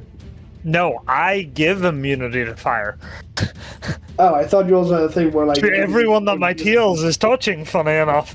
Yeah, fair enough. Onyx had the ability to remove immunity. Fair enough. Yeah, we'll go with heat metal. Let me. I Okay. choose his mesh plate armor and I start heating it to it starts glowing red hot. Any creature in physical contact with the object will take. It does say 2d8, but however, I'm casting it at like level 4th, so it's 4d8 fire.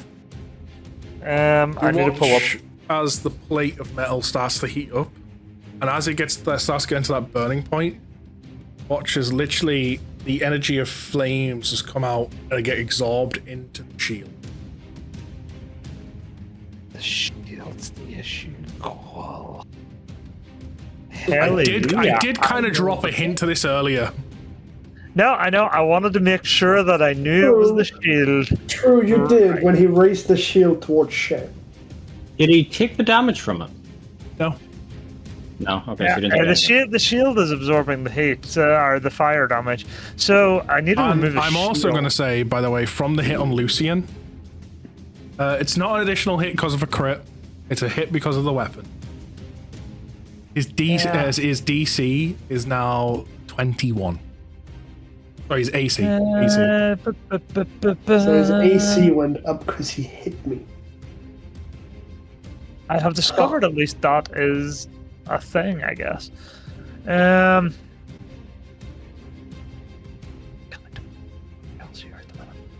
Why is all my shit like fire based?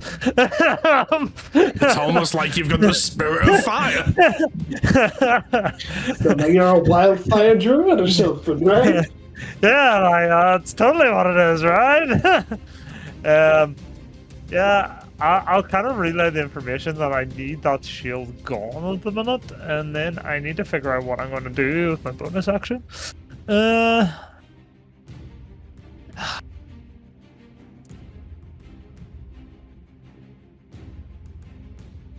You know what? I may as well at this point. Let's dual cast for my once per day. Oh, okay. Because that was, I believe, a druid spell, so I have a bard spell. And I know there's two pretty badly injured people standing right beside someone. So I may as well. Let us cast Healing Word at some amount of level. I don't know what level. No, short question. Is handing an item over action or bonus action? I would say depends on the item, really. Like if it's something small, healing potion. A healing potion, I would say that a bonus. Cool. Perfect. Right, who is injured at the minute? Who's probably injured? Lila? Everyone that's next to Eldon. Lila and Soul. Eldon's a medic. Again, I have a plan. Eldon's just settled down and went medic station here. Yeah, I've noticed. Is it only one creature healing word? Oh, damn it. Yes, healing word is one creature. You think about mass healing words. I actually have mass healing word, I think. What level is mass healing word? Bigger healing. I have mass cure wounds! No! Oh wait, mass cure wounds is a creature you can see? No, I haven't clicked It is a 30 feet radius sphere in a place that you can see within 60 feet, and you can choose up to 6 Excellent. creatures. I have that spell as well. I'm sorry. Right. Mass cure wounds! Okay. Oh, They just get healed max. You don't have to roll because Beacon of Hope's up. Yeah. I'm just trying to figure out what level I need to cast it at in order to give them a really good healing amount. Let's go 4th level because no wait, I don't have it at 4th level. Damn it! It's a 7th or 5th level spell. Let's go to level 6. Maybe. Hang on, I need to see if I have this at higher levels. I can't upcast that. No, I need that 6th level spell slot. Damn! Just do a healing word. Yeah, I'll just do mass healing when it's fine. I'll do it at the lowest level I can. That's Okay. just the easiest way. It's 5th level, is that my thing? So yeah, it's 3d8 plus 1, and that is max. You can choose up to 6 creatures as well. Yeah. I mean, I'll need to figure out the 30 thing, but there is more to that because I specialized in healing at the start of my trip down this. So if I go to my bard things, I should have some extra healing from this. Where the fuck is it? Is it featured in traits? It's featured in traits. That's Song of Rest. That's not what I'm looking. Is the healing one?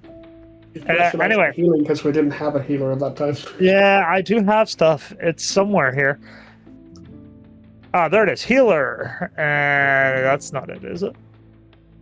No, that's the healer's kit. Where the fuck is this? While I look for it, anyway, it is them there. The what do you call it? 3D8s anyway, and I'll give it to everyone within range if someone wants to set up like a 30-foot cone. That definitely gets the injured ones on it. I will continue looking for this. If I Wait, do you mean a circle? Not a circle, yeah, sphere. Sorry, apologies. Wow. Where are you? You're there. Yeah, you hit everyone.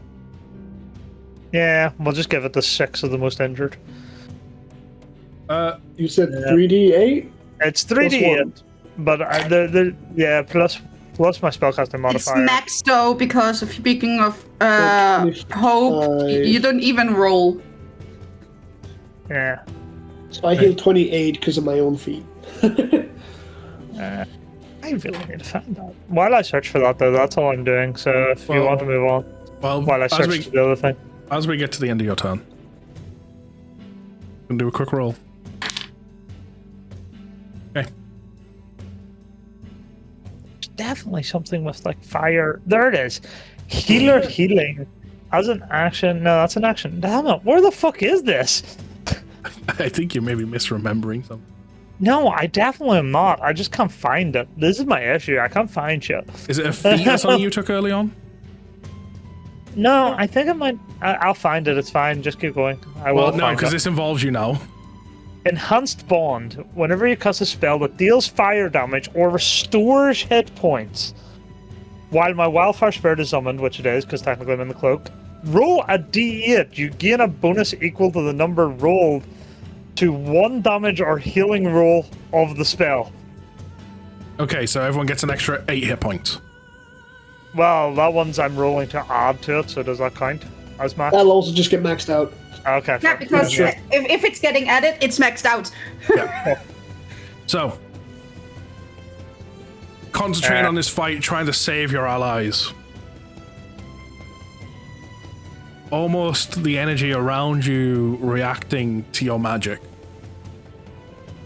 one of the portals opens.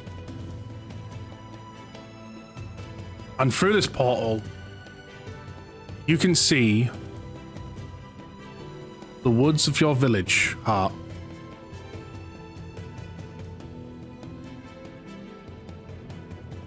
Okay. The look of the village is not as the rest of the group knows it. Certain buildings are in development. Some buildings yet to be built. Buildings I know are finished, I'm assuming. You know, they are finished, but in this portal they're not. Yeah, no, that's what I mean. They're buildings I know is finished, right? Okay. Yeah. This is a village you know from your past, Hart. And in this portal, you can see a younger version of yourself, hid, running through the forests with Ismay. Is that what you say her name again? Ismay? Yep, that is what you say. Yeah. Running through the forest with Ismay.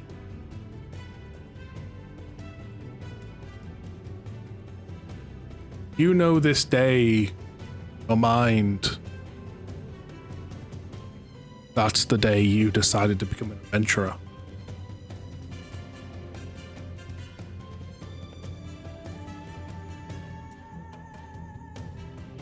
Ooh. Well, seeing that and feeling all them feelings, it's just going to unfortunately pour into the magic. Mm-hmm. As Hart just lets out a scream while he's unleashing that spell. Onto Eldon. Ugh. Okay. Because of healing word, you can choose up to 6 creatures, and you chose Lilu. How is Lilu doing?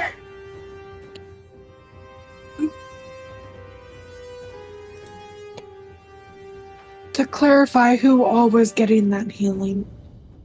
Tyler, Soul. Who else is injured more? I'm going to be honest. The Drake, the Drake and the Fire Elemental are not touched. So at that point, you could just give it to everyone. And even yeah, then, just give it to everyone else then. I have more vitality than when I started. Yeah. Well, for 4D, it's probably going to max me out. It was 25, and then another 8, right? Yeah. Cool, I'm back to 117 out of 117. How is Lilu doing? She's still hurt, but not as bad as she was. She's not in critical condition. Cool. Great. Mass cure wounds. Yeah! 7th level mass cure wounds. You know what? High five for the healer club. So mass cure wounds is moment doing math.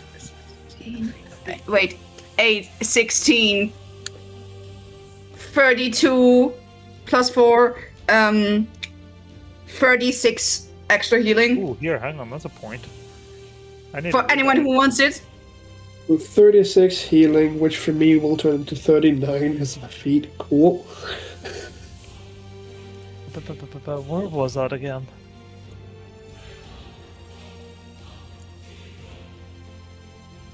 And as a bonus action, I hand Lucian a potion of superior healing.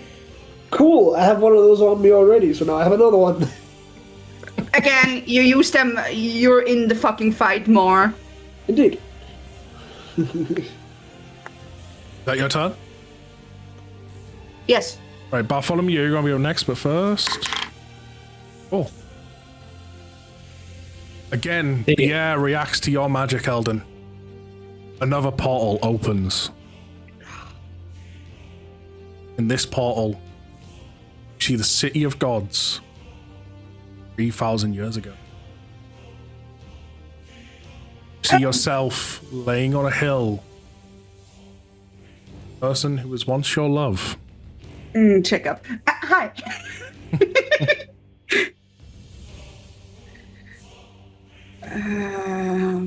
You also I think she's- recognize this as a day where life changed for you. Something called.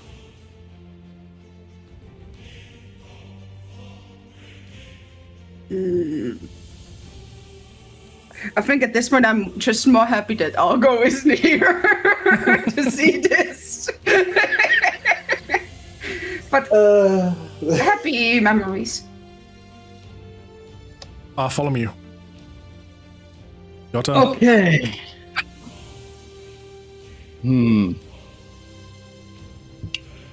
Okay. I might have to send a message to Lumi to see if I can do something else. But first, I need to attack anyway. Okay. Or I can't do everything anyway. So, actually, you know what? Before I even attack, I'm going to move up. It would be helpful if I wasn't on a ruler. Move up here. So when Sabrina wants to move up, we'll be flanking. You're already standing there. You're technically already flanking. Remember, Yeah, but he's also moved up one. So now I'm standing right next to him instead of diagonal to him. Yeah. That's how you were next to him before, because beforehand Bartholomew wasn't there. He was one up because that's the space where Lila was. Right. So. And Safrina's on the other side. Safrina needs to move one to be flanking, yes. Yes. But I have foresight, so I'm already at advantage, so I don't care about that. It's just to help other people out. Right. Okay. I need to go with Veritas. Roll. That's a nat 20. Okay. Right out of nowhere. Okay. So, yes, I'll roll my damage. It is D8 plus 8, so it'll be 8 added onto this. Then I also have sneak attack, which is 33, and that is 10d6. And then I need to go to features and traits for the additional 3d6 Big hit. for an extra 12. And there is, while you calculate that, I'm going to quickly send you a message. I've already quickly calculated it. I've got the numbers in front of me. I've been just using a thing. Oh, Jesus, okay. You're quicker than I thought. I've just been using a calculator. Actually, you know what? I'm just going to say it because it'll be quicker. Since I haven't used my bonus action, would it be possible, while I drive this into him, I drive the rapier into him, and then lean forward and forcefully rip it out, but when I do, I grab him. Could I slip a, what do you call it? A pellet into the wound?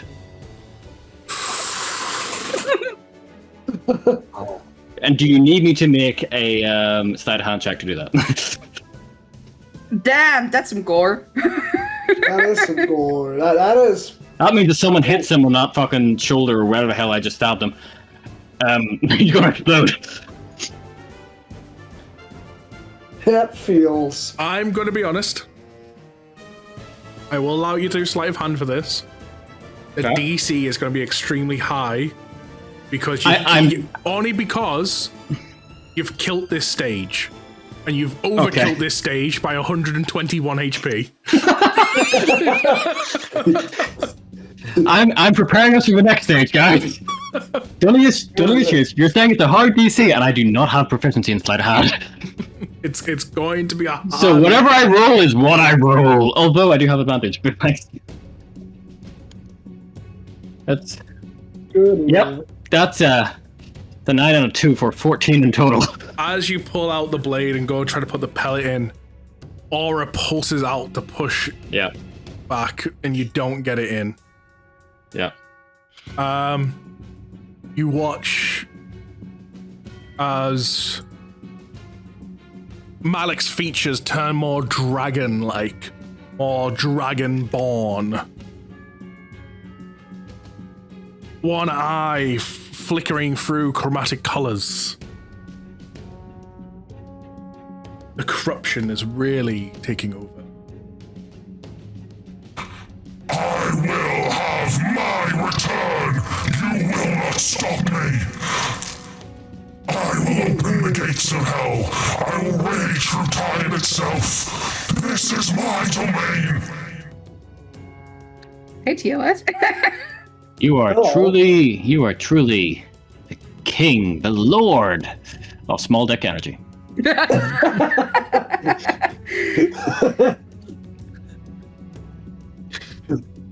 With that, I'm about to get slapped with a smite. no.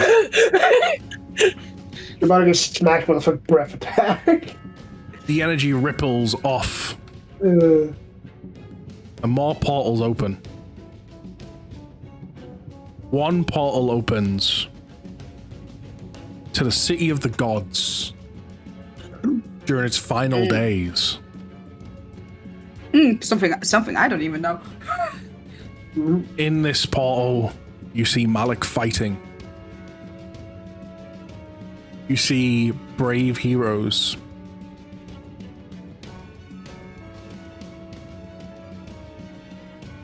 This is the moment just before Malik got corrupted.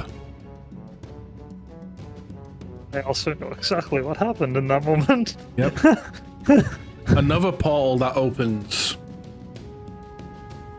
shows the city of Genova, where there is a paladin defending his home, defending the weak from the attacks of the Thieves Guild. This is the day Argo left Genova for O'Kyle.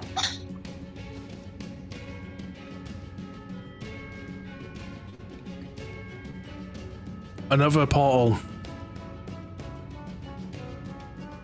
shows Snow Peak Mountains. And it shows a smaller looking at a bite wound on his arm. The day he was bitten by a wolf.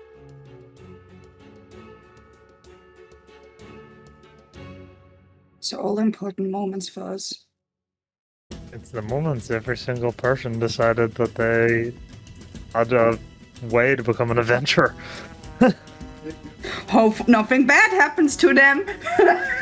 Is that the end of your turn, Bartholomew? Yep. Okay. Oh, that's another one. Another portal opens.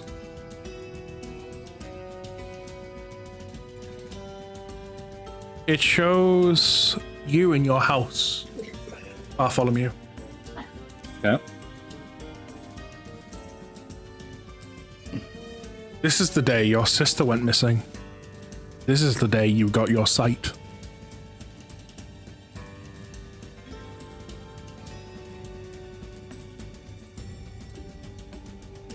Safrina.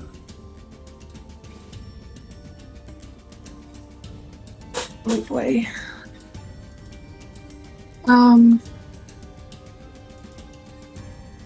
Sorry, I was being talked to. I missed the healing on Elden's part too. I'm so sorry. You're pretty much at your max HP, don't worry. Thanks to Elden, all our magic does so much healing.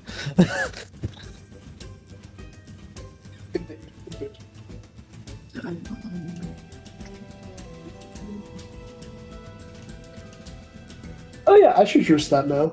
That seems like a good idea. Okay. So,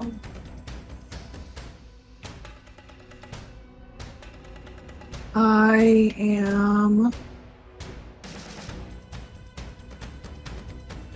looking through my stuff.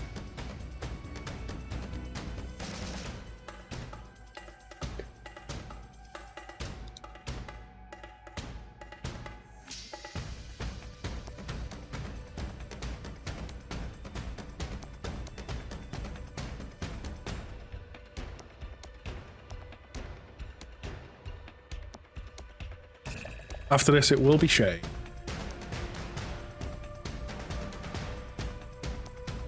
Maybe time for that big ass show of ours. We might as well go all out for this stage, right? Well, I mean, I need that shield gone before I can go all out.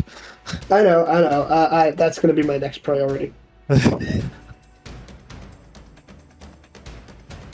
Unfortunately, everything of mine is counteracted by that shield.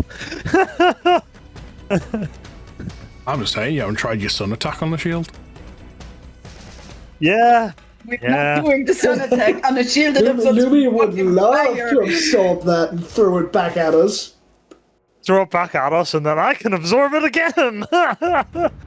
It would be in the end a fucking game of catch the fire. Who slips up first? As long as I'm connected with all users are immune to fire damage. That's why it's who slips up first. The thing is, if he grabs it, he can probably change it into whatever element he wants. That is true as well. Yeah, no, we're not doing that. Call the shield gone. Oh, I am a little worried. What for? I feel like Malik is going to just relentlessly target me from now on because I've practically Oh. killed him twice and I'm still at full health. Don't worry, Malik's got a move.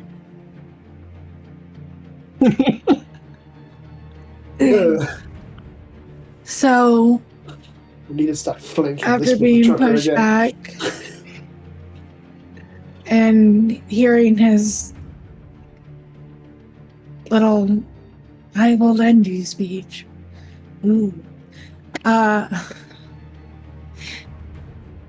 Sabrina's just gonna kind of like kick herself up.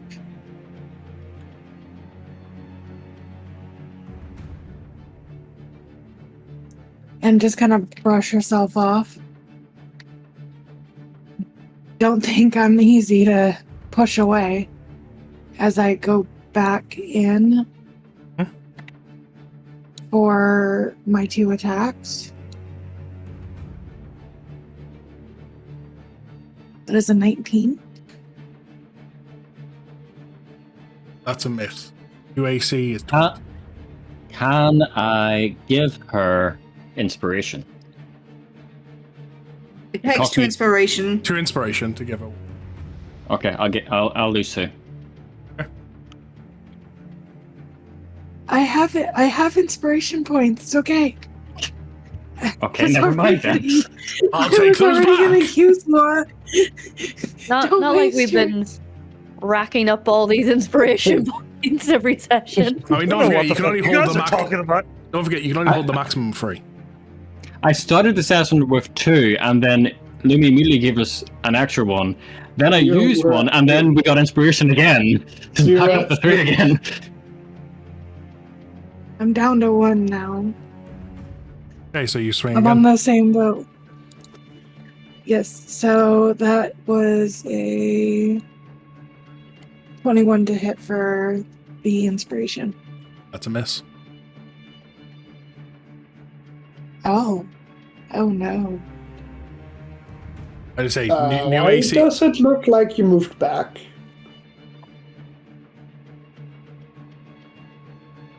That's right. I don't know. I shouldn't have moved back.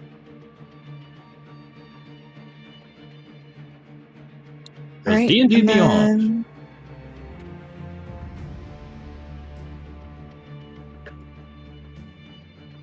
That's a 23 to hit. That's a hit. I'm not seeing rolls anymore on D&D Beyond. I'm seeing them just fine. I'm seeing them. Right, let me refresh the page then.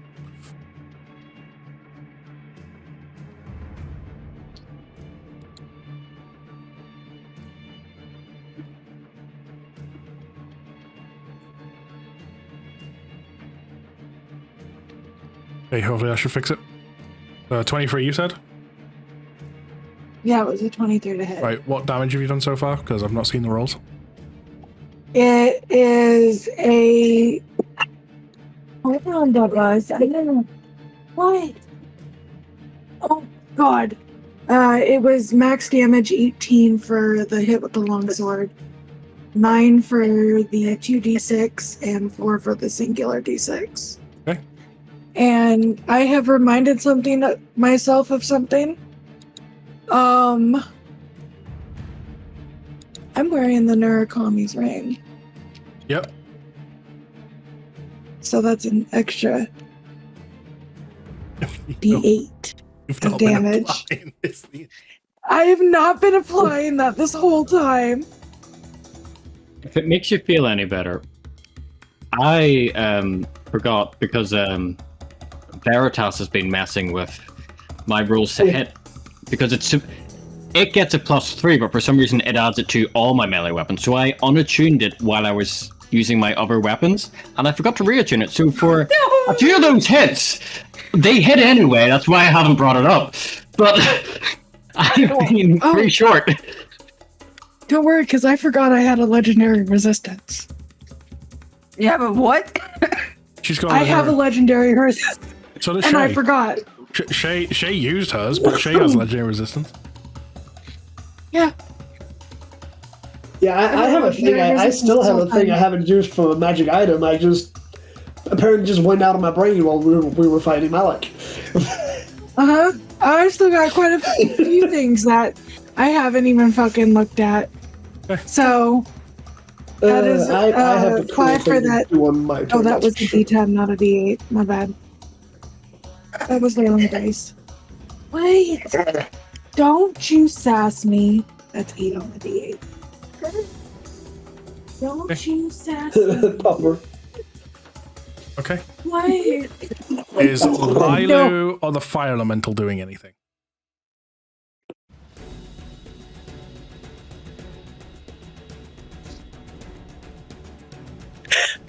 I want to be able to go up and flank. Let's see. So, Lilu.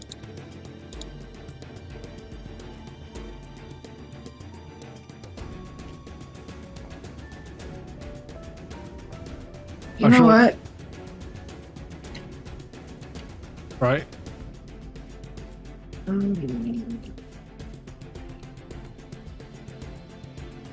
Oh.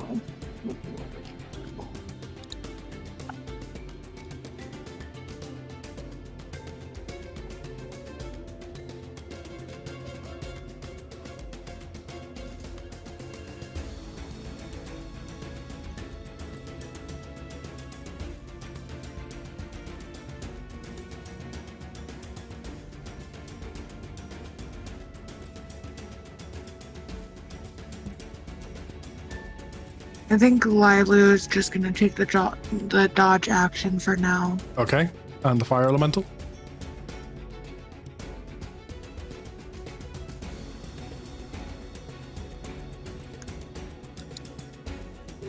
The fire elemental, I will have him move up towards him and lay in his 2 attacks.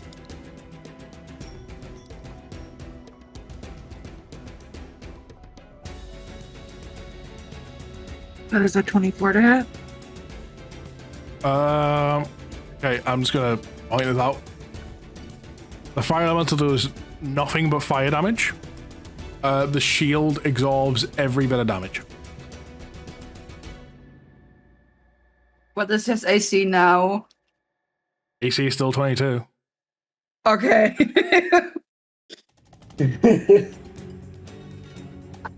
Okay, then that'll just be the extent of my turn. Okay. Hey. At the end of your turn, with your desire to fight igniting into the air, again, the magic reacts. Another portal opens. In this portal, you see you're in the house, playing with your sister, Rena.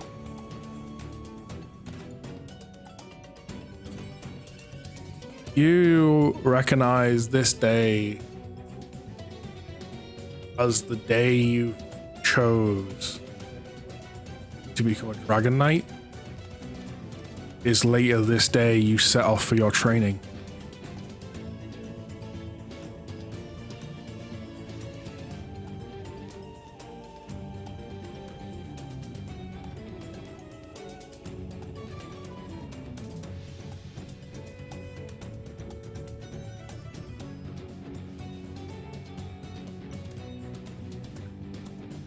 Shay, Yes, your turn. my turn. There's a little tear that comes to her eye because she remembers that day like as if it was just yesterday.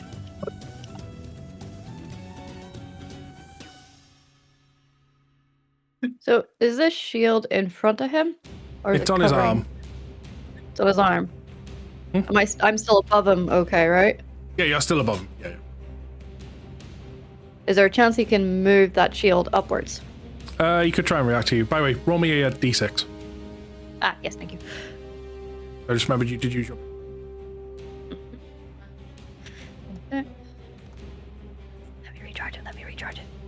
Oh, You failed to recharge your breath. at least I succeeded last time.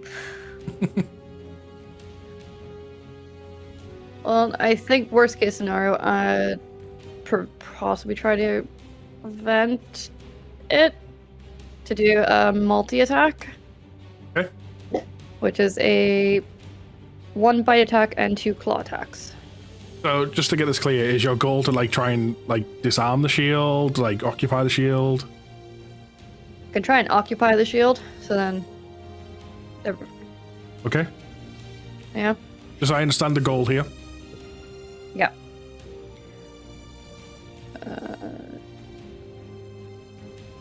So I will say because of this, there'll be no damage per se from these rolls to hit because you're not actually trying to hurt him. You're trying to like do something else here, but go ahead and roll to a hit anyway. Okay.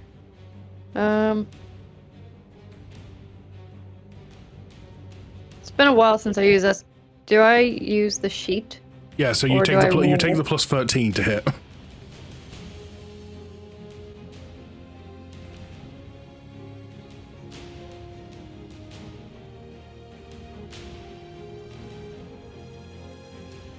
Getting? 18. Yep. You try to bite, you don't quite get a grip. Take your 2 claw attacks. Okay, claws. That one. 28. 28. I'll say with that, watching him trying to guard and the way you swipe, managed to completely disarm it out of his hands and send it flying in the direction of the portal. Nice. So where your character is on the map, it lands roughly about there. Okay. And I still have another claw attack, so I could use that one Yeah, to you could use that hit one to him. actually try and hurt him. Alright. 14. 14, that's a miss. Yeah, I gotta figure that. But hey, he's disarmed. Why is the rolls not I coming disarmed him! through? You're welcome! Can anyone else see the rolls? No. No. Okay. D&D Ron's doing his thing. Okay. I'm just using the sheet. Yeah, that's if you fine. actually- if Roll you them. actually go into your main like actual character sheet on D&D Beyond, you can probably see all the rolls from the. Yeah, you there. can. Yeah. I have So- phone, I can just look at the app. So, at the end of your turn, again, just passive excess of magic throughout this fight opens up another portal. This portal does not trigger a memory for you, Shay, but it does sense familiarity.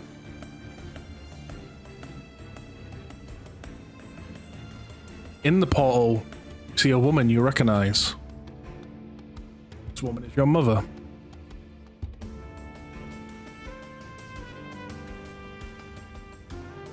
In front of your mother, on the table, is an egg. and a spell is being cast on it. This is the day you were born. You're a motherfucker.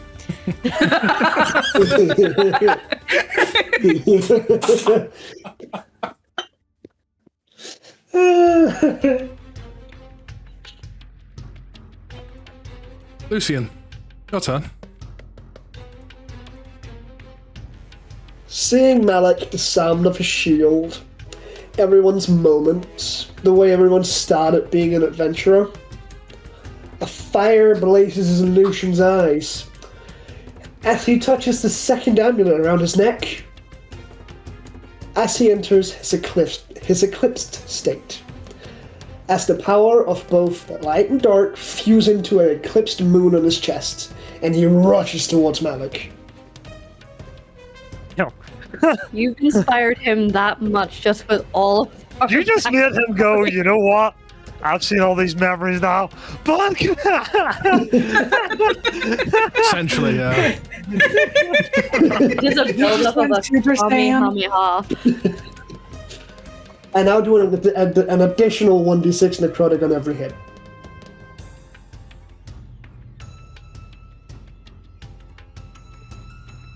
Additional necrotic? Is that what we decided for that? And that's a natural 20. Jesus fucking Christ. Oh, hold on, I need to check something. Did we really? Was it just necrotic? Twilight armor? That's what you stated it as. Don't you get to It's pick? the, your weapon attacks deal an additional 1d6 necrotic damage. That's what you stated on the item. Which one's this? Dragonic Twilight? It's the, yes, it's the amulet of the eclipse. Oh, right. It's the item I gave you. Hold on, let me go to DMs. I think it's meant to be. You're meant to get a pick. Oh. I think I may have messed up there. Radiant. Yeah, the radiant then. God, Soul, we've talked a lot. I've pinned it. Check the pinned messages. Thank fuck. At least he's smart enough to pin messages. I do not do that. Twilight Eclipse, during this turn, you get an additional. Oh no, because Twilight of the Eclipse. No, yeah, it is necrotic. It is necrotic. Yeah. Because you also get advantage on stealth and everything. Yeah, it's meant to be necrotic. Yeah. Okay, yeah. But yeah, we start off with a natural 20. Natural 20. Which sword is this? It's the Dawn Sword. That's is the Dawn. that's the radiant one, right? That's the radiant one, yes. Cool, good. Small bit of insight here. The guy's immune to necrotic.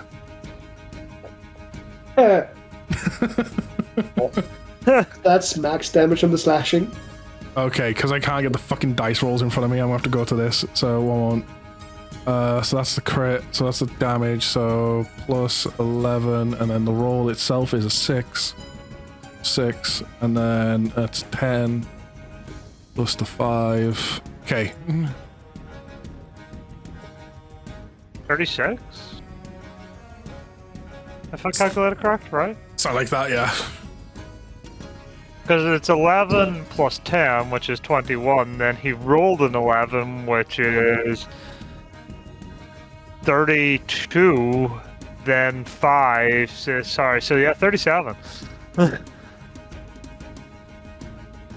Okay, hand swing. It was like I said. There is a fire in his soul. That's 21, so that doesn't hit. Nope. I think I'll just use my inspiration to reroll it, honestly. I might as well. So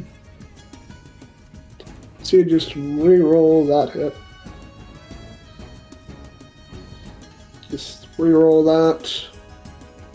23, that'll hit. Yep. I'll just roll the slashing because I'm not going to care about the necrotic if he's immune. Yep. Cool.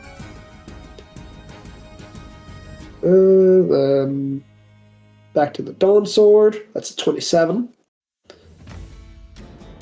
I'll hit.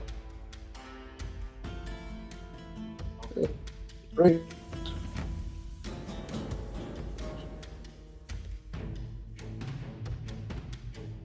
This. Right, 24. I am going to say this while you're rolling damage real quick. In case people are worried, because, you know, we're past midnight. He's below half HP. so 7 for the Dusk Sword. Right. Cool. So we just let Lucian handle that. For real. I'm just gonna enjoy my popcorn. I don't know why I was got this lovely image of you just flying above Malika and nom. Nom. Oh, it's my turn. That's what I'm Schmack. doing. Nom, nom, nom, nom. Nom, nom, nom, nom. That's what I'm doing. And it's not pure popcorn, it's a mix between popcorn and crystals. Like little We have- tiny crystal That's rocks. 25 on the Dawn Sword. It's a pick and mix. 10 Fried crystals. Radiant. See, and he's still going. 1 offhand So getting swing. 22, that's still a hit. Dealing 6. There, done. Done? Okay. They are feeling it. Oh,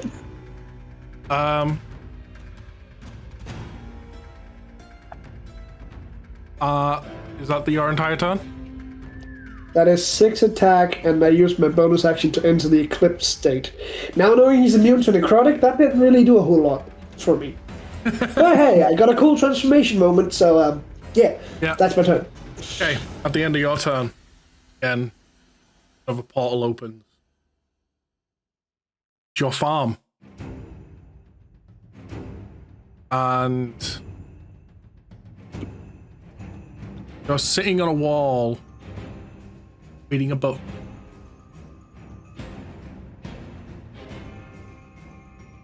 This is the day where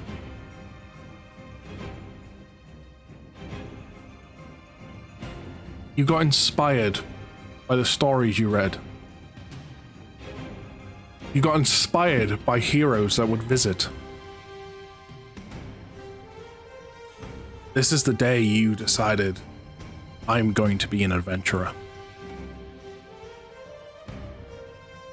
The same fire in his eyes just flickers up. Art. Hello. He doesn't have a shield. He doesn't have a shield. No, it got disarmed by Ashay. You're welcome. So, knowing that he doesn't have the shield anymore, Leadership. the blade that was forged is going to fall to the ground that I made the, what do you call it, other one, and I'm going to do what I said earlier, which obviously you heard, but not everybody on stream.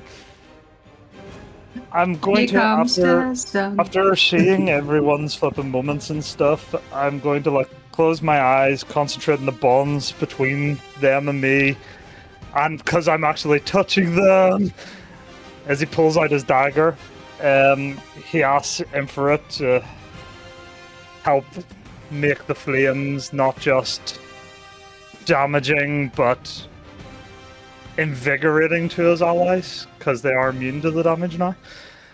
I'm just watching the fucking gas come up. Lumi, I am going to, in order to make this like slightly fair, because obviously I'm asking a lot here, I'm going to use my action, bonus action, next turn's action, and next turn's bonus action. Because I'm not only going to pull out this dagger and launch it like an attack, I am going to take what remains of the fire bead necklace and throw the beads at him as well. So the blast is going to ignite every bead.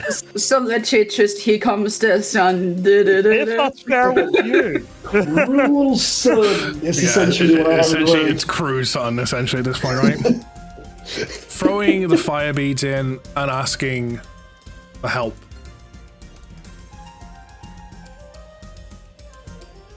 Unintentionally, and amongst this moment, The fire elemental itself also gets pulled in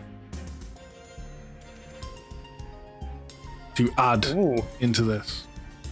Time to figure out how much damage you saved up.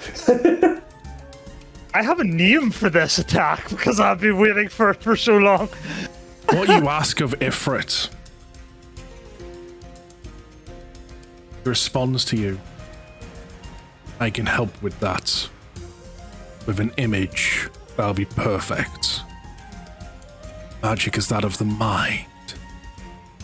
There's only one image that will succeed in what to achieve.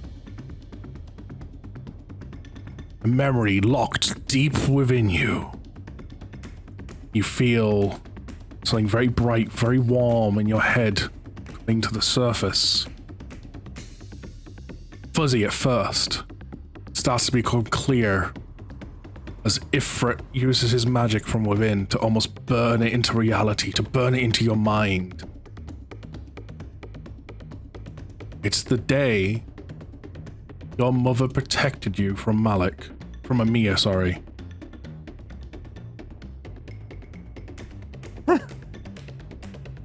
Nothing burns quite like a mother's love.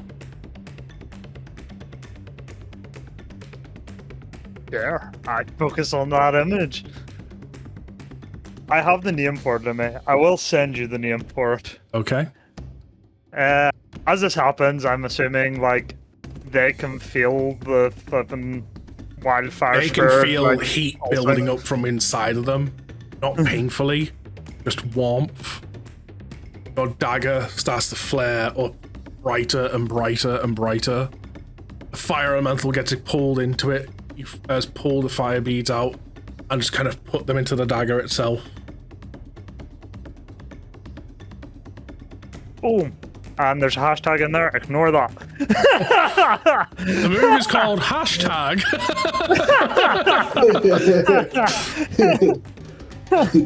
Solar Flare Catalysm. Solar flare cataclysm, to be precise. Cataclysm. Dyslexia at our finest. And I thought it would be the bond of friendship. No, that's more for next campaign. I mean, So- what? You see Hart as he kind of brings his dagger point as like to bring it down as a slash the point to Malik and gets ready to unleash all this energy. You also see the energy getting ready to burst through his tails as he shouts out this move. Hopefully, because I'm going to need D&D Beyond's help in this, hopefully he'll do this roll for me. Yes, it will.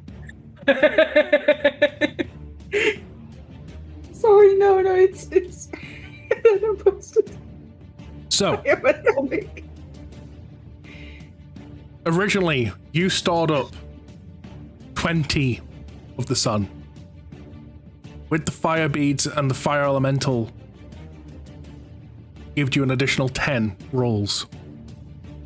To make a grand total of 30 rolls. 30 D20s.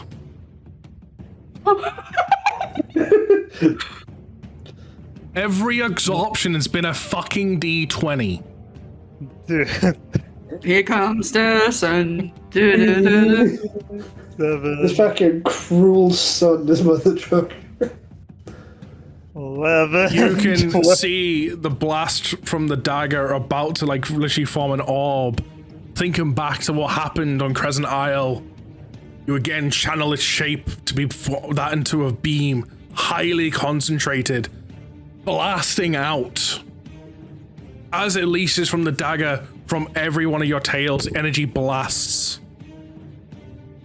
As the energy reaches each and every one of you, you just feel every wound, slightly burning sensation, but not painfully, but every wound on you burningly heal. Wounds closing.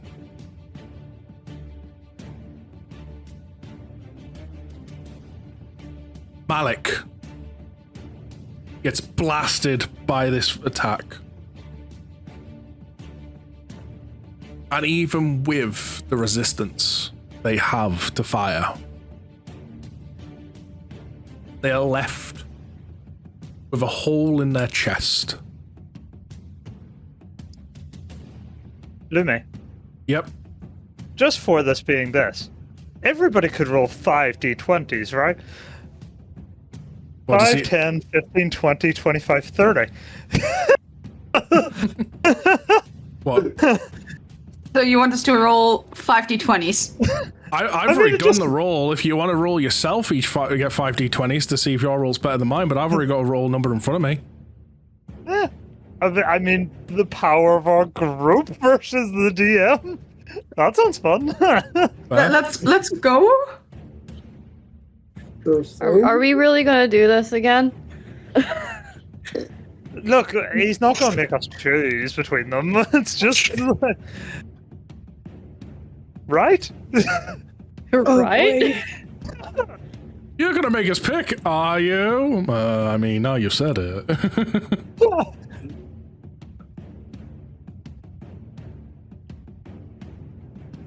What do we do? Because it's 30 dice, I just let everyone roll 5. Roll 5d20.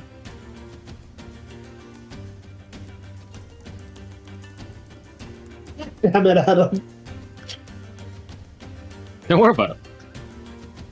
Uh, How do I make it roll 5 instead of having to, roll it 5 times? you can just click the d20 multiple times for 5. Ah, right. I love how mine is the worst roll so far. I got a 67. 1, 2, 3, 10, 20, 30, yeah. Indeed.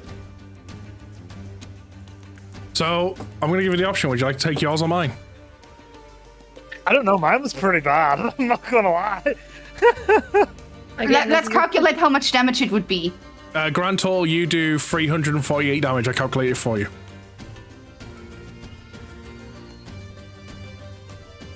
This is another situation where it was with Scott, Yeah, and it was either we take ours or we take He his. was on the receiving end of that time with us. I was. That's why I'm like, do you really want us to do this again? Only fair. Look, As a party, we decide, right? I'll tell you where my vote is right now. My vote is on our roll. Because we should Let's just take go down ours. together. Yeah, if we go down, let's go down together. Our roll. We stand together, Bahamut's chosen, as one. Caitlin, Adam? Fine, I'm going with our roll. Our roll it is. Okay. Your roll better been shit. You rolled, like I said, 348. God. I rolled 324.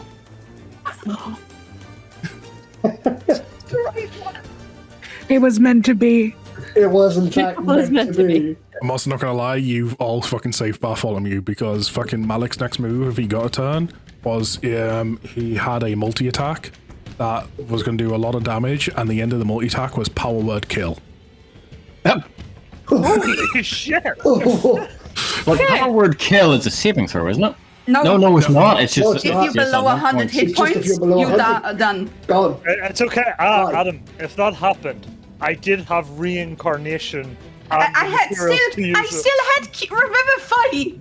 So, I know, I have the Yeah, you would have been fine. oh, you would have been fine, but at least someone would have died. So with that, like I say, Malik ends up with a hole in his chest. Okay, since he was planning on killing me, and I've been taunting him this whole time, can I make one more taunt to this guy? Sure. And his Please tell final me moments, you this turn is what around he and wiggle your sees. butt at him.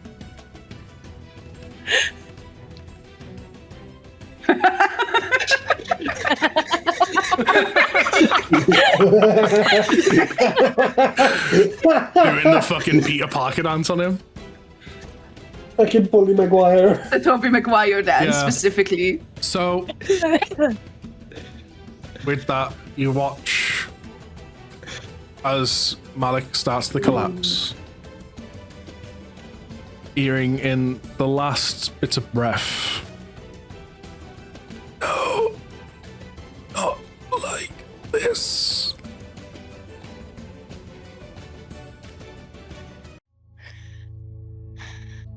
The barrier end for around the you. portal drops. More gates begin to open. Different points of time. A lot of them facing different people. To give an idea, names that you will not know, but for the sake of just to get the image in your head, you'll see that of the Warforged from the one shot that Argo played, Farron. You'll see Esper.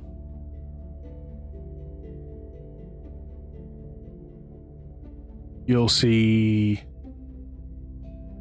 Isaac. You'll see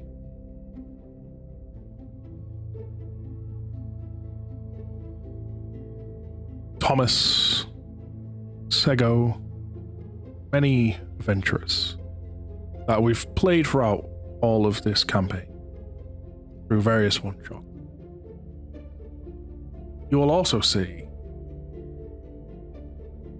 that of Zorus healing for a dead corpse of a dragon.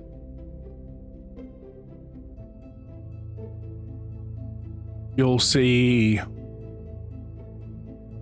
the guy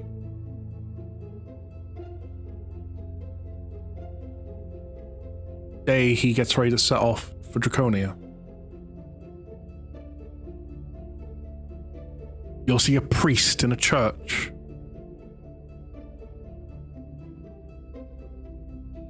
You'll see a Triton at a selection exam.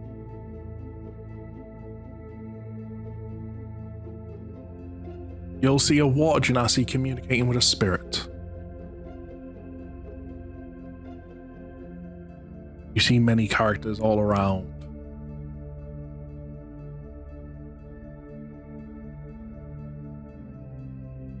All of them share one thing important.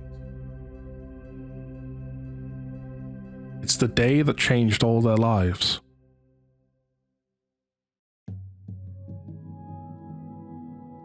Looking at all this, you's come to wonder why your life's changed that day. The only feeling you can come upon is something called for you. Something deep inside.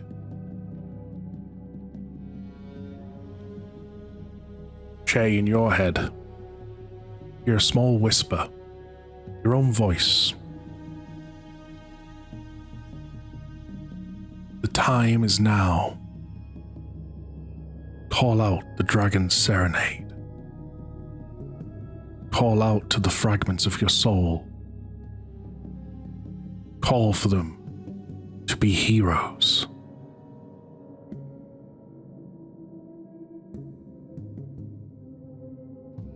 So we are a loop.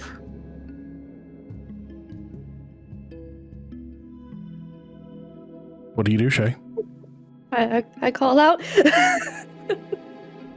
Instinctively, go to the middle of the room and let out a mighty roar. Echoes through all of time. This roar awakens a memory in the rest of you.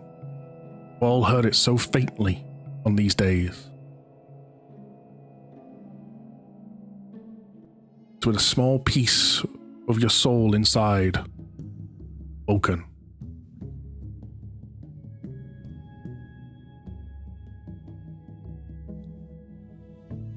After the call, all the portals begin to shut. And just before the one to the city of the gods shut, you see dark mists appear from Malik's body, heading towards the portal.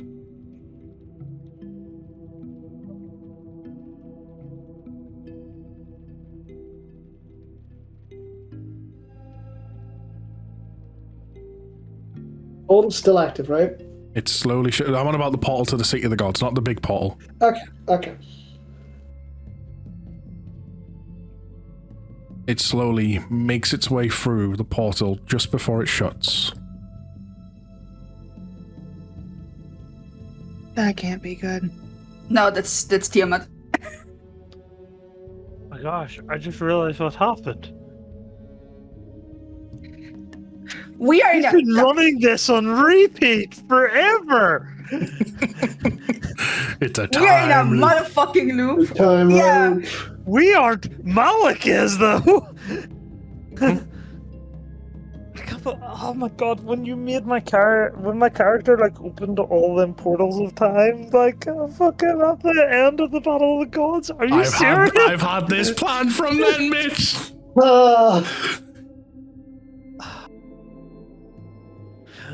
The energy that would be where the white orb is dissipates.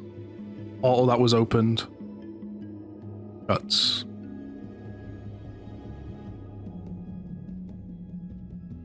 And all breathe a sigh of relief.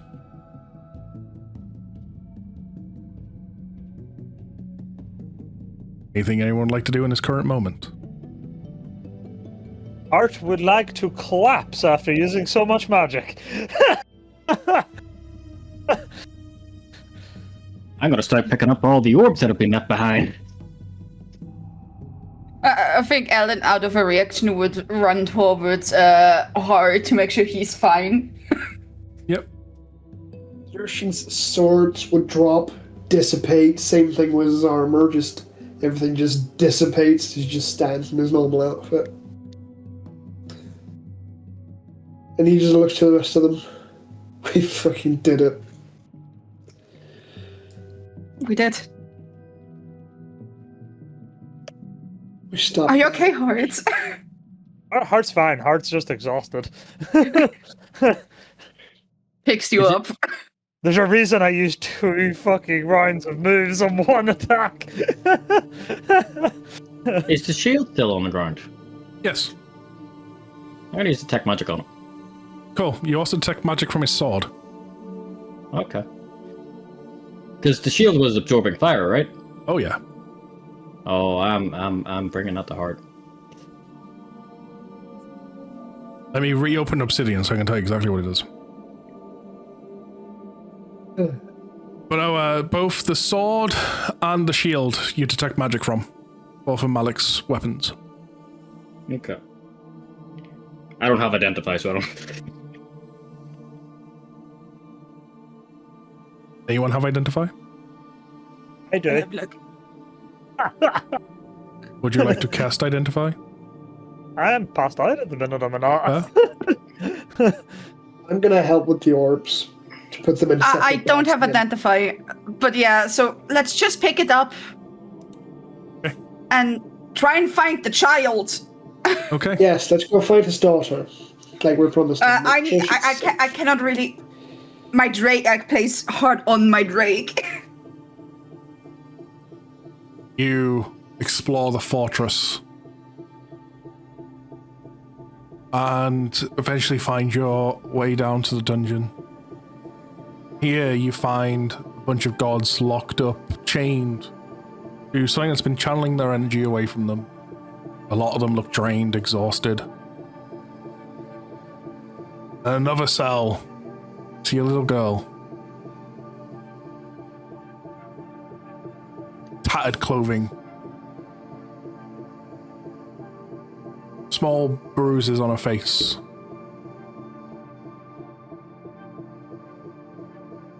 Struggling to stand. Yeah, grab a cloak out of my backpack, rush into where like the little girl is, wrap the cloak around her and be like, everything's okay, you're gonna be fine. You will like hand her like some food that he's just got stored in his backpack. She kind of takes it and starts to eat it, but she's very zombified kind of thing, like almost like she's mentally broken.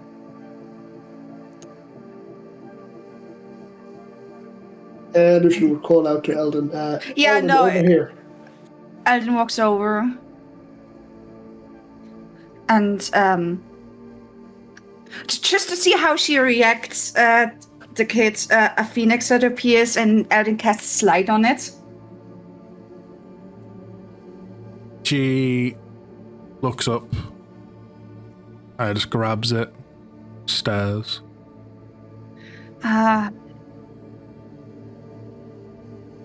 Let me look what Greater Restoration does.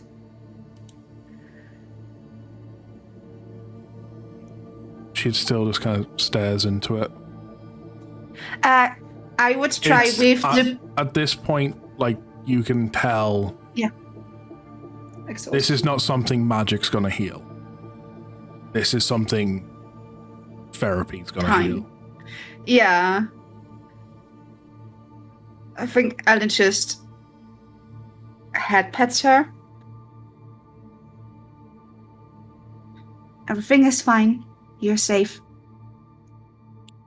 Let's start getting collars off and start getting people up and out of here. I have a teleportation circle that we could use. Right, let's get the guards released from the shackles. Goes around, like, essentially cuts off the shackles. With each one, they barely have the strength to stand and walk. They can walk on their own, but struggle. A lot of their energy's been drained. So yeah, I think Alden would, if the room allows it, the big, down here, start to draw the teleportation circle to the City of Gods. So the gods have an easy way home. As you finish drawing it, you feel a hand on your shoulder. You hear a familiar voice, very weakened. You did good, my child. I always believed in you. Thank you. Now, every god should go back home, isn't it? Past the circle, everyone goes.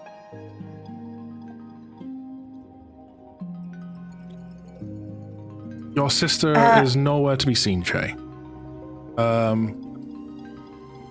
What I will say, upon looking, calling out for her,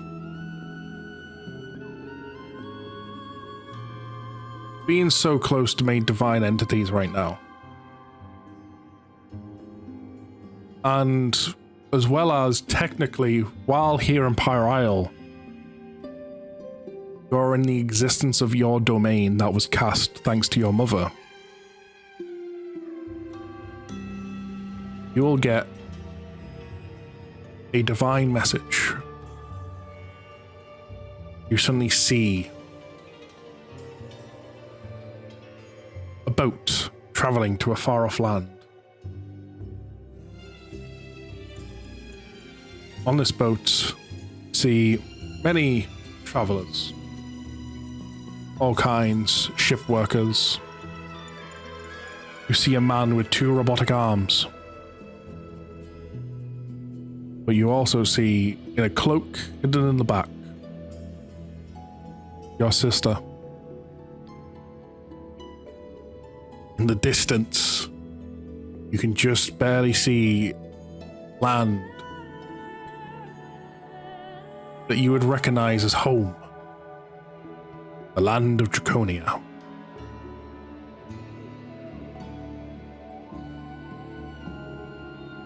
Bow, bow, bow.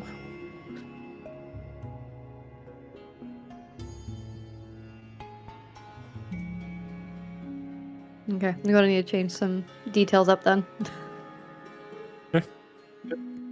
Is a shame potentially going to Draconia.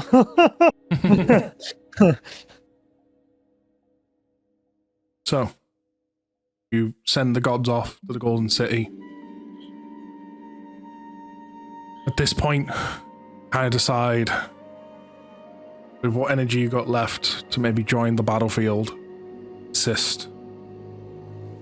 The rest of the mana empty. And get to the door As you open the front door the way you came in, see traveling, about to arrive, a ship.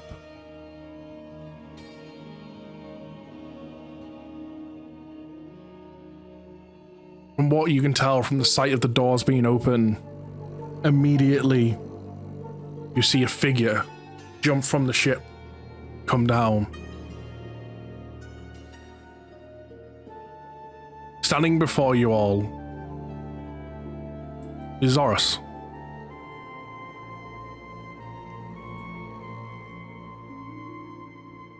Did we get the job done?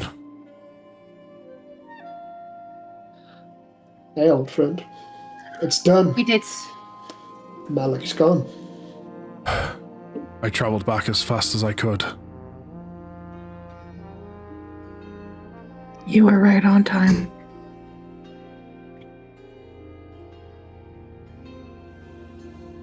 So it's over. It's over. Yes. Nobody died. Yeah. Except the millions of soldiers. You kind of watch as like the tenseness of his shoulders kind of drop. Thank God I made it.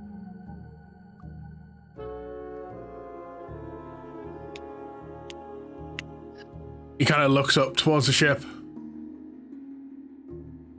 Alistair, it's safe. Bring us aboard. And you watch as a bright circle forms upon your as beneath all your feet. In a flashing moment, you're all aboard the ship.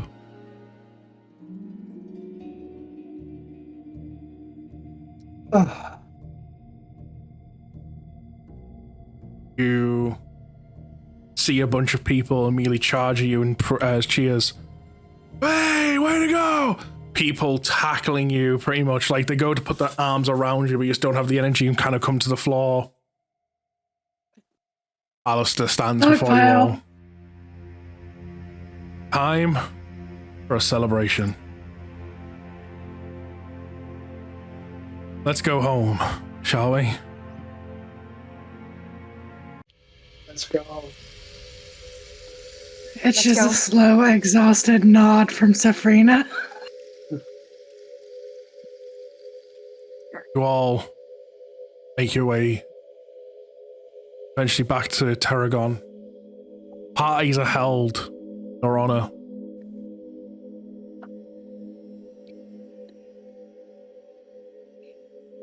Parties go on for many, many days.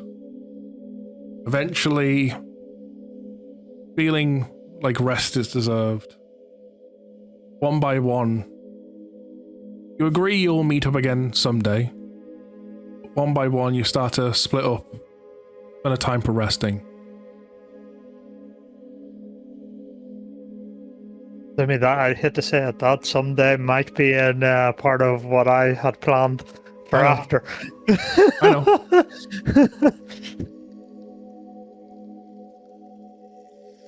I'll follow you. Yep. As you go to make your departure from the group, you feel yourself pulled into another domain. Standing before you is the God of Truth.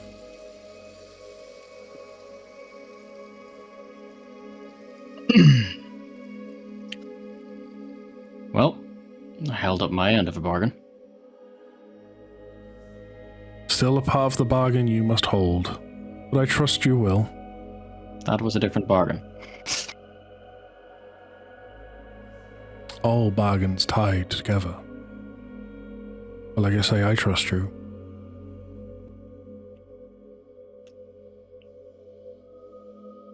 She's waiting for you. She's back at home.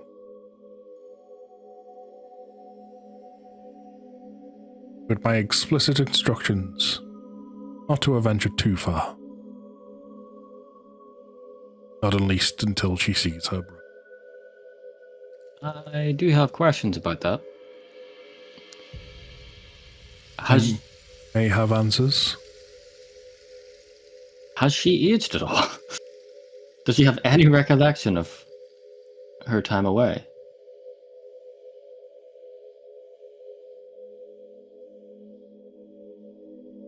She has not aged.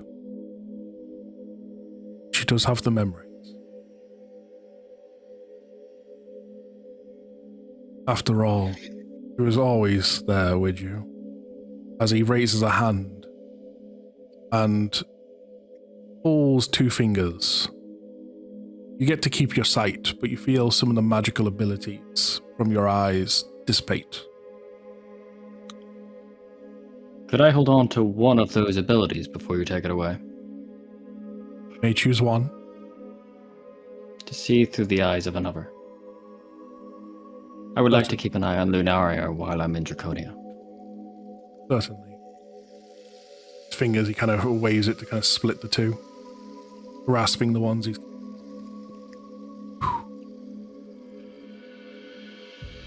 She has decided to gift you sight. She offered her life. Now I may be one for making deals. I'm never a one for taking a life. It's your actions that has made me decide to bring her back as whole and keep her gift to you. But these magical abilities I have given to you in your eyes, she saw through each and every one of them herself. It's the biggest request she has had. It's just knowing that you would be great. So I gave her a little gift. Watch over you while you watch the world.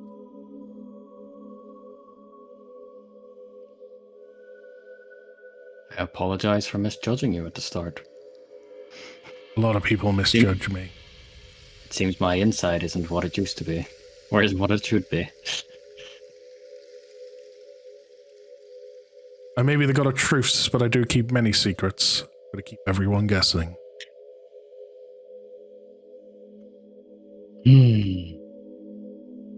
Don't worry about your duties as gatekeeper like you promised. Not need to attend to them immediately. But I can feel it.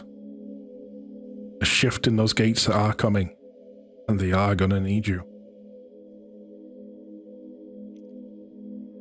I will make my way there as soon as certain things are tied up here.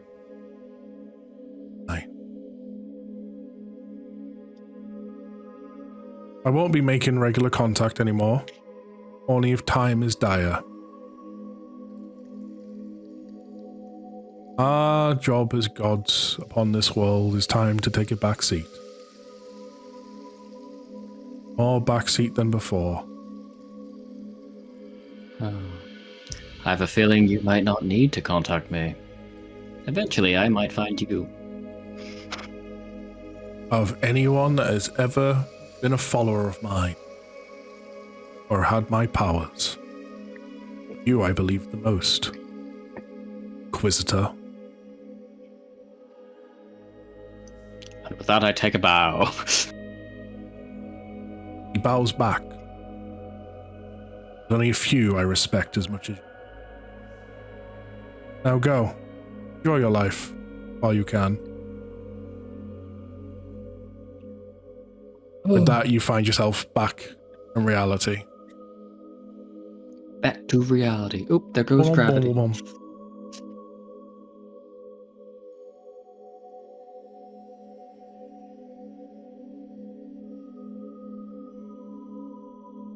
At this point,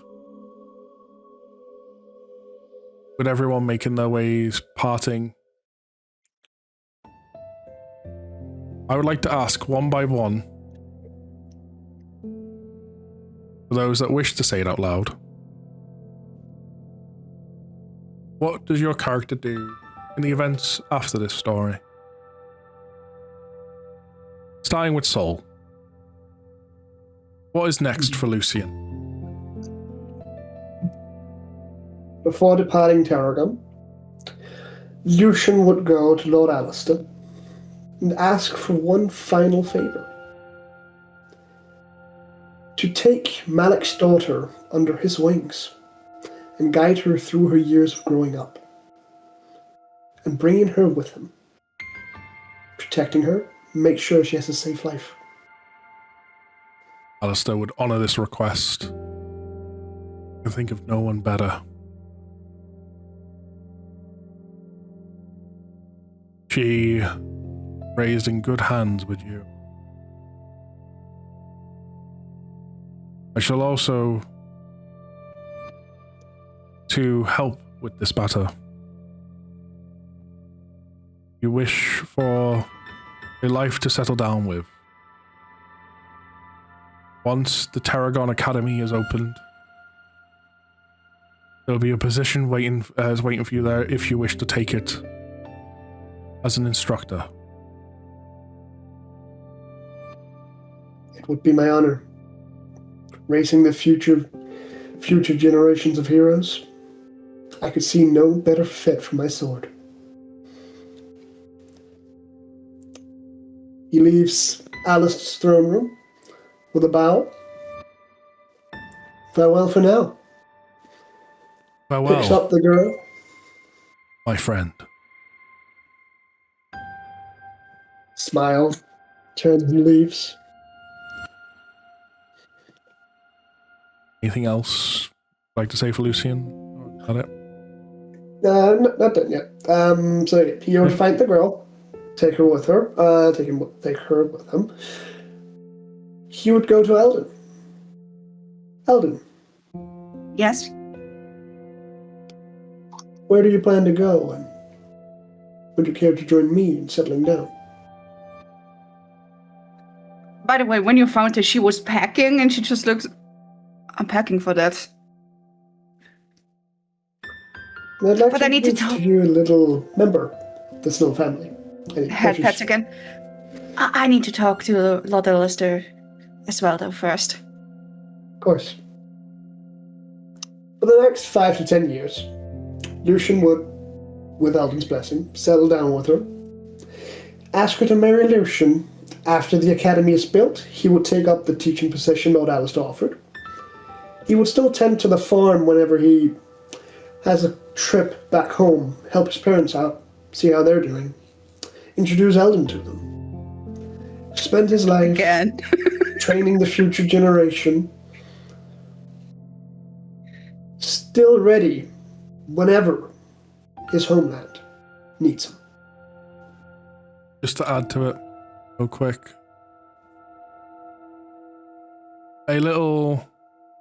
Another thing to add for Lucian, because it never got brought up in the campaign. A magical item Lucian has that every now and then you would see him use in the academy when the students ask for a story. Oh, his pipe. He'd pull out his little pipe when the smoke comes from. Smoke would tell a tale of Hamid's chosen. Adorable. Going to our next person that I know has got theirs ready, so other people can still spend time last minute preparing. Art. Yes, after the whole battle and stuff, he finds Ismay. He tells her all his plans going forward about traveling to Draconia to learn about fire and its most primal thing, and asks her to come with him and stuff. Hopefully she would agree to that, as she does. Spoiler, guys! After that, goes and takes care of a few other things, invites every member of the party to the wedding in Killica before it leaves at the shrine of the nature goddess. What do you call it? Every person that you've heard named in the campaign that is any connection to Heart is there. After that, it's sort of the last thing he does before they go to leave Kilika to head for Draconian stuff, he hands his brother 3 things from his inventory. He hands him the Nature's Mantle,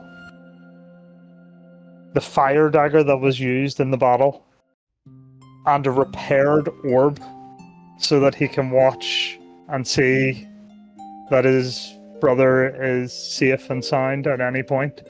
And with that, he passes the message on to lead the village in the way that our father would like to probably have it led.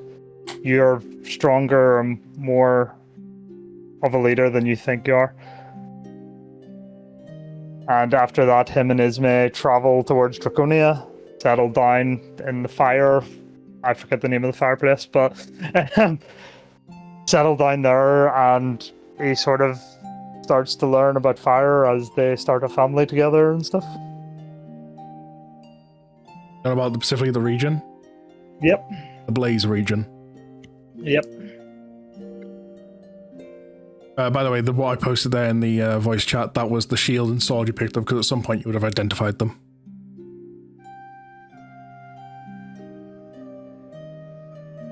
Okay. Bartholomew, you want me to say it? Because I know you sent me it, or do you want me to? I'll let you say. Okay. After the events, Bartholomew would go and spend times with his sister, spending extra time in Draconia. Eventually he gets promoted to High Inquisitor, at which point the other Phantoms have to find someone else to replace his role as the Falco. Not long after being promoted, though, in order to keep his word to the God of Truth, seeing that everything's under control and seeing his little cafe he established, he would make his way to Draconia, where, keeping theme, he would open a small little cafe in the city Navarra. Divine's Flavor. Keeping close proximity to those he has to guard and protect. Watching over, he'll be keeping a close tabs on anything that goes on in the happenings, be it criminals, politics. Wanting to stay well informed, just in case any threats may arise. He also has informants that pass messages back and forth from Lunaria. It is his homeland, it's where his sister's from. She'll run the little cafe he has there in their name. He'll also keep an eye with the spies and stuff, with the ability he got to keep. Every now and then looking through the eyes of others. Be it Vega, or a fixed, upgraded version of his clockwork hummingbird.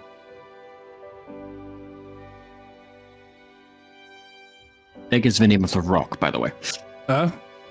Vega's name of the rock? Vega. Yeah. Yeah. Vega becomes very well known in the lands of Lunaria. A vigilant guardian, Vega the Watcher.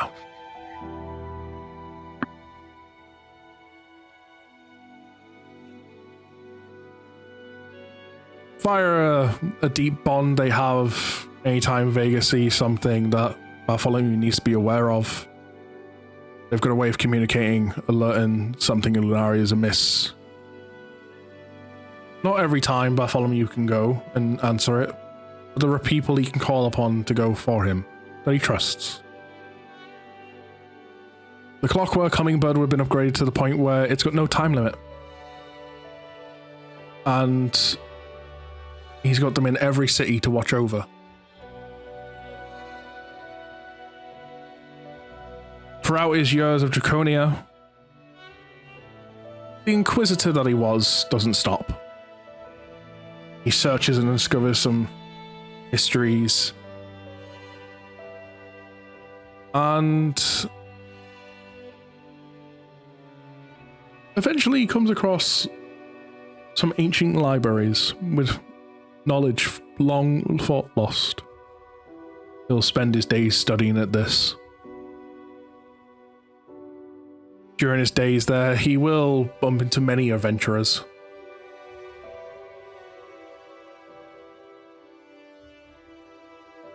He is mortal and does not have immortality for his job.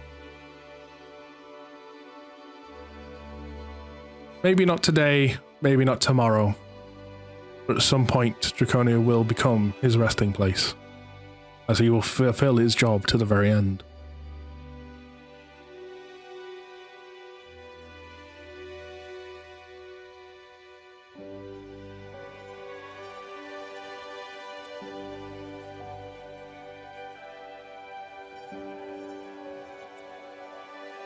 Ken. Hi. You have anything prepared? I have a few things. Okay. So, after the battles and the celebrations and ultimately the departure of the group,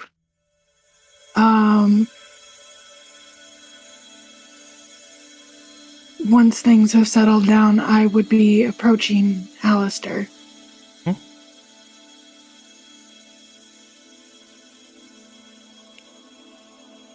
As Safrina kind of stands as a confident warrior in front of him. I wish to seek part of your personal guard.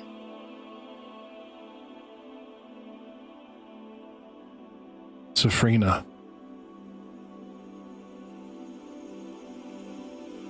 There is a place here if you wish it.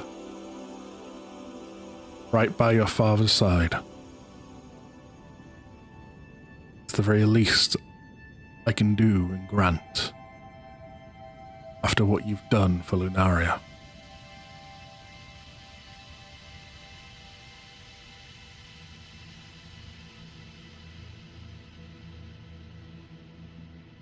Thank you. Eventually, my father's gonna retire. And I would like to fully take his place when that time comes. Shall be so.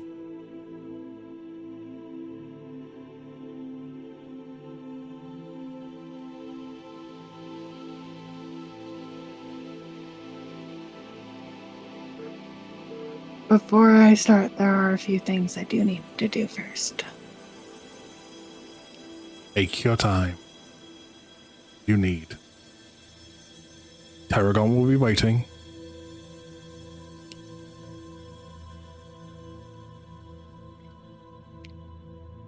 I am going to find one of the teleportation circles that goes back to the City of the Gods.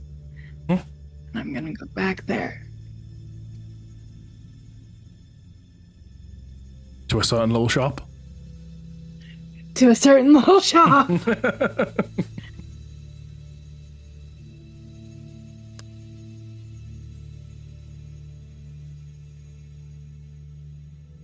And I'm going...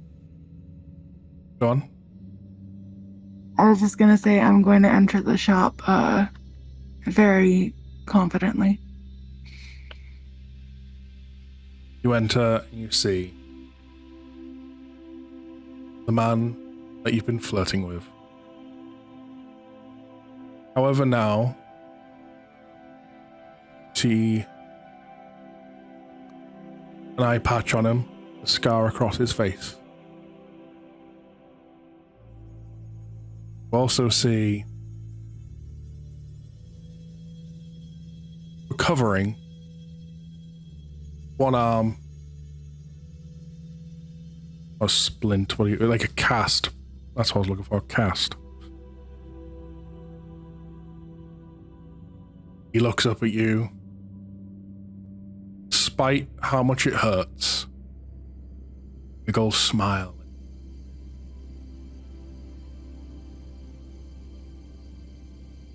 Welcome back, gorgeous. Good to be back. Believe I owe Looks you like a you date. took quite a beating. Yes, This is nothing. you very much do.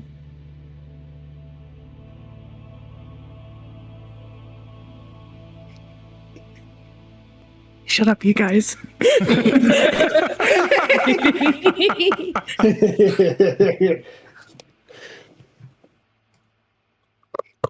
I just know the perfect place.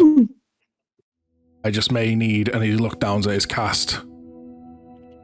May just need a little assistance eating the food. Of course. And he walks up to the front of the shop. Gradually, puts his other arm around you to walk you to the door. And as you get to the door, he takes the sign and flips it to closed.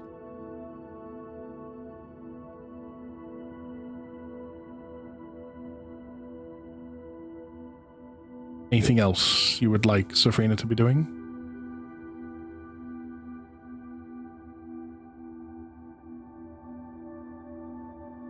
After all that's kind of said and done, and, it'll be one of those situations where she explains she'll be traveling back and forth because of going into the guard.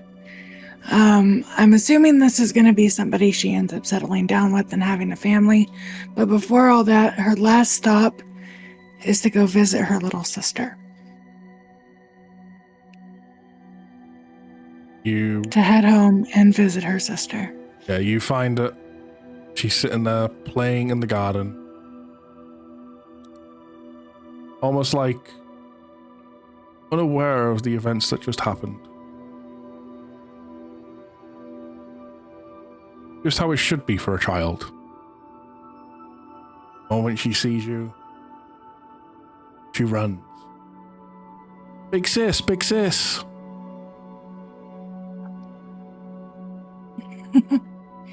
There you are. Have you been good?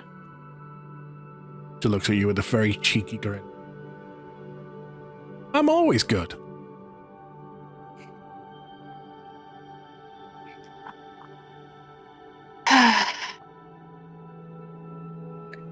Safrina reaches in and just gives her the biggest hug. I'm so happy to see you.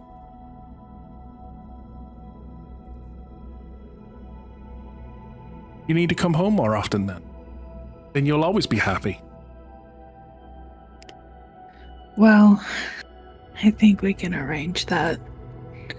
I'm done with my big old adventure that I've been on, so I'll be able to come home more often. Lilu misses you too. That's jumping for joy. Yay, yay! More time with sis. I kind of step to the side and, She just kind of gasps at Josie. Lilu and so Millie runs and hugs by the neck. Lilu is a lot bigger than from the last time she saw her. Yep. Lilu kind of lifts her head and kind of pulls your sister off the ground and kind of slightly tosses her onto her back and stuff.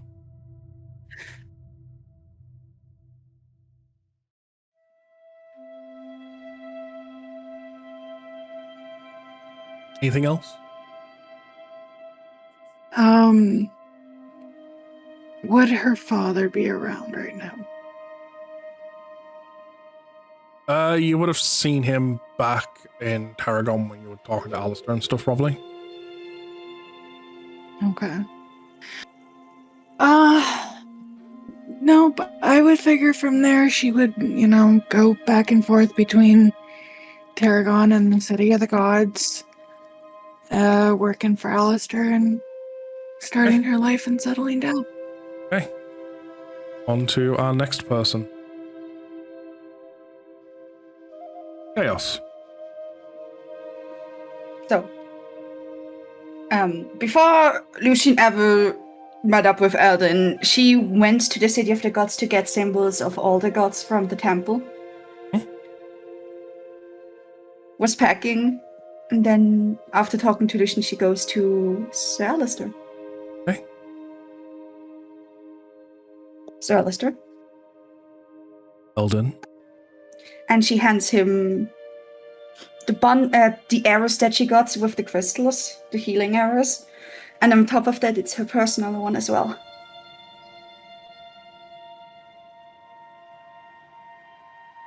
Thank you. What are these for? I'm not sure when I ever will use them. And I want to be able to live a life without outliving nearly everyone I know. That is fair. That is your right. Sorry again for what we put upon you. It wasn't necessary. Thank you for understanding. Thank you for not hating us. I don't think I can ever hate the gods.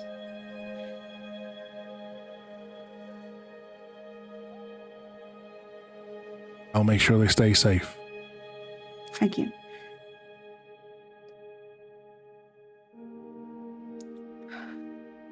And then Eldon does a bow and try and find Lucian. Travel with him.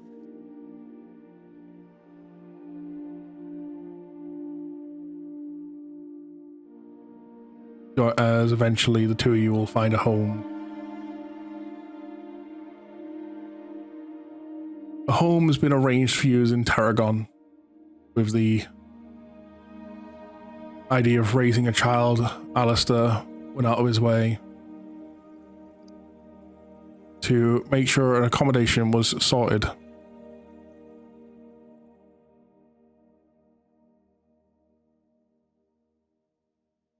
Spend your days growing up. Every now and then, the odd question arises about Malik, about her real father, the two of you.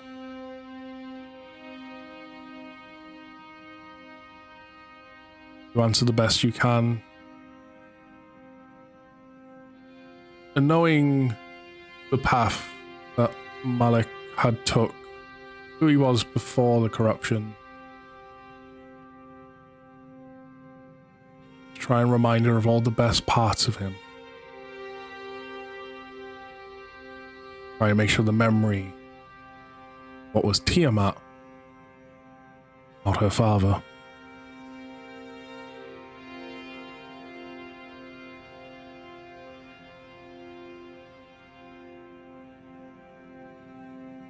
Anything else? She would build a little shrine with all the symbols of the gods.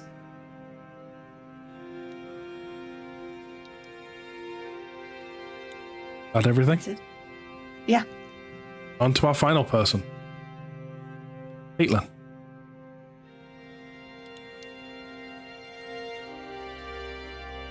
You can read it. You can even add a little spice if you want.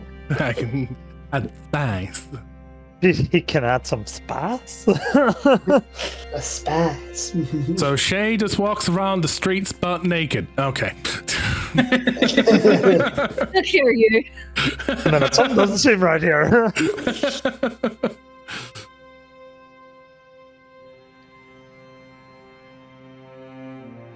After the battle, I'm just quickly giving a quick read through. I just realized you actually edited this. Okay, I was like, well, I swear I just didn't read like this before. Yeah, it was better me just editing it than freaking. I was honestly half message. expecting a new message.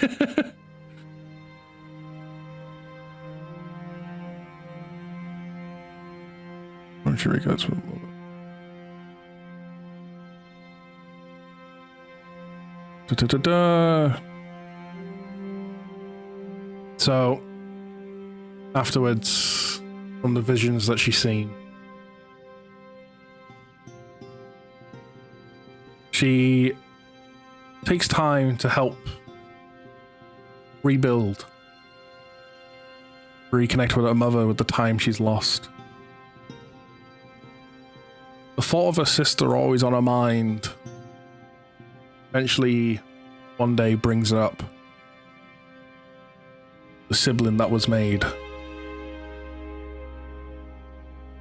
He wants to find her. Hopefully help her, save her.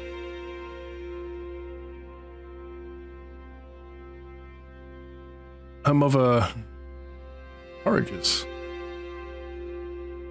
her to go.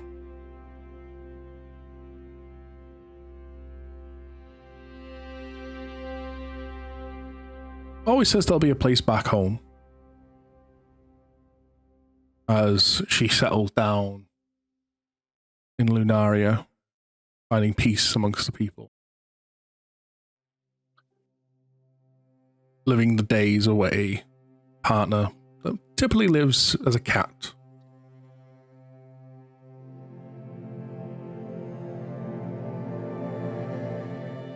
She'll eventually set off to find her sister.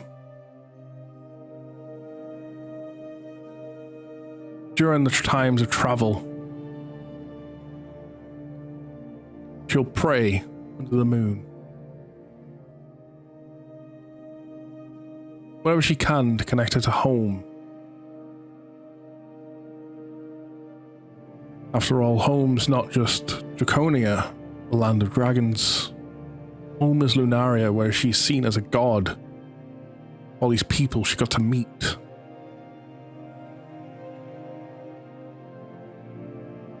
The family she got to adventure with.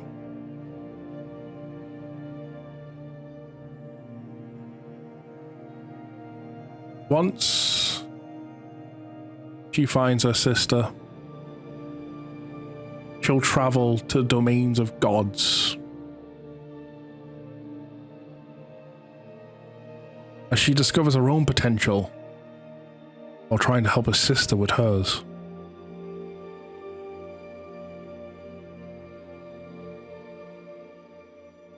Finding love only a sister can provide.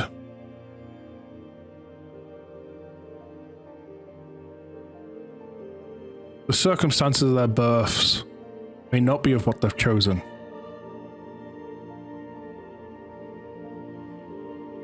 The mother that made them who they are may not be by blood, but they are family nonetheless.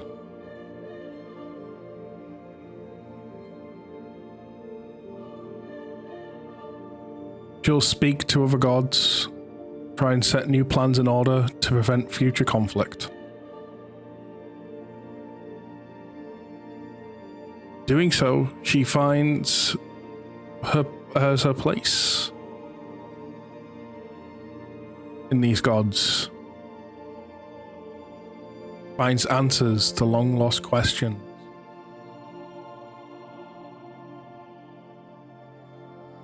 That of her reincarnation, what it meant.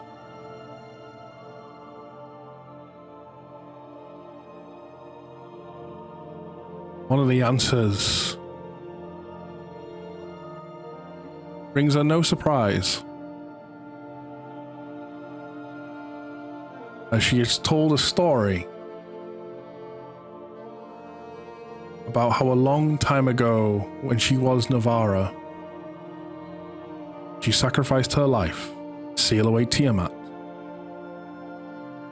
Fragments of Navara's soul scattered across the wind around the entire world. Tiny, tiny fragments of Navara's soul found home in many, many future heroes.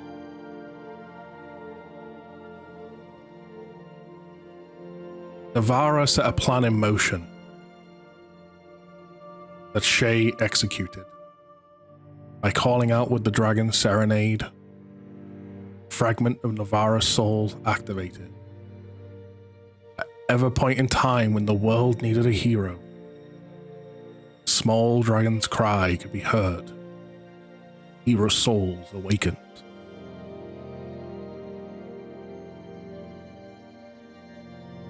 Once all this is done, she finds peace within the realms.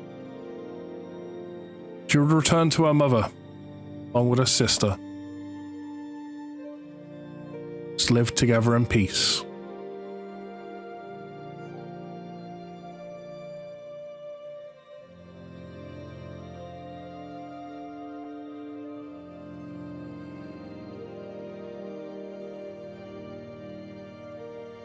And that, the end, Tales of Lunaria. Oh, I'm sad now.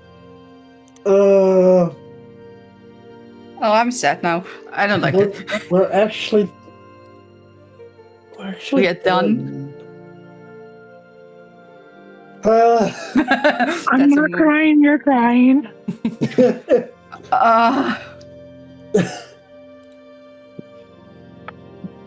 from start to finish.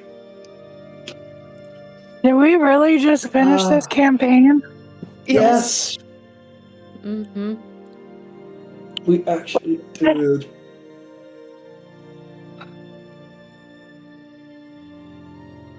Campaign that we started at the exact first upload date.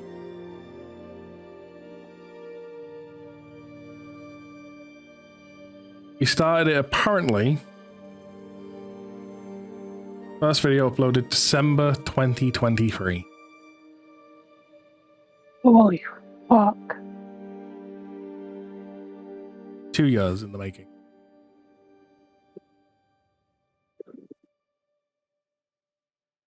Actually, sorry, that's actually a lie. That's Digital Realms D&D. That's the re-uploads. Yeah, that's the Yeah. re-uploads. It's been even longer. That's been even longer. I think it's more than 3 years. It's been more than 3, yeah. Story 3 years in the making. I'll say 3, 4, maybe even 5. I can't remember. I would say you're close to like 3, maybe 3.5, because remember, me and Chris have been together for 3 years. True. Mm-hmm. Yeah.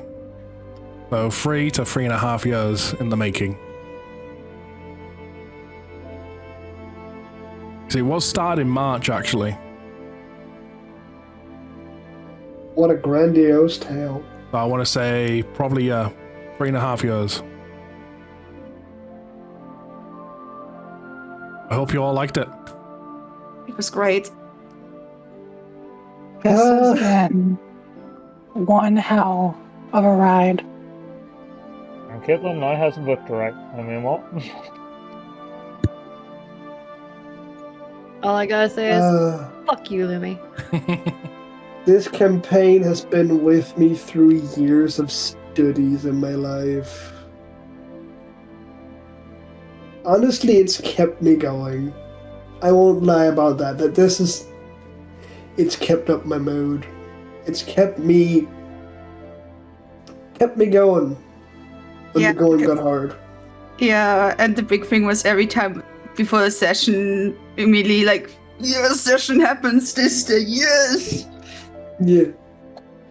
Hearing that makes me very happy. It's the one biggest thing I've hoped is I can bring even the smallest bit of joy, not only you guys as the players, but to anyone that watches. As I've said many, many times, first ever time DMing, I dived straight into the deep end. So the biggest thing I hope that any viewer takes away from this is just do it. Don't be scared. It's your world.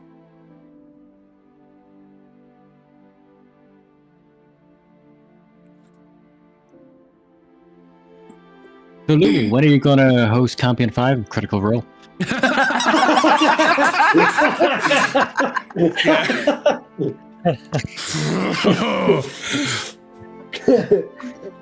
One, don't think that would ever happen. Second, Never say never. Second,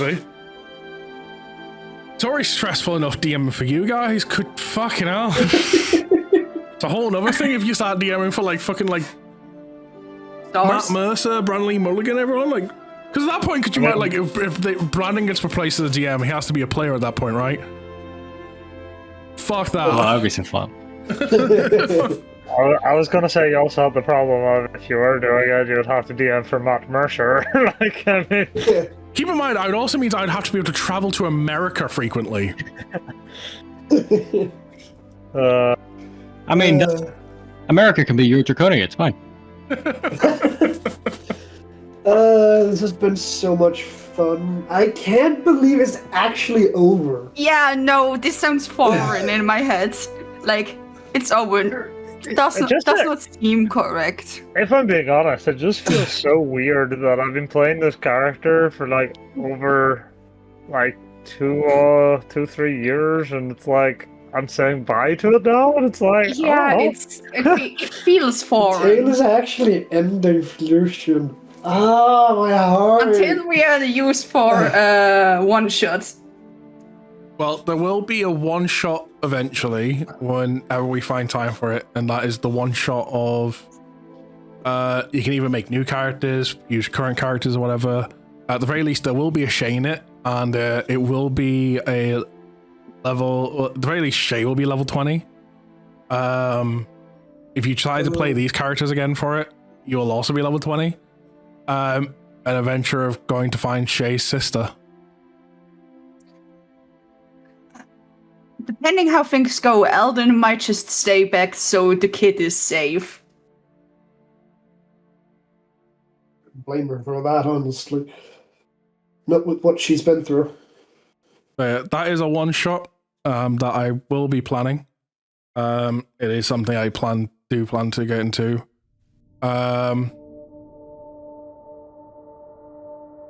With everything else that's going on and stuff, it's also making sure there's time with Caitlin and stuff for it. But I will say, start of campaign 2, January 10th.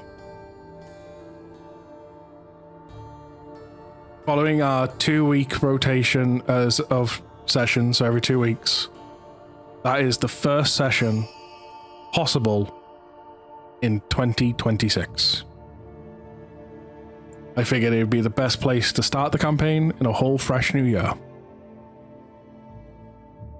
It also gives people that little bit of extra time to sort out backstories, and if they need it done, artwork. I have to declare something for May next year. I won't be available on the 16th of May because convention. At least I give a lot of month ahead of time. If worst comes to worst, one shot. I mean, what?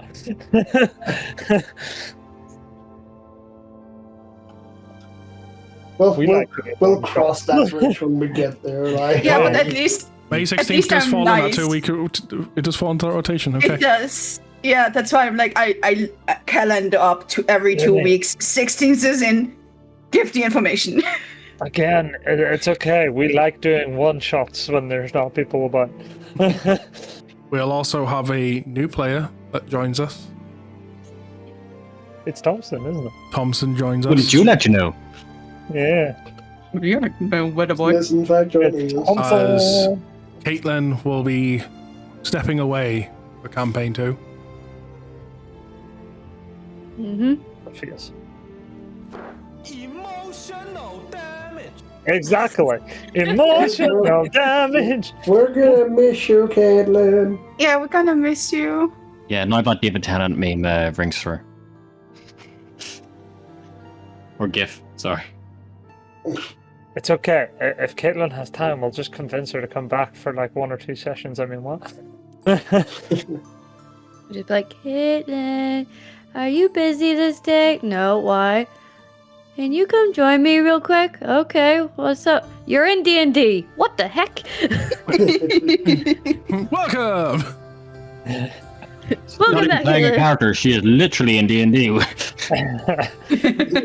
It's actually He's now in cute. Draconia.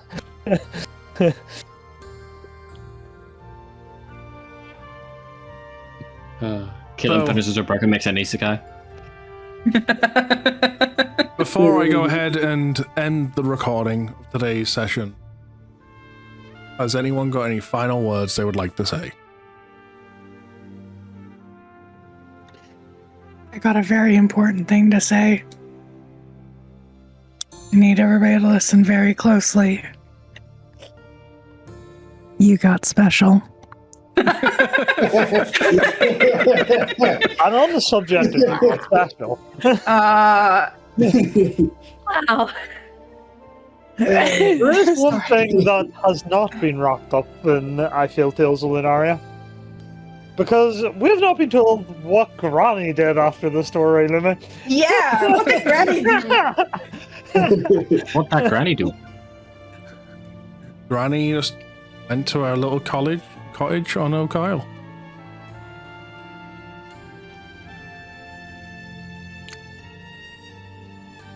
Watching over the world from afar. Rolling How one of the fate should meteors be. off her hut. How fate should be. Watching. Every now and then, visited by a man, joins her for a cup of tea.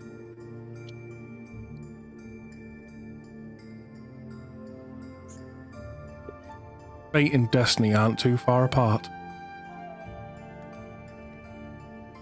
See, you mentioned tea, and I thought you were going to start talking about Bartholomew. I thought that as well. No, First you mentioned she's watching over things. I'm like, oh, so it's Bartholomew, isn't it? And a man will join her for tea. I'm like, wait. It's every now and then she stops at your little shop just to get a bit of cup of tea. All I I'm want to still- say is just thank you. Thank you, Lumi. Thank you, chat. Thank you, everyone, for being here. It's been great, honestly. I'm still so confused how it went that I somehow snowballed into here, and I'm still so happy that that happened. You say about Granny going to his cafe, I feel like he might end up putting a sign up saying, no gods of fate. Wow. Like, I don't want to be dragged into another one. I've already got a job here. Like, it's...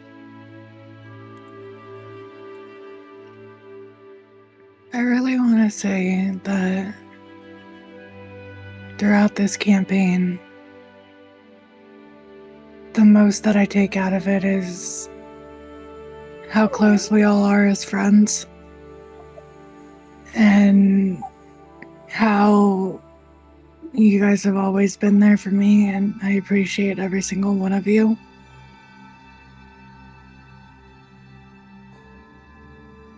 I mean, be bluntly honest. I know not everyone's been here for like every session, but I think after 54 sessions, never mind the one-shots, they're not getting fucking included in that number because I don't know what the total number would be at that point. I mean, I could probably soon figure that out. 68 plus today, take away like 269. After like 67 sessions, I think it's almost impossible not to be friends. Yeah. Yeah, true. And guess what? You're stuck with us for another one. And I'm happy But about that. more so than that, I'd say we're our own little family. Our own little happy D&D family. And I wouldn't have it any other way.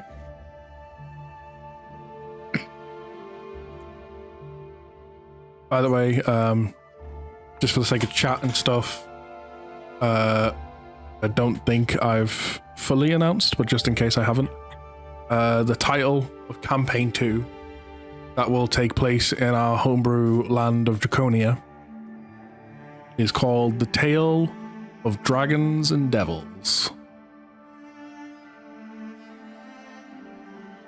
I'm now reminiscing about the session we just had and how I called BBEG I called him out for having small dick energy. Multiple times. Not even just once. I will- Multiple times. For Hey, at least Ellen didn't swipe right again. True. Yeah, it's hard to swipe right when he's standing right in front of you, for right? the viewers that have stuck out, I could have healed him. for the viewers that have stuck out, through all this monologue post session stuff, as well as for the players, a scene to be described.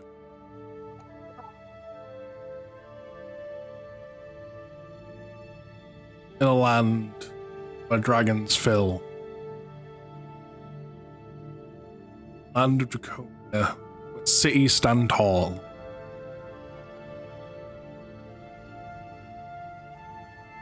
Beneath one city, in particular, there lies the gate to hell. Tiamat herself was sealed away.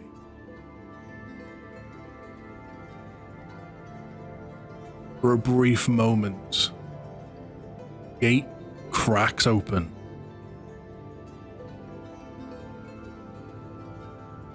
And a figure steps out.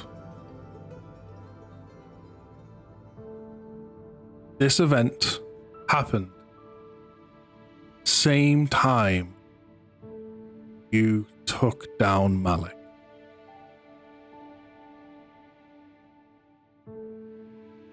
He may not have succeeded freeing Tiamat, but he did disrupt the gate enough to set things in motion for Campaign 2 Draconia.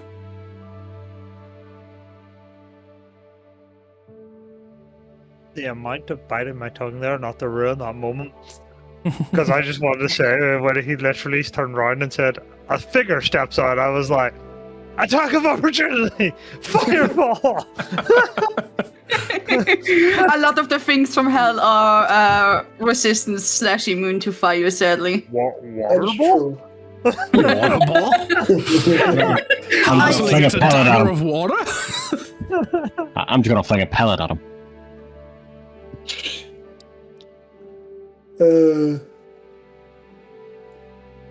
Well, as this recording comes to a close, once again, everyone, thank you for joining us. There might be a one-shot between now and Campaign 2. I've got a lot of stuff I need to still prepare for it. I've still got two people in particular, Chaos and Kitten, to give me backstories. I'm working on it. Hold out on stream. No, the thing is, I had to reset my PC once, and my backstory was on my PC, and I had to delete data as well. So my Ouch. backstory got deleted, and I have to completely rewrite it. Is this a new version of my dog at my homework? Yes. I mean, what? Why did you just use Google Docs? Because Google uses fucking AI to copy the people's writing to fucking train their things. I'm not doing that. The first time I heard that, I always use Google Docs. To be fair, I use Google That's right, Docs for everything. Yeah, that's why there was a big thing about writers leaving Google Docs because Google started to use AI. Oh, I just use OneNote and then use it on most of my devices. See, Microsoft account. I use Google Drive for like everything, and honestly, like I've had to start using OneDrive specifically for D&D maps because I used to be able to upload to Google Drive the maps and then put them on the tabletop. However, the tabletop no longer accepts a Google Drive, so I've had to start using OneDrive specifically for maps. No, again, thank you everyone that joined us. If we don't see you before, we'll see you on January 10th for the start of Campaign 2. There will be a video that goes live before the campaign starts to briefly go through all of the homebrew rules we will be using for Campaign 2, as well as a potential way for you guys, the viewers, to be involved with Campaign 2. it is something myself and the players are still trying to finalize and sort out how it kind of is going to happen. So keep an eye out on the Digital Realms D&D for that. Thank you for joining us through Campaign 1. Thank you for tolerating me for, in my own head, and I know all these guys are immediately going to argue, for the worst DM ever. I